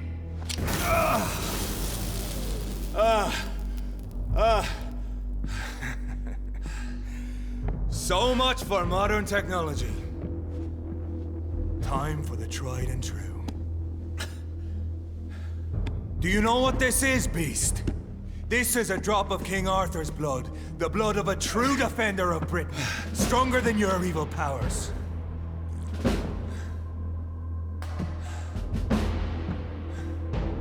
This is ridiculous. We're losing precious time. True enough. Soon I'll bring your head before your coward of a father. Your poisonous bite is useless on me.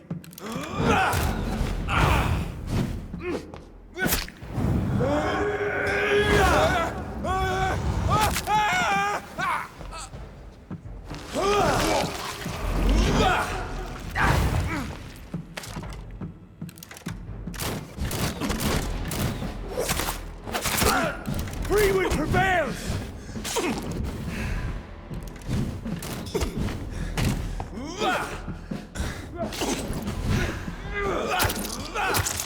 I know!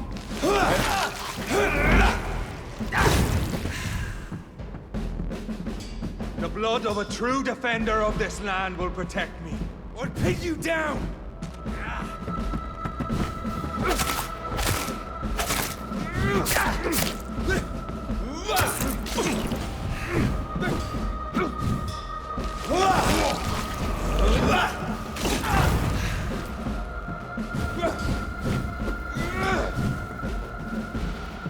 Show some. If you're so innocent, why does simple light burn you so much?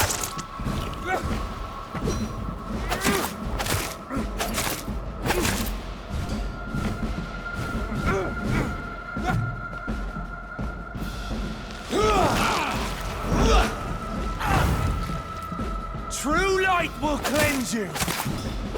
Come on, Reid. Try something else.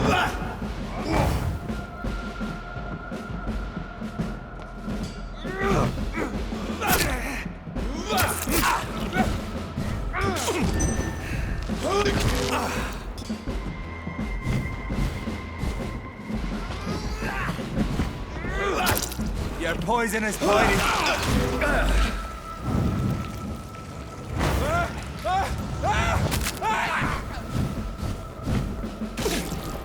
Close your eyes. This is gonna hurt.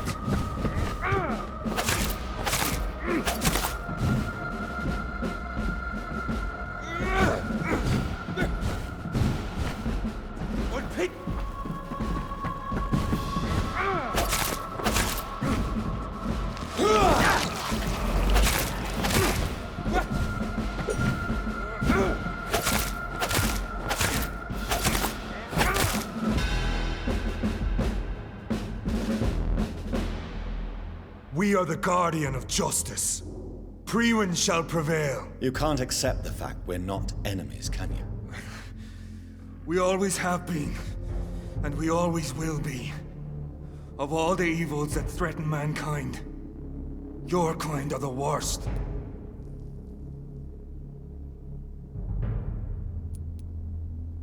I'm not saying we could be friends, you and I. But perhaps we could collaborate to put an end to this epidemic. Never!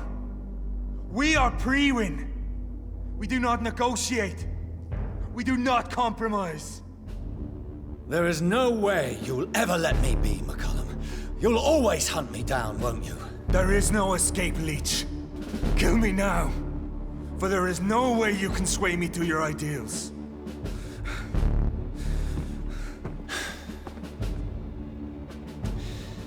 That's where you're mistaken.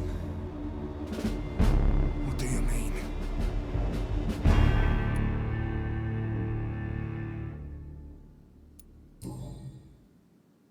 I'll spare you, McCullum. I'll offer you the mercy you never offered me. What is this ruse? This is no ruse, McCullum. This is me letting you go. After all, you and I are both trying to save this poor country in our own way.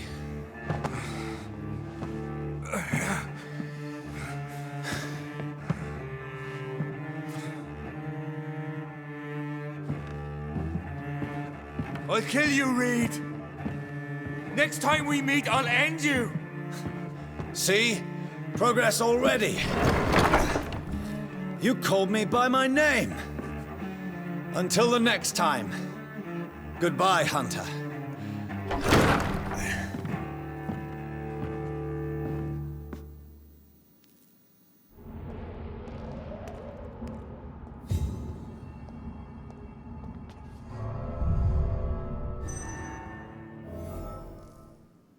So Priwen never left Doris's theater after they invaded. They must be holding Edgar here in their new headquarters.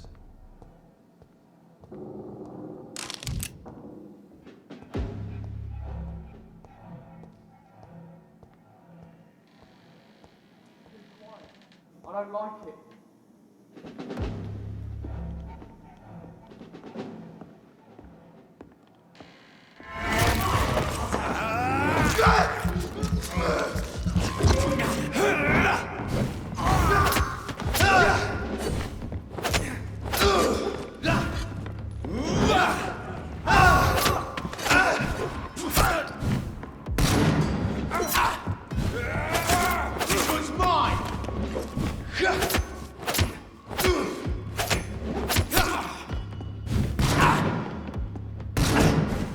Back in the grave, you! How are you?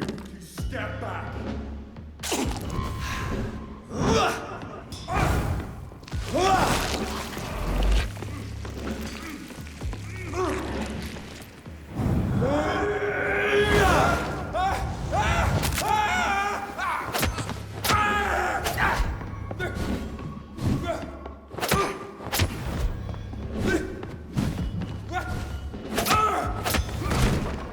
Go on back to the...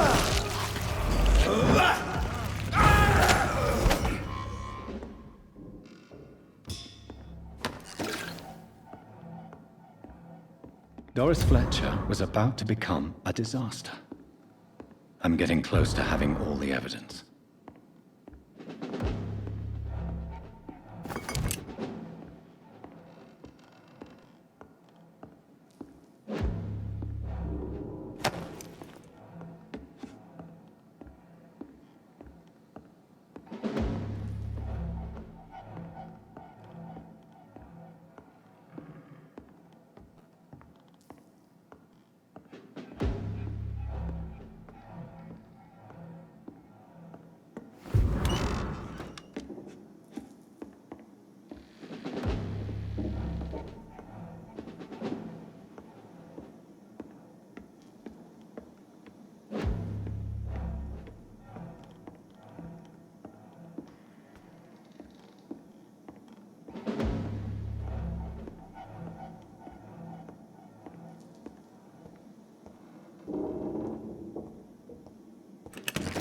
Turn around, sir. Burning!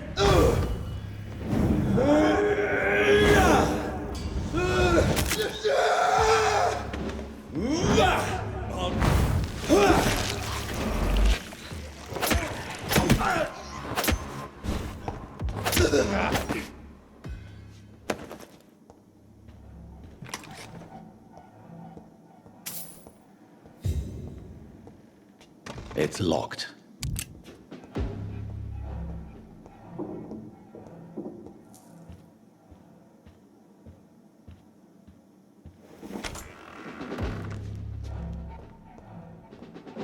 It's locked, all right. Blood of a pure heart, garlic, blood of a king. I don't understand. Perhaps this is what McCullum drank. I had better keep that in mind. I should find the key to that box.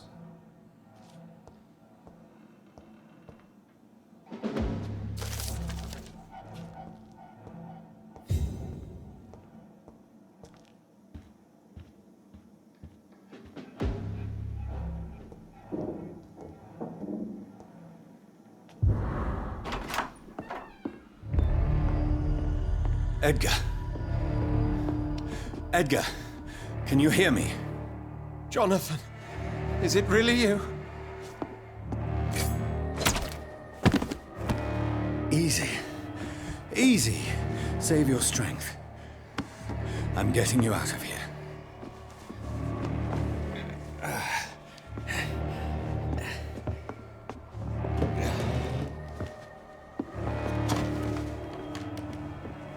Don't try to spare me. As a physician, I know all too well when it's too late. Punctured lung, broken ribs, and internal bleeding. An accurate diagnosis, wouldn't you say? Edgar, what happened? They wanted me to confess. Beat me black and blue. Geoffrey McCullum ambushed me at the Pembroke Hospital. He was convinced you and I were responsible for the Skal epidemic. I never imagined that self-righteous fanatic would dare to attack us in the open. What became of him? To prove him wrong, I let him go. Really? You sure that was the wisest course of action? Time will tell. The most intriguing part of his accusation was that you and I were the pawns of some ancient vampire. William Marshall. Yes, they tortured me to make me confess the same nonsense.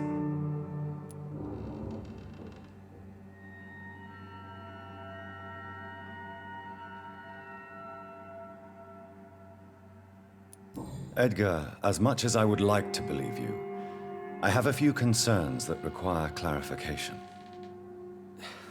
What do you mean? William Marshall, for example. You speak of him as if you know him. How is that? Jonathan, I cannot say I'm ready for another round of questions. Why would the Guard of Priwen believe you and I created the vampire epidemic? Maybe due to our profession. Because I offered you shelter in my hospital. What can you tell me about William Marshall? Not much. History paints the story he was the greatest knight who ever lived.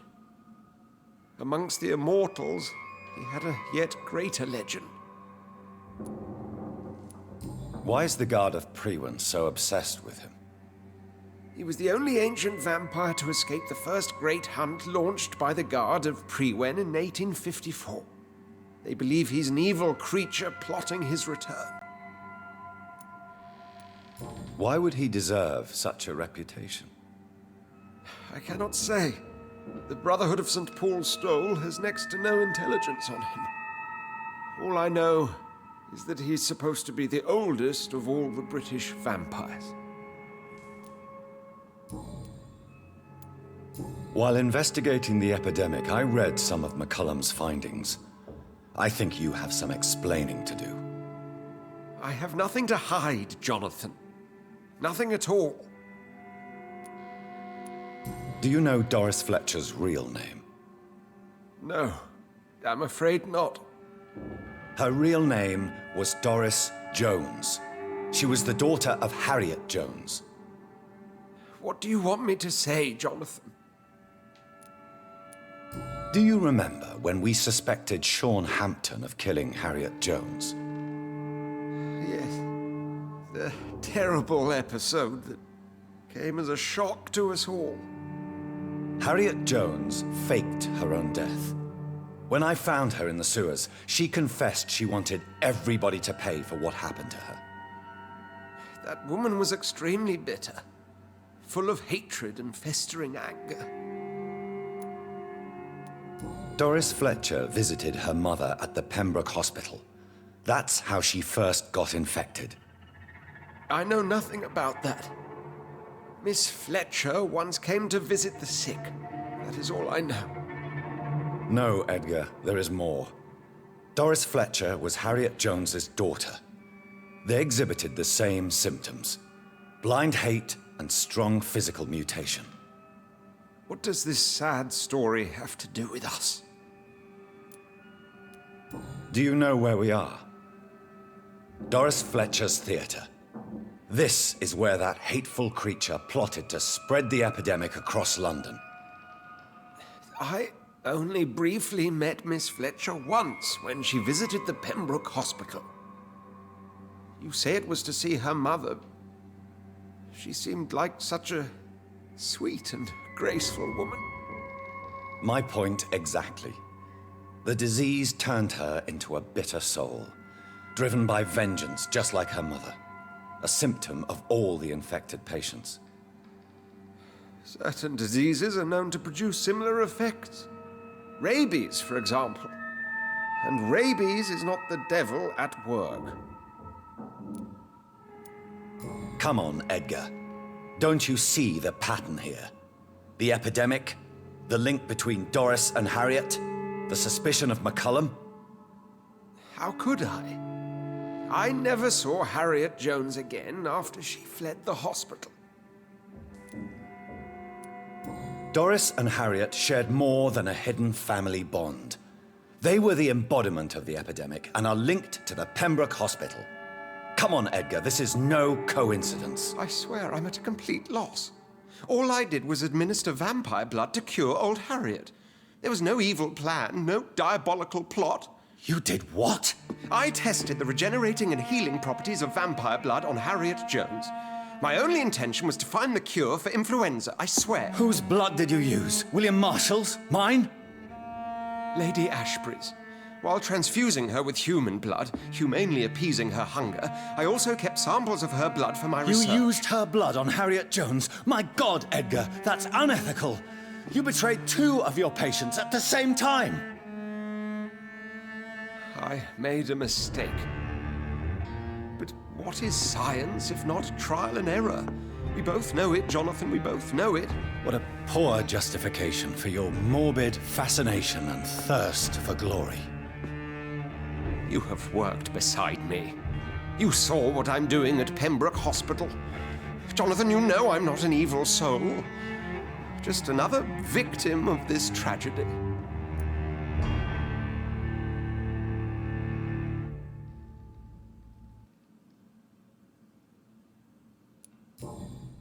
Yes, Edgar, you're about to die. I won't say it's fair, but I can't say you don't deserve it.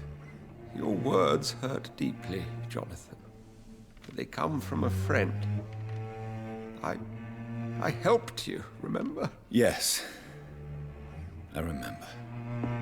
The second I saw you in that bar, I knew we would accomplish great things, you and I. I thought you were a vampire, till you brandished that cross.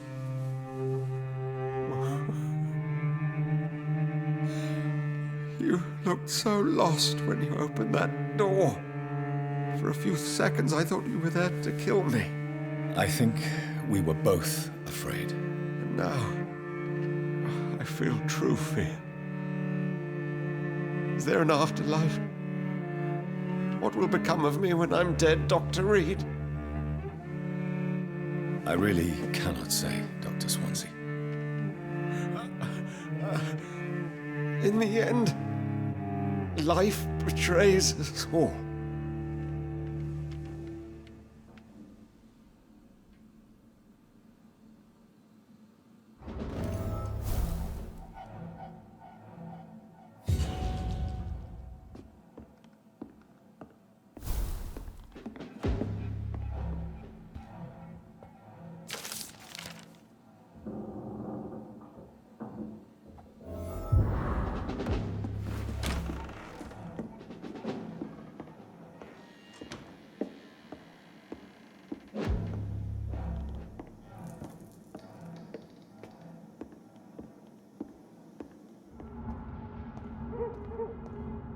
So Harriet Jones became the original carrier when Edgar gave her vampire blood. I must tell Elizabeth.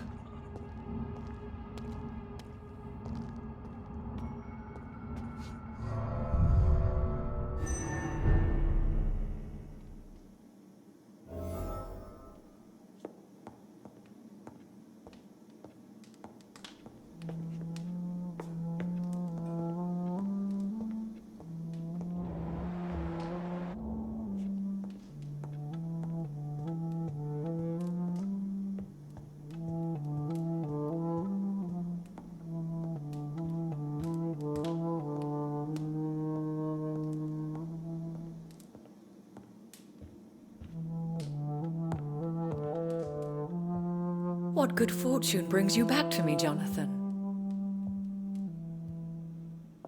What is it, my dear?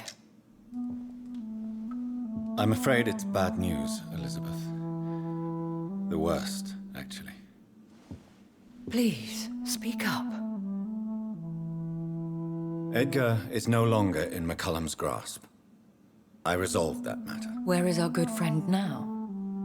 Is he well? He was mortally wounded. I put an end to his misery. That is terrible, Jonathan. And yet you did what you must. The poor man. Edgar Swansea was responsible for the Skal epidemic, Elizabeth. It was he who unleashed the deadly scourge upon London. What? Are you certain? This is the most terrible accusation of all. He confessed everything to me. He sought to cure the disease, to exploit vampire blood to stop the epidemic. But he unwittingly gave birth to a catastrophe. All those poor victims. How could he do it?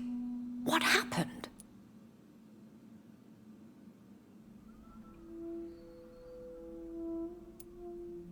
Edgar gave no heed to ethics. His theory could have been proven to be correct, but he abused the confidence of his patients to test it. I must say I'm shocked, Jonathan. Who would have thought it? And the poor patient. Let me guess. It was Harriet Jones, was it not? Yes.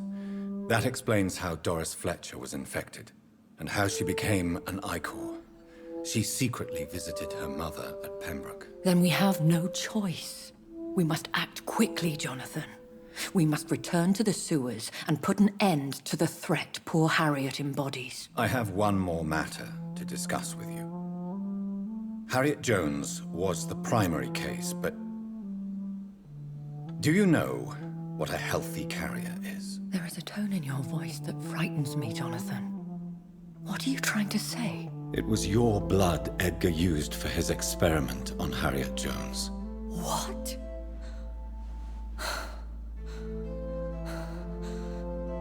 No. No. This can't be. Oh. Elizabeth, are you all right? No, I have to go. What do you mean? Leave me alone. Save the city, Jonathan. Save what can be saved. Elizabeth, I need answers. Why did your blood Stay cause away this? from me. Please. I swear I never was your enemy. Wait! No! Elizabeth!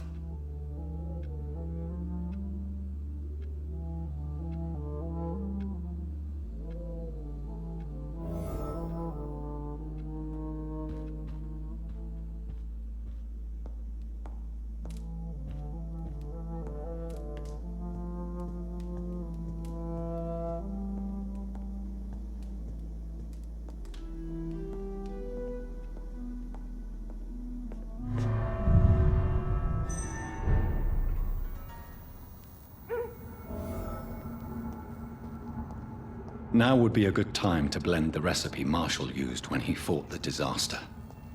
I think I know where to find what I need. Whose blood could be purer than that of William Marshall? Lord Redgrave will have to spare me a drop.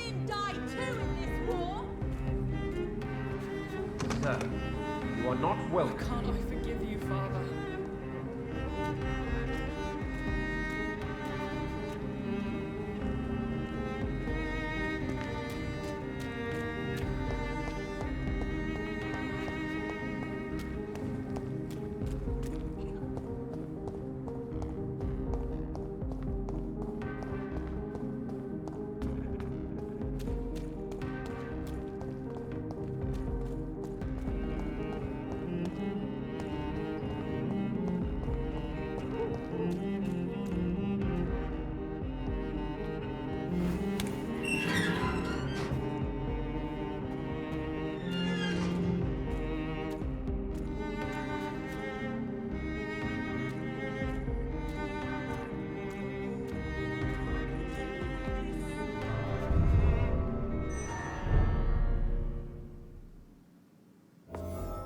I'm still persona non grata in the Ascalon Club.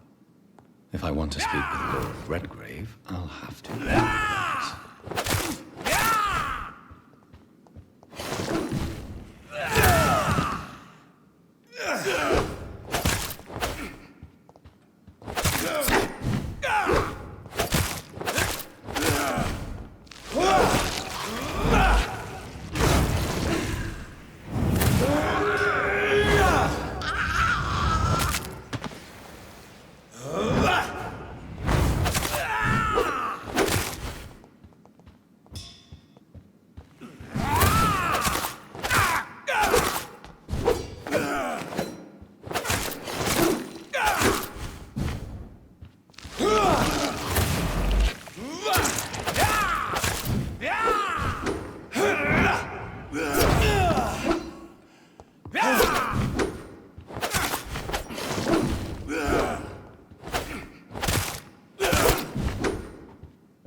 Good evening, Lord Redgrave. What are you doing here, traitor? I shall smite you for this audacity. I'm not here to bicker, Lord Redgrave. I can put an end to this epidemic, but I need your assistance to do so. Good. We've held out thus far, but the time has come to put an end to this crisis. Tell me, what do you need? The blood of William Marshall. The blood of William Marshall? Of my maker? Are you mad? This blood is the purest of all. My maker proffered it to me on the battlefield. I cannot hand it to you.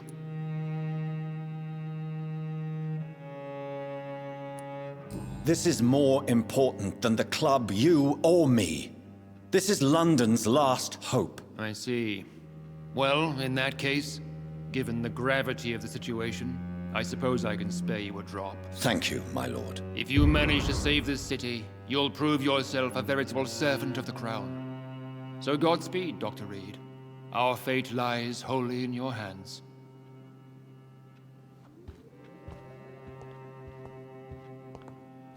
Support the equality between men and women.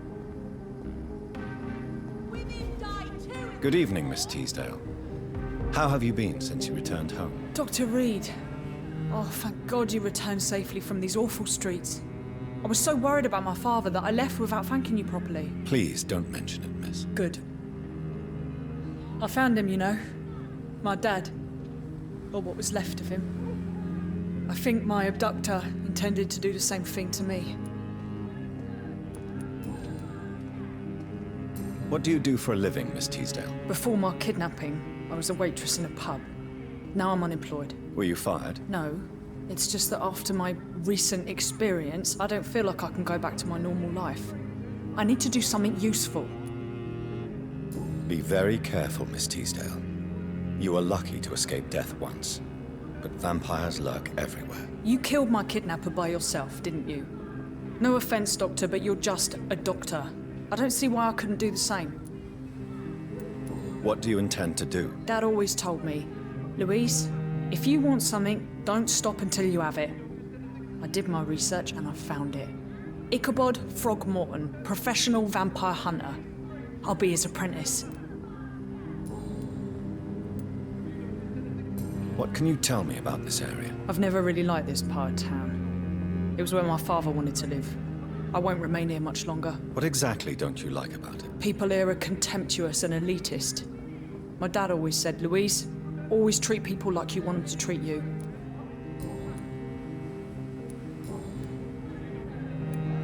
You seem to cherish your father a great deal. Dad was the best. kept an eye on me, but let me make my own mistakes. Louise used to say, mistakes are the best teacher. You would have liked him. I'm sorry you didn't have the opportunity to say goodbye. That's all right. He's buried in consecrated ground now. Nothing bad can happen to him. Goodbye, Miss Teasdale. And be careful. Until we meet again. It's always been your house, Dad. Not mine. Remember, don't let any strangers come into your house. Have you noticed anything suspicious recently? Maybe there's a way to break into this house.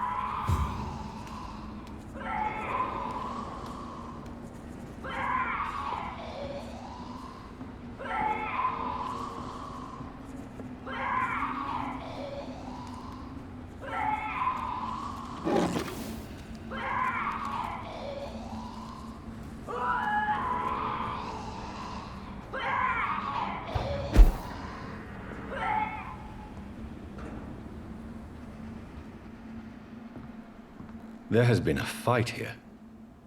I can see a blood trail. Left by one of the antagonists, perhaps?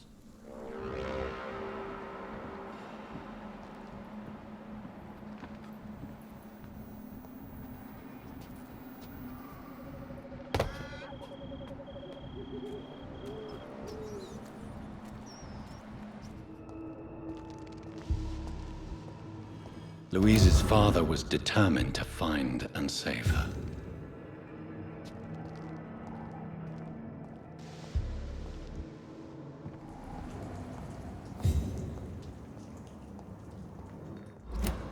A restaurant where the guests are blindfolded before being seated. Intriguing.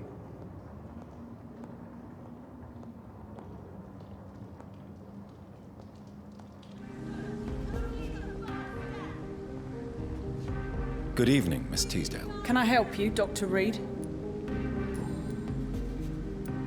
Why did your father feel guilty?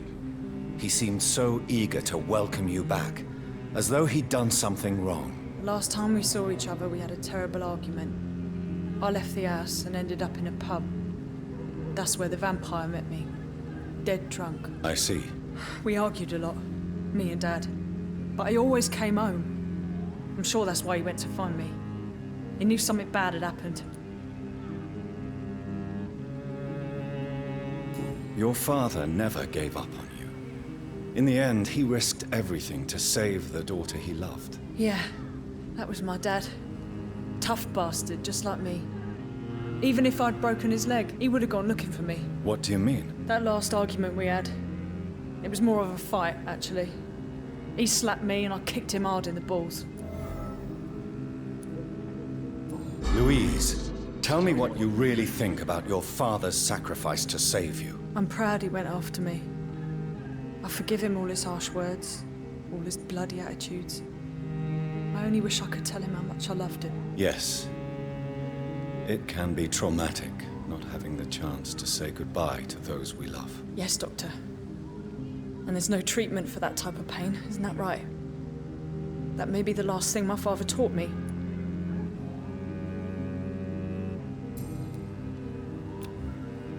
Goodbye, Miss Teasdale. And be careful. Until we meet again. Why can't I forgive you, Father? Women of all countries unite! Women died too in this war! The night is so peaceful. I understand exactly what that poet meant the other night. Good evening, Dr. Reid. A great night, what? Calhoun, tell me about your relationship with Doris Fletcher. Oh, Doris.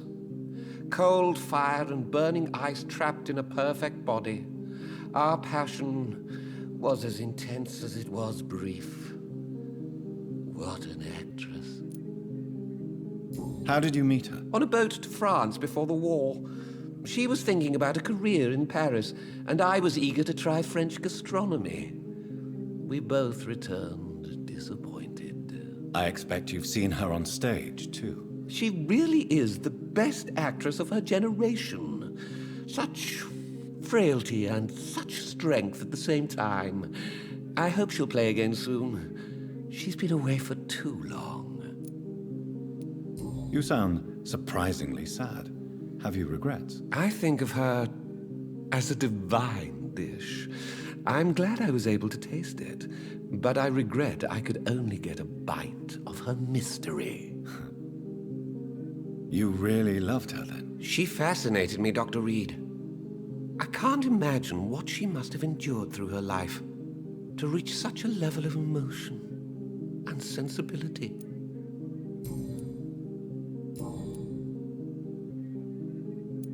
Have you any news on Aloysius Dawson? I heard he died and gave all his money to the poor. Now that's a good man. An example for us all to follow. I have found a restaurant that could satisfy you, Mr. Russell. The most intriguing and exotic restaurant in London. Really? You have piqued my interest. Where is it? It's a place where you eat in complete darkness and try to identify your meal without anything but your palate. My, oh my, how interesting. It could even be fun to eat a little poisson et fruit that way. Oh, thank you, Dr. Reid. Please, have this for your research. I may have a look at your goods, Mr. Russell.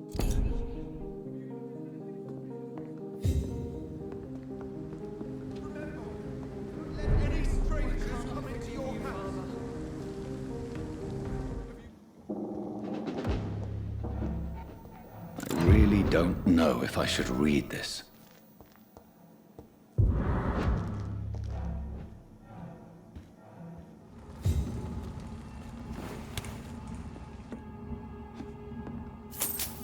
Fresh water.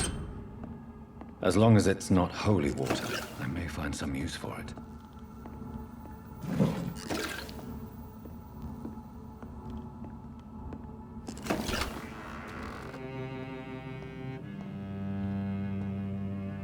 Good evening, Jonathan Reid. Can I help you in any way? I found your notebook. The one the guard of Priwen stole from you. And you've brought it back to me.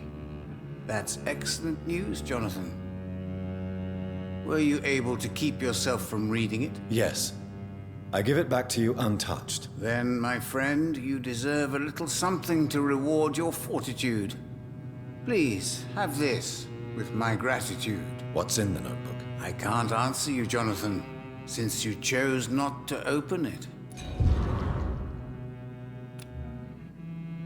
Goodbye, sir. Until we meet again. I rarely wander, yet it amuses me to converse with your kind. Cards never lie, but they are never easy to read.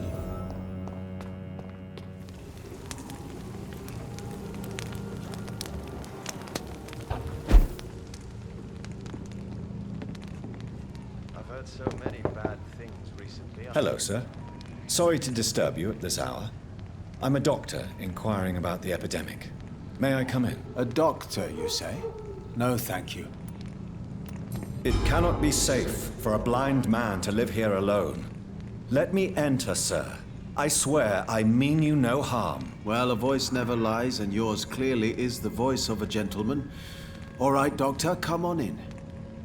Wandering in this part of town at night, you're either brave or a fool. So what is the name of my nocturnal visitor? I'm Dr. Jonathan Reid. As I already explained to you, I'm inquiring about the epidemic. Dr. Reid? The eminent surgeon? My God, I'd never have expected a brilliant physician like you to knock on my door. You flatter me, sir. No, sir, I am flattered. I read all your work when I still had my sight. I loved it. I'm Mason Swanborough, by the way. And what else have you learned about me, Mr. Swanborough? I know you assisted Professor Carell in France, and that you invented a new blood transfusion method based on his work. Yes. Those were frustrating but exciting days. I loved it. Yes, the thrill of research and discovery. This is what drives people like us, Dr. Reid. Oh, how I envy you. Does someone take care of you in this isolated place? My sister Loretta and I have our daily routine. Every morning and evening she comes by so we can talk and eat. Then she leaves and I stay. Do you not appreciate your sister's visits? Loretta is the best and worst thing that happened to me, and I believe she could say the same thing about me. Where does your sister go? Well, let's just say she earns enough money for us both. What's so amusing about that? I won't hide the truth from you. Loretta sells a fake miracle elixir to the sick people of Whitechapel.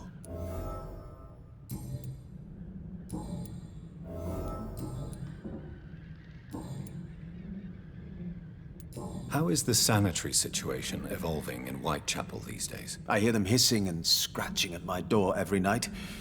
The sick made mad by the fever. But these walls are thick, and my lock is solid. Goodbye, Mr. Swanborough. I'll leave you now. Wandering in this part of town at night, you're either brave or a fool.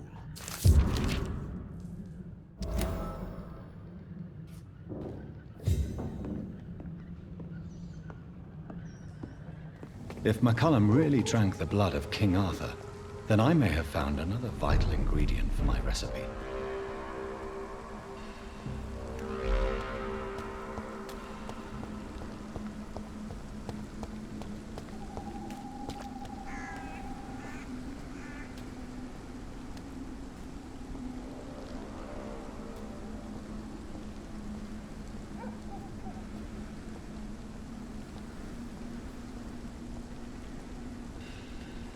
Good evening, Vampire Hunter. Are you here to end me, Leech? You'll find I will not be killed easily. Not at all, McCullum. I am here because I need you. Really? I'm intrigued. Speak up, then. I need the blood of a king. The blood of Arthur.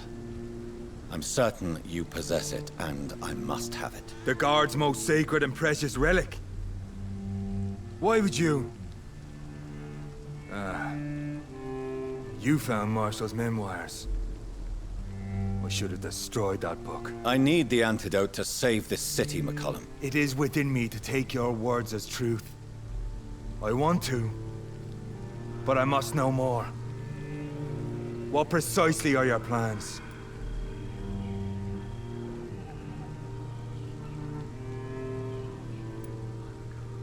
I have found the carrier, McCullum. The infection's source. It may be science or some supernatural power that's responsible for all this. But I will harness either or both to end the epidemic. A vampire doctor. My God, you're a terrifying creature. Jonathan Reid. Do you not understand? We wanted the same thing from the outset. A means to end this vampire epidemic. Not enemies.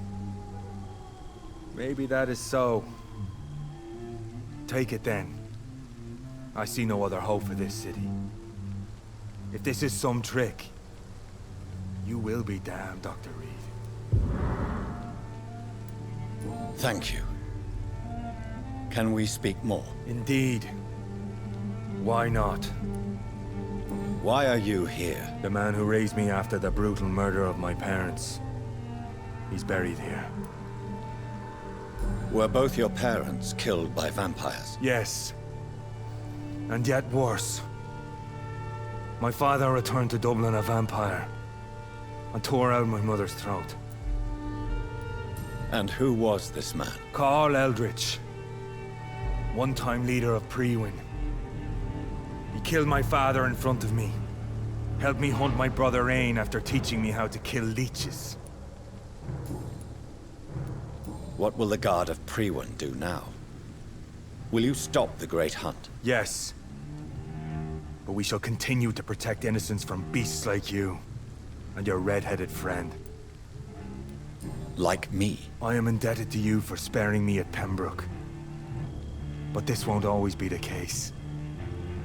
I'm no coward like those St. Paul's Stowe brothers. How long have you known Lady Ashbury? Where is she? And what will you do to her? We saw you meeting her, so of course we investigated. She is gone.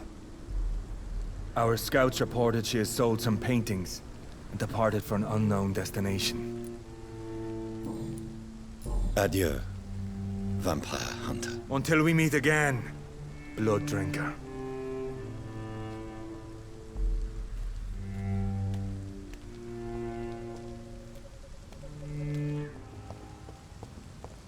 I cannot use garlic, but there may be a substitute in the Pembroke Hospital drug storage.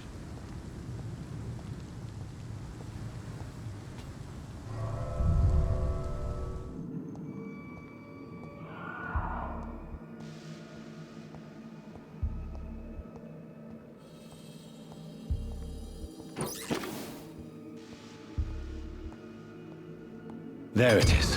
Insulin. Much more efficient than garlic against blood poisoning and sepsis, and much less dangerous for me. Thank you, Dr. Polescu.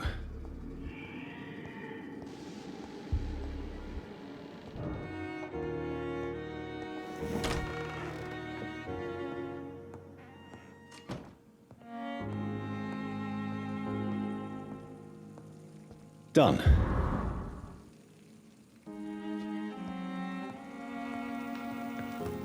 The blend seems stable. Time to go and find Harriet in the sewers.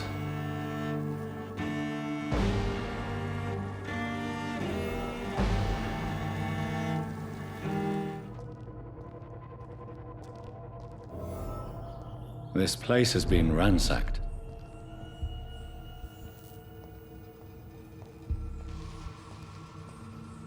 They've all been slaughtered.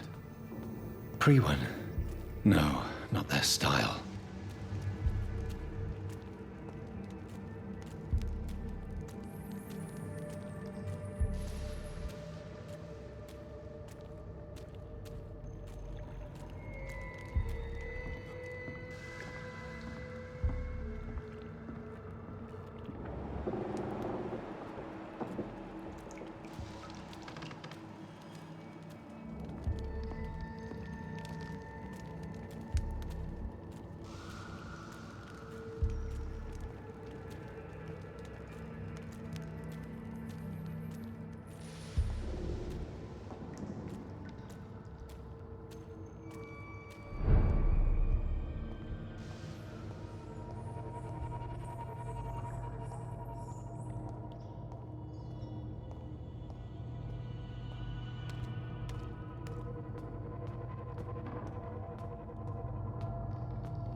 Take not a step further, child, for you are unprepared. You, at last. I wondered when you would show your face again. Step away. We have nothing to discuss. Desist, child. You cannot confront the monstrosity unleashed upon this land without due preparation. I shall not allow it. All right. But no more riddles. Enough of the obscure songs and prophecies. I ask questions, and you answer them. My words have been as clear as crystal lakes, my child. You seem unwilling to drink, to listen, to learn. Why did you choose me? Only you could provide a modern, scientific answer to this ancient, mystical threat. What kind of modern answer? Disease, contagion, and contamination. How they course through veins is your dominion, my child. Your choices have made you. Only you can save this land. Speak to me of this ancient threat. The blood of hate. Vessel of the wrath of the goddess.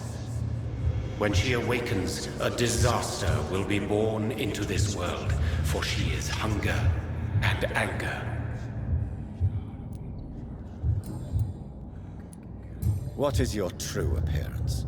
I do not understand. This is who I am. Blood? You are made of blood. Surely you are joking. Why would I? And no, I'm not made of blood. I am blood. Blood is what I am since my birth and for eternity. But who are you really? Tell me your name. I am your maker. I am the servant of the Red Goddess and protector of this land. I have many names. Just give me one, then. There are those who call me Myrddin Wild, the Wild Horned Man. But I never was a man. I was born out of blood.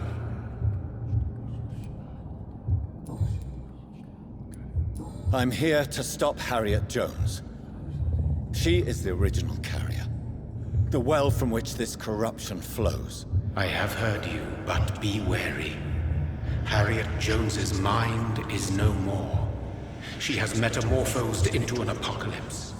Born from, drenched in, and driven by the blood of hate.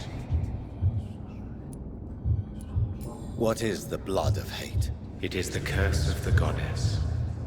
It is the hunger in you, the need for blood, the will to strike and to punish, to spit in the eye of God. Tell me about this disaster, creature. I know London fell victim to such a thing in 1666. A disaster is pure anger born through blood. Its name means bad star, for they only appear when our queen unleashes her unquenchable wrath upon the world. And who is this queen? She is the Red Goddess, the queen of blood. In my youth, 100 lifetimes ago, she was worshipped as the Morrigan.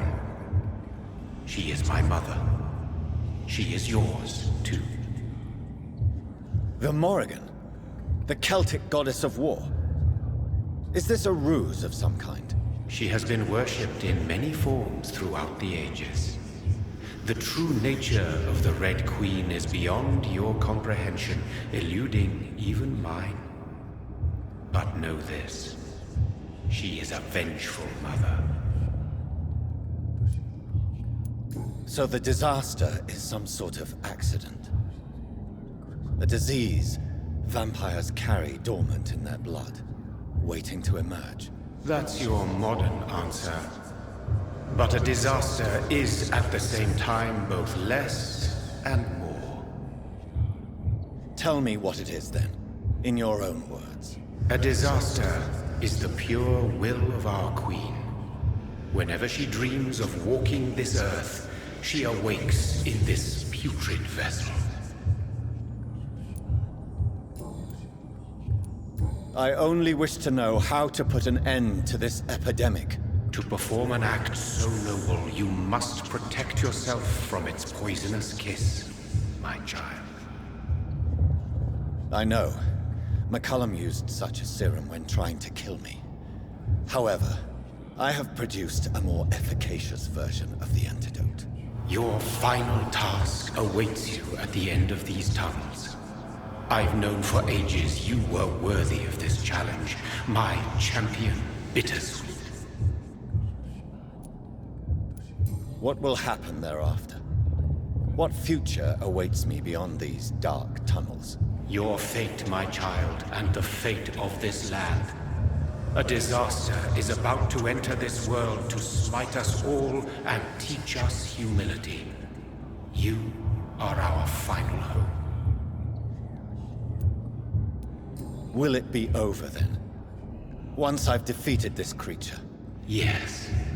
The threat will dissipate like so much smoke, for you will have purified its source. And then what? What will become of me? How would I know? I am no god, and your fate is in your own hands. For you are our champion. You tricked me. My sister died for your schemes. I have brought suffering and tragedy into this world. I am not, nor will I ever be your champion. Very soon you'll come to know that sacrifice is sometimes necessary. I understand the grudge a child bears towards his father and mother. Be brave, my child.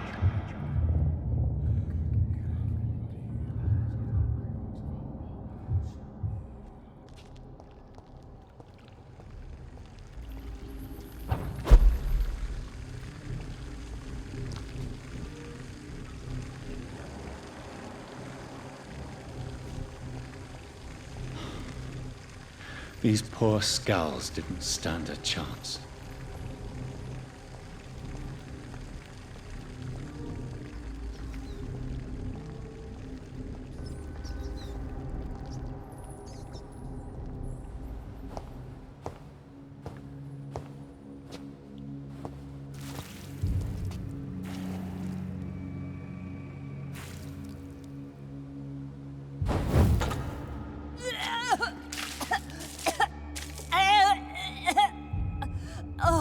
I'm sick. So sick. Doctor, help me, please. I'm in such pain. I'll be glad to be of assistance. Ah, like your help, Doris. Liars! All of you!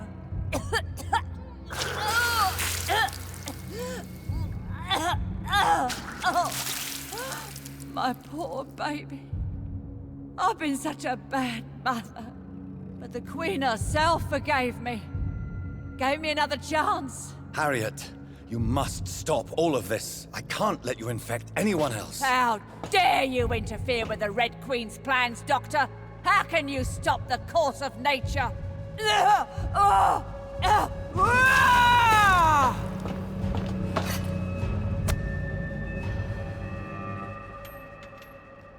poor baby! Where is she now?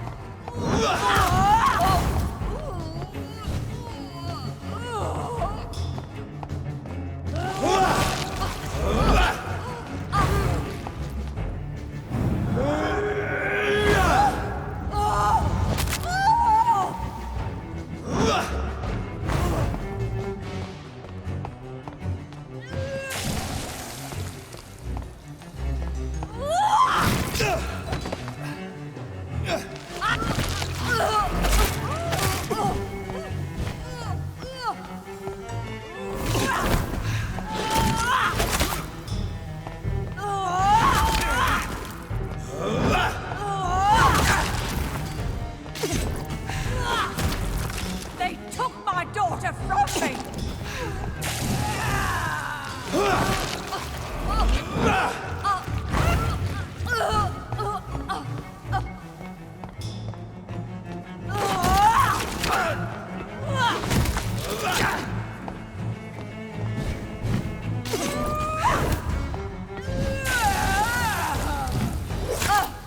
Nobody ever helped me.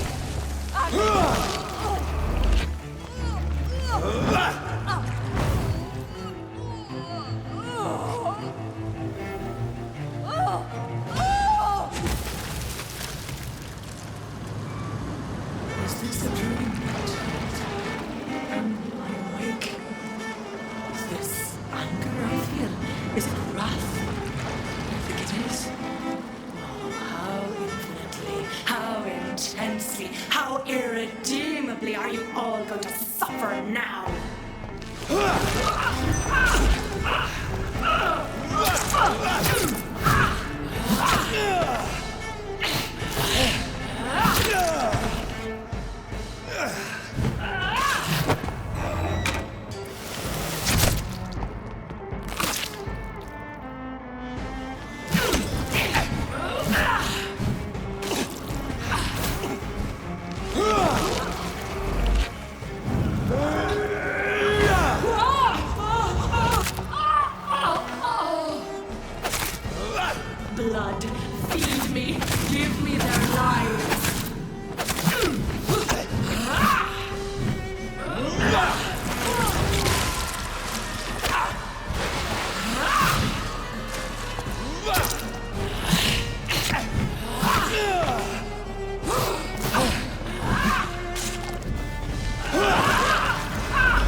Give me more!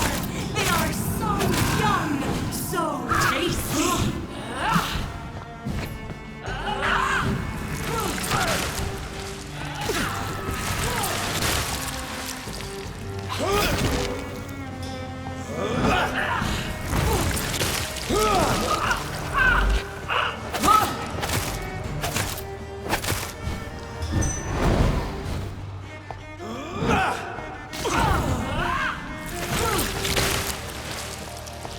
Feed your mother, child!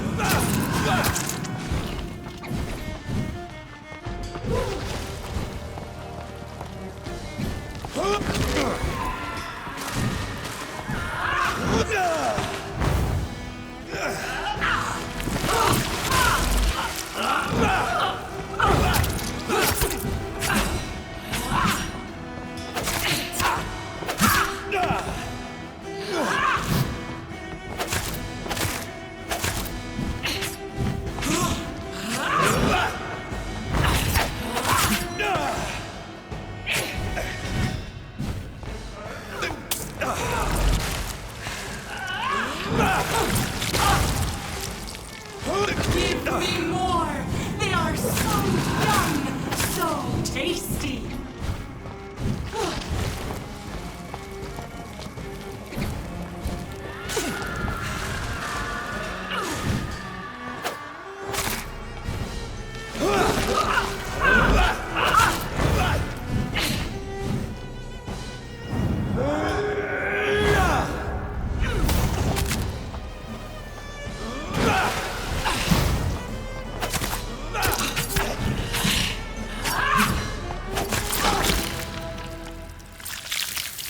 Do you think your champion defeated me, my child? No one could ever defeat you, mother of us all, for you are our every root and leaf. You've always been my most amusing son. Then go back to sleep, my queen, and smile at us from your dreams. Did they feel my wrath? Have they suffered enough? More than ever, mother of us all. Until the next time. Until the next time.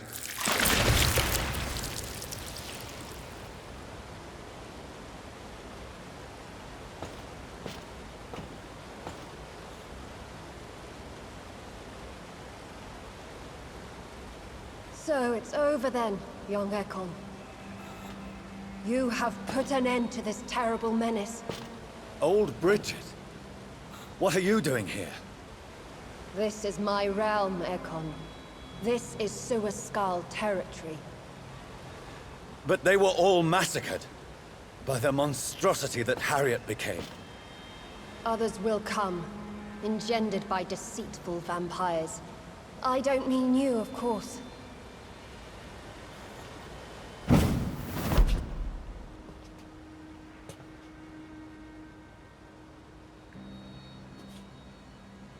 I thought you'd been slaughtered, with all the other Suaskals. I was up above, in search of help when Harriet suddenly turned into that thing.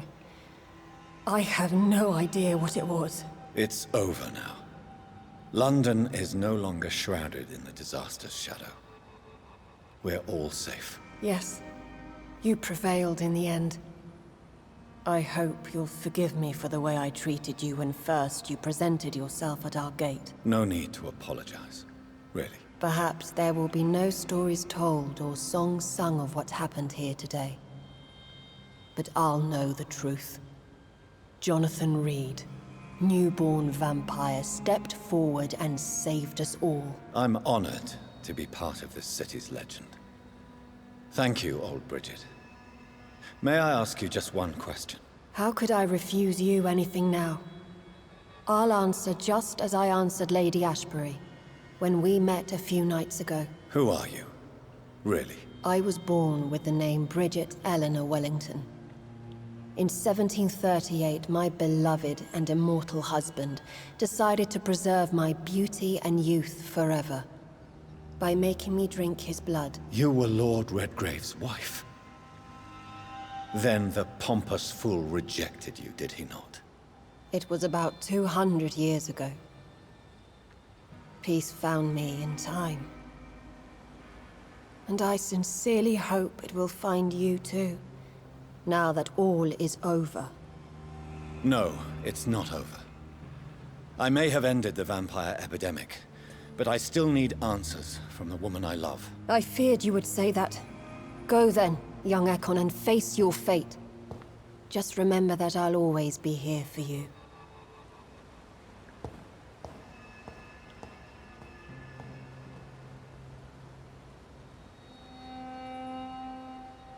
London has been cleansed.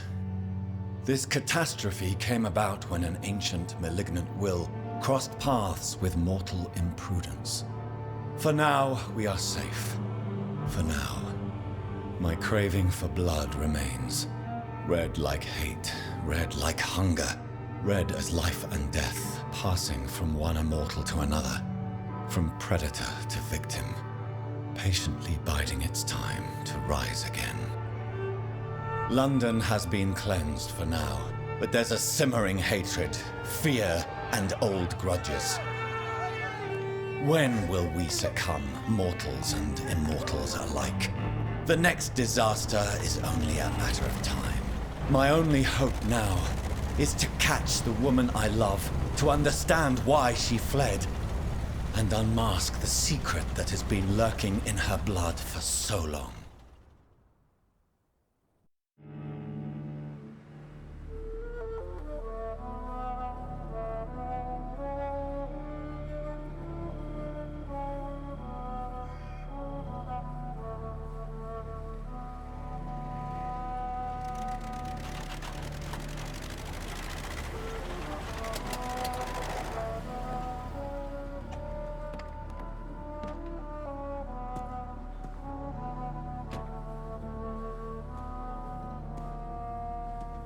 Well, this is it. Lady Ashbur's domain. Why am I not surprised it's not on any maps? I'd better hurry.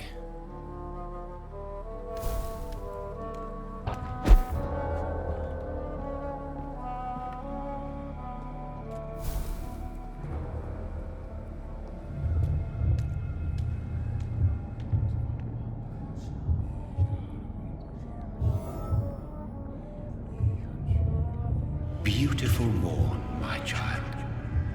It looks like dawn is here at long last. Can't you just leave me alone? Your precious queen has been sent back to the bottomless pit from whence she came. The nightmare is almost over. I am here to say goodbye. The sun's warmth exhausts me. Soon I will rejoin my queen in her endless sleep. It is over. You did well. So our beloved mother will just go back to sleep, now that enough people have suffered. Is that it? No, Jonathan. The Morrigan has been appeased because you dared confront her. You have prevailed, my bittersweet champion. And what are you to her? Her counterpart? Her opponent in some timeless game? She is my mother. My dreadful and sour-tempered mother. She is yours too, in a way, but you are not born from her terrible womb like me. You are but a distant child. What does she seek? Revenge? Retribution? She seeks nothing, since she only dreams of it. In the ancient tongue, when I was young, her name meant Ghostly Queen. Pray she never fully awakens, for her wrath knows no bounds. Why did Harriet Jones become a disaster? You are the doctor. You hold the knowledge needed to answer such a question. Have you the answer? I noticed that all the Icors were female, as if a male couldn't endure the metamorphosis. Harriet was also a bitter and resentful woman, as was her daughter. If the Morrigan prefers despoiled women to become the vessels of her wrath, we should be thankful that but one disaster hath been cast upon this wobbling world. Icors seem to carry various diseases. They did not merely turn people into skulls. Their presence alone spreads death. Who knows whether the Red Queen awakens when cursed mortals endure such epidemics, or if the contagions emerge like a curse as she awakes. This is not over. I am here to find the true origin of the blood of hate. 'Tis unwise to interfere with a tale rooted so deeply in the suffering of others. What will happen to Ascalon? Will you let them run the country from the shadows? I don't interfere with petty political intrigues. Ascalon was built upon the lie of a lineage. Such a deceit cannot last forever. But Lord Redgrave definitely possessed Marshall's blood. Untainted blood from the greatest vampire knight. Really? I wonder how he managed to acquire it. Perhaps I should retrieve this artifact before going back to sleep. What will become of the vampire hunters? They will never stop searching for William Marshall, for he escaped their two great hunts. Remember that you too are now on their dark list. What will become of the Brotherhood? The Brotherhood is as wise as it is ancient. You have nothing to fear from it. I am not afraid. Do you truly think they are merely scholars poring over dusty books? The stole of St. Paul wielded faith sufficient to cast a dragon into the abyss. That is just a legend. Am I not a legend? Are you not about to become one yourself? No. I must know why Elizabeth fled here when I discovered she was the original healthy carrier. No, she is not what you say she is. That is a secret you will discover soon enough. And you? Why are you here? Which new thread of which old twisted plan are you seeking to pull now? Tell me the truth. I am just here to salute my sons, and to bid them fare thee well. Your sons? Plural? My God, will you ever stop speaking in riddles? Perhaps I am too old for your spoken language. Perhaps you now have so many subtle words you no longer hear the simplest ones. Tell me about William Marshall. Why is his blood so strong? He is not stronger than you, only older. You are strong, Jonathan Reid.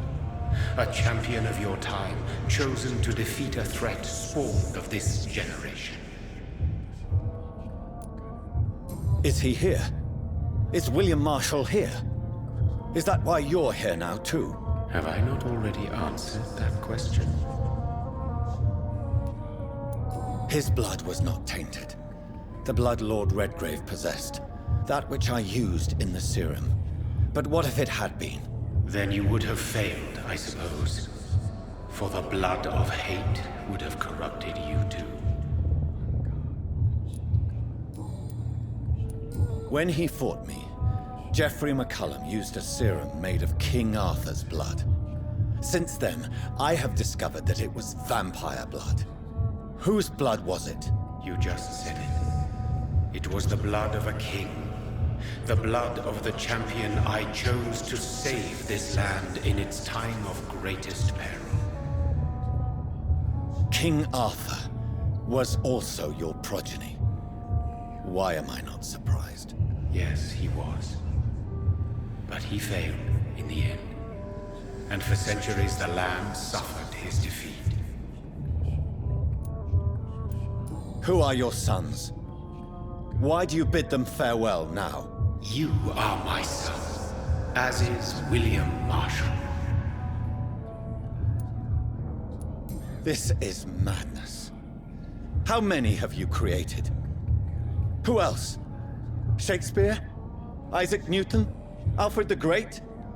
Francis Drake? Thomas More? Guy Fawkes? My progeny is scarce, for I rarely feel the urge to protect this land anymore. But yes, one of those you named is your immortal brother. Maybe you shall meet one night. So that is all we are to you? Puppets you create to defeat some threat born from a dreaming devil? No. You are my sons.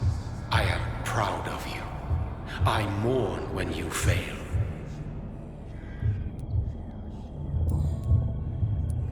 Speak clearly then, and answer my last question. What is it? Did I defeat the epidemic?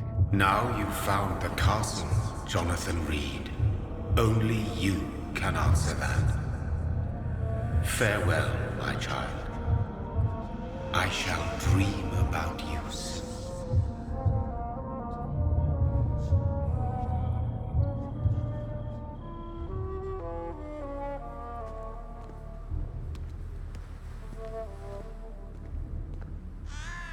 I cannot enter. The castle walls look decrepit.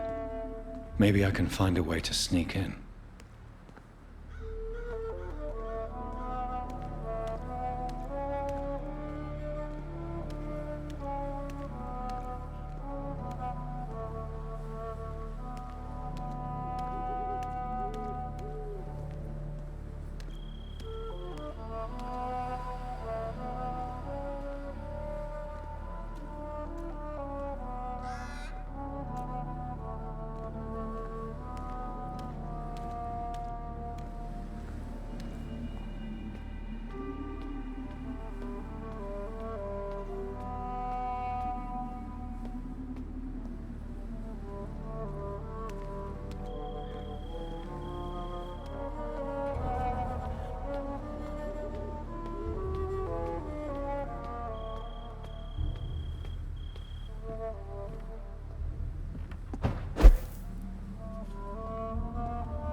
Maybe it's just my imagination, but I think I smell Elizabeth's perfume. She must be here somewhere.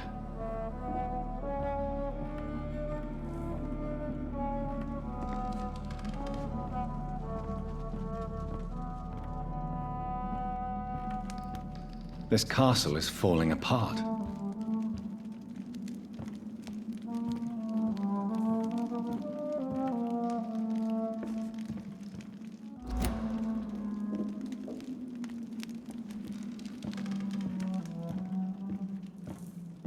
Like most castles, this one has a crypt, and it holds something special inside. Elizabeth, my love, you allow my portrait to watch over you while you sleep. I'm flattered.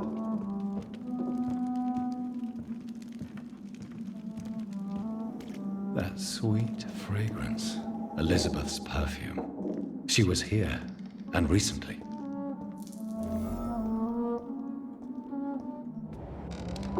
A sword and a moon are the symbols I should look for.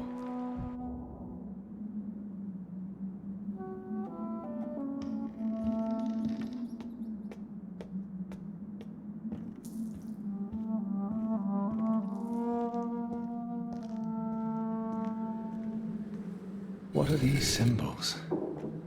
I can feel a mechanism, but it doesn't work.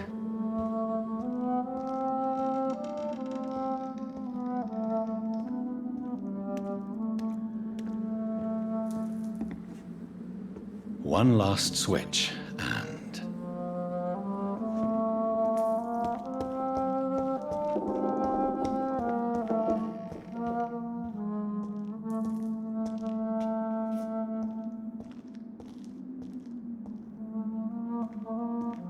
voila.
Drop your sword, Father. You have nothing to be afraid of.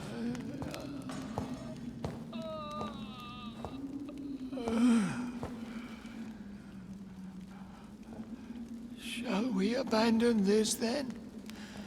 Shall we lower our heads? No. Never. You taught me that. Blood is approaching. Old but young. How strange. Shall I drink it? Smite it? No, Father. He is a friend. Please, rest. I'll take care of it. Caution, Elizabeth. Deceit runs through these veins. I know, Father. What took you so long, Jonathan?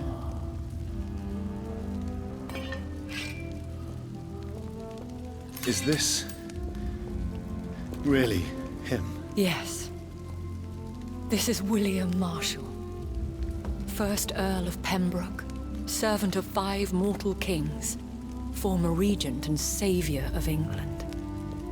The greatest knight who ever lived, according to some. And you called him father? For he gave me eternal life, and much more. I have so many questions, Elizabeth. You always had questions, Dr. Reid.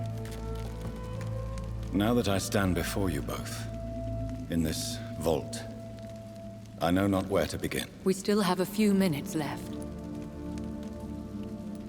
Where are we? What is this place? This is the Ashbury estate. I inherited the title when I purchased the castle. Is this your retreat? Something of a secret place? It's more of a sanctuary, really. This is where I take care of my father. Ever since he became unwell. Are you not afraid someone might discover you here? It's not that hard to find. Do not assume that I would hesitate to silence anyone who tried to reveal my secret. Fortunately, it has rarely come to that. Why did you flee here? When you told me I was the healthy carrier, I had nowhere else to go. You mean you had to return to the real source of this scourge? Yes, to end it, once and for all. Will you go back to London? No, Jonathan. I do not intend to. And what of your daughter? Charlotte is a strong, independent woman who's about to come into money. I took care of everything. Now it's time for her to shape her future. I have destroyed the disaster, this creature that Harriet Jones had become. The epidemic is no more, and London will recover. In time. Yes. You did well, Jonathan. You truly saved the city. Yes, we did. Despite all obstacles.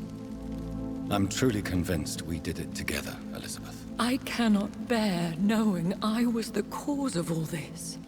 Through the use of my own blood. No. This catastrophe was the result of unethical experimentation. And the will of a creature so inexplicably evil, she exceeds all the terrible wonders I have seen since my death. But it was my blood all along. My corrupted blood of hate. The poisoned blood of my father. A healthy carrier. That's all I am. Why are you hiding William Marshall here? How could I not take care of him? He sacrificed himself by giving me the only dose of antidote he had. He gave you the antidote? Yes. And in doing so, he knew he'd have to be confined here. And yet he volunteered. That's how great a man William Marshall was. And still is. What do you do for him? I visit him as often as possible. I paint the landscapes he will never see again. I feed him with my blood. You feed him? You barely sustain yourself on the weak blood of the dying, yet you give him your blood? After he saved me from the blood rage, I swore I would never kill to feed. He said the same. Is he dangerous? What do you think? He is a thirsty Ekon who has not fed in centuries. An elder vampire, driven by an urge to kill and spread the blood of hate. No redemption, then? And yet he thinks he has been offered immortality by the angels to protect the feeble and to smite the unholy. Can he communicate? Yes. Sometimes he even seems like the noble knight who saved and raised me.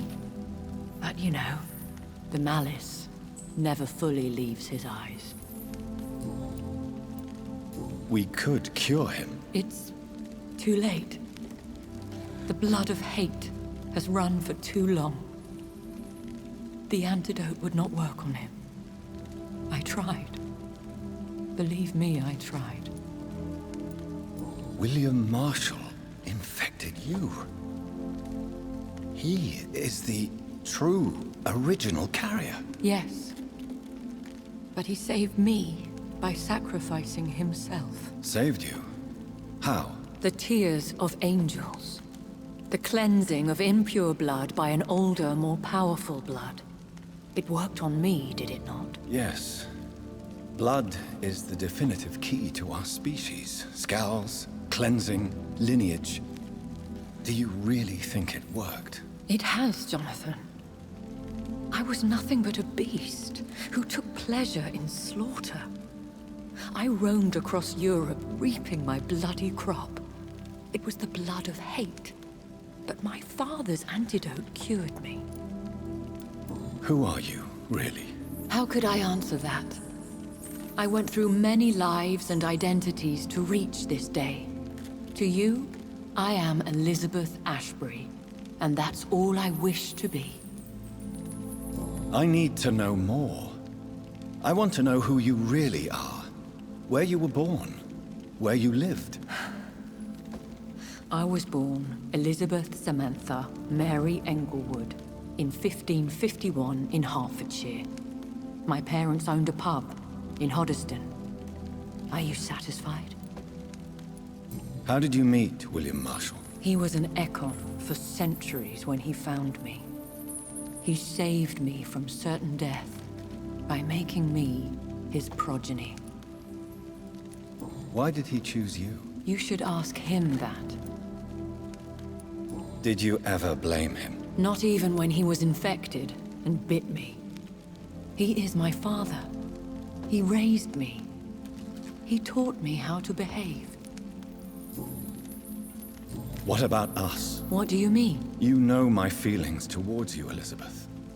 But you left without a word. So I'm worried about your feelings towards me. I love you, Jonathan. I've loved you since the moment I saw you rescue poor Mr. Hampton in that filthy slaughterhouse, forgetting the danger as you turned your back, like the newborn fool you were. You should have told me. No, Jonathan. The William Marshall myth lies at the heart of so many hostile plans. I could not risk jeopardizing his safety. So why did you come here? You knew I would follow you. I can't let you go. Because I know now the blood of hate is still in my veins. No one but I can put an end to this tragedy. I can help you. You can trust me, Elizabeth. I know, Jonathan. You have been the most loyal ally these last few weeks. But this is my duty. Would your protege agree to speak with me? I have so many questions for him. Go on, Jonathan. But be careful.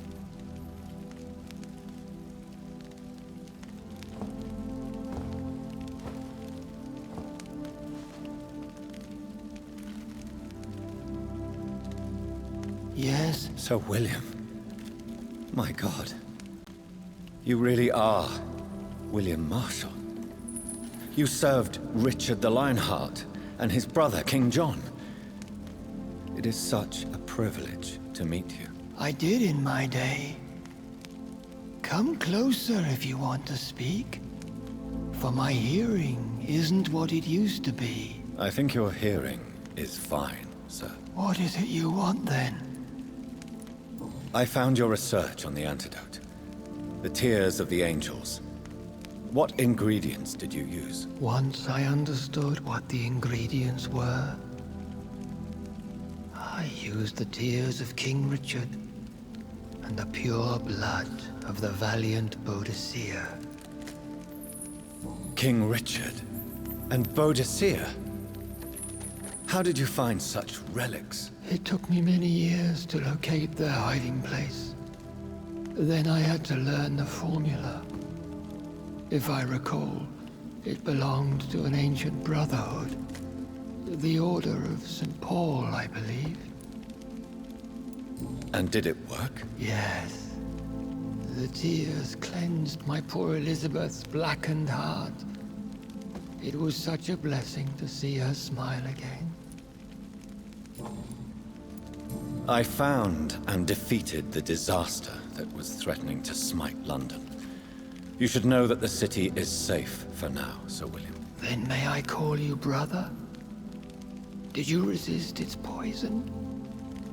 Even a scratch from a beast so evil could endanger you and all those you care for. You also defeated one in 1666. Who was it? She was a malicious witch who spread plague throughout the city with her army of rats. She had been hiding in a bakery in Pudding Lane for months when I finally found her. How did you defeat it? We fought for hours. In the end, I had to lock her in St. Paul's Cathedral and burn the building down. I wanted to be sure she was destroyed. The blood of hate. How does it affect you? Do you feel it now? The blood of hate? Yes. Nothing more than a sneeze, really. A sneeze held for so long, you could blow a fortress down if you released it. I would like to ask you about vampires. Vampires? What about them? Considering your experience, please tell me what you know. They are terrible creatures. I have seen and fought many in my time. Foul temptresses with sharp claws and shrieking beaks. I have never seen such a creature. What are you talking about? Of course you've never seen a creature like them. Vampires are deadly, swift and implacable. Where did you encounter such creatures? The last time I saw one was in a Celtic temple near Salisbury. A terrible and god-forsaken place full of ghosts and pestilence. Can we speak about the Morrigan? The Red Queen? What of her? You met her, did you not? Just once, but she never ceased to sing to me. I love her song. It is a song of blood and war. I only wish she would sometimes let me rest. Do you know who she is? I don't want to discuss this in front of my sweet Elizabeth. Why? For a time, she too could hear the Red Song. The steps she danced to its melody brought pain upon the world. Do you remember Myrddin, your maker? Only God is my maker, for he created everything on this earth. He blessed me with eternal life through his archangel, Michael. But Myrddin, Michael, is a vampire. He made you a blood-sucking creature of the night. Blood, yes. I used to drink it from the throats of the unworthy. Then I was punished for my deceit. During my penance, I rely entirely upon my sweet Elizabeth. Tell me about Elizabeth. How was she infected? I do not wish to discuss it. Please, Sir William. I need to know what the blood of hate is. How is it transmitted? After defeating the disaster in St. Paul's Cathedral, I returned to my retreat, infected. This is where my sweet Elizabeth found me, for she heard my pain from across the sea. Where is this retreat you mentioned? In London, under Temple Church, beneath my empty tomb. I always loved to sleep there while listening to the bell above. What happened then? The blood of hate had twisted me into a rage-filled man. I attacked my progeny and infected her too. Forgive me, Elizabeth. I failed you. You bit her again? Is that how she was infected with the disaster's blood? I think I understand now. Elizabeth fled, and I fell to my knees, begging for forgiveness. I swore I would find a way to make things right. How did you meet Elizabeth? Times were tough. I had awakened to protect the land from a new plague. I heard her sing for her dead family. Singing for her death to come. I chose to save her. When was that? It was so long ago. A few years after Elizabeth of England and Catherine of France established their alliance against Spain. What did you do? I raised her as my progeny. After she left to see the world, I rebuilt her deceased parents' inn. Owned it as William Thorne for a time. Those were good years. Did you really sacrifice yourself to save her? That was the only righteous path. The blood of hate made me betray her. I am at peace here. I can think about what I've done and how I failed. Do you not want to be cured? No. This hunger is mine. I would feel empty without it. It has been part of me for so long. All I want is quiet. Silence.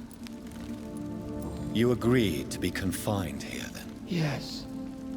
Once I was sure she was cured, I asked to be locked down here. I deserve it. The world needs it. We could set you free. Let you out. Isn't that what you want? I pray for the day I'll see the sky again. I have all but forgotten its colors. I could walk and do so many things beneath the stars. But I doubt it will be wise to release me. Then will you stay here and repent? Elizabeth told me it will not be long now. I cannot wait to feel the sweet caress of her hand on my cheek after so long as she releases me.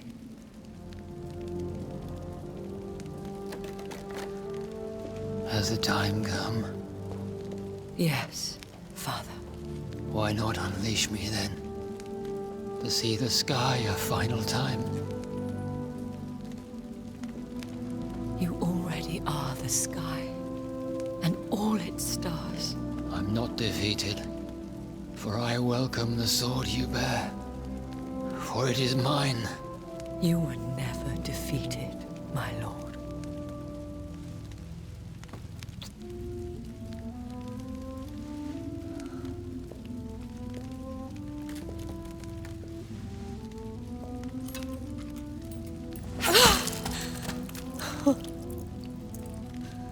Farewell, Father.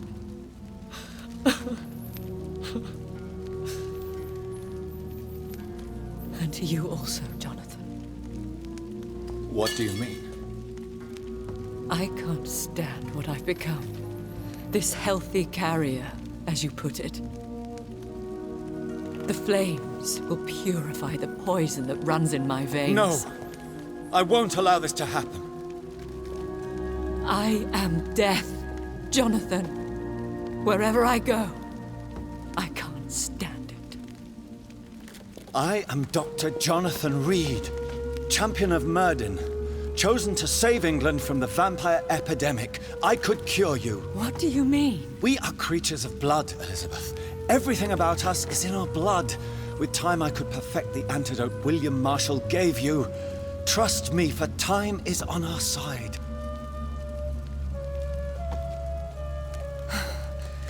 That is a risk I cannot take, Jonathan. I won't bring another such disaster into this world. Elizabeth, no. Trust me. I can save you. How could I trust you, Jonathan? How could I take such a chance? I'll stay here with you then. As long as we must, until I find a cure. You have no idea what you're talking about, Jonathan. Despite his madness, William was strong enough to starve for centuries. I doubt we can do the same. That's where you're wrong, Elizabeth.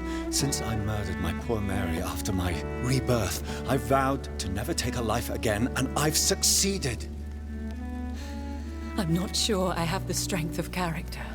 I'm not like William. I'm not like you. Let me teach you then. Come with me, my love.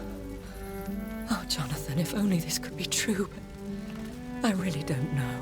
We'll run away. Go to the deepest forests, the highest mountains. Untouched by man, we'll hide in solitude until I find a cure. Do you trust me then? Until the end of the world, my love.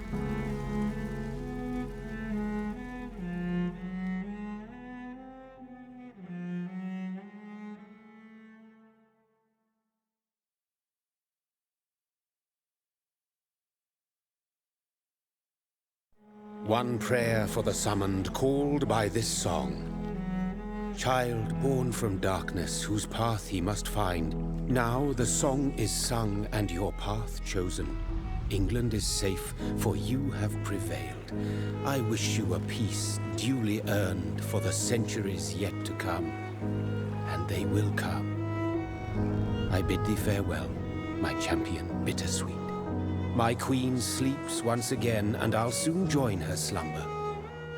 Until alas she rises, woken by the hunger never fed.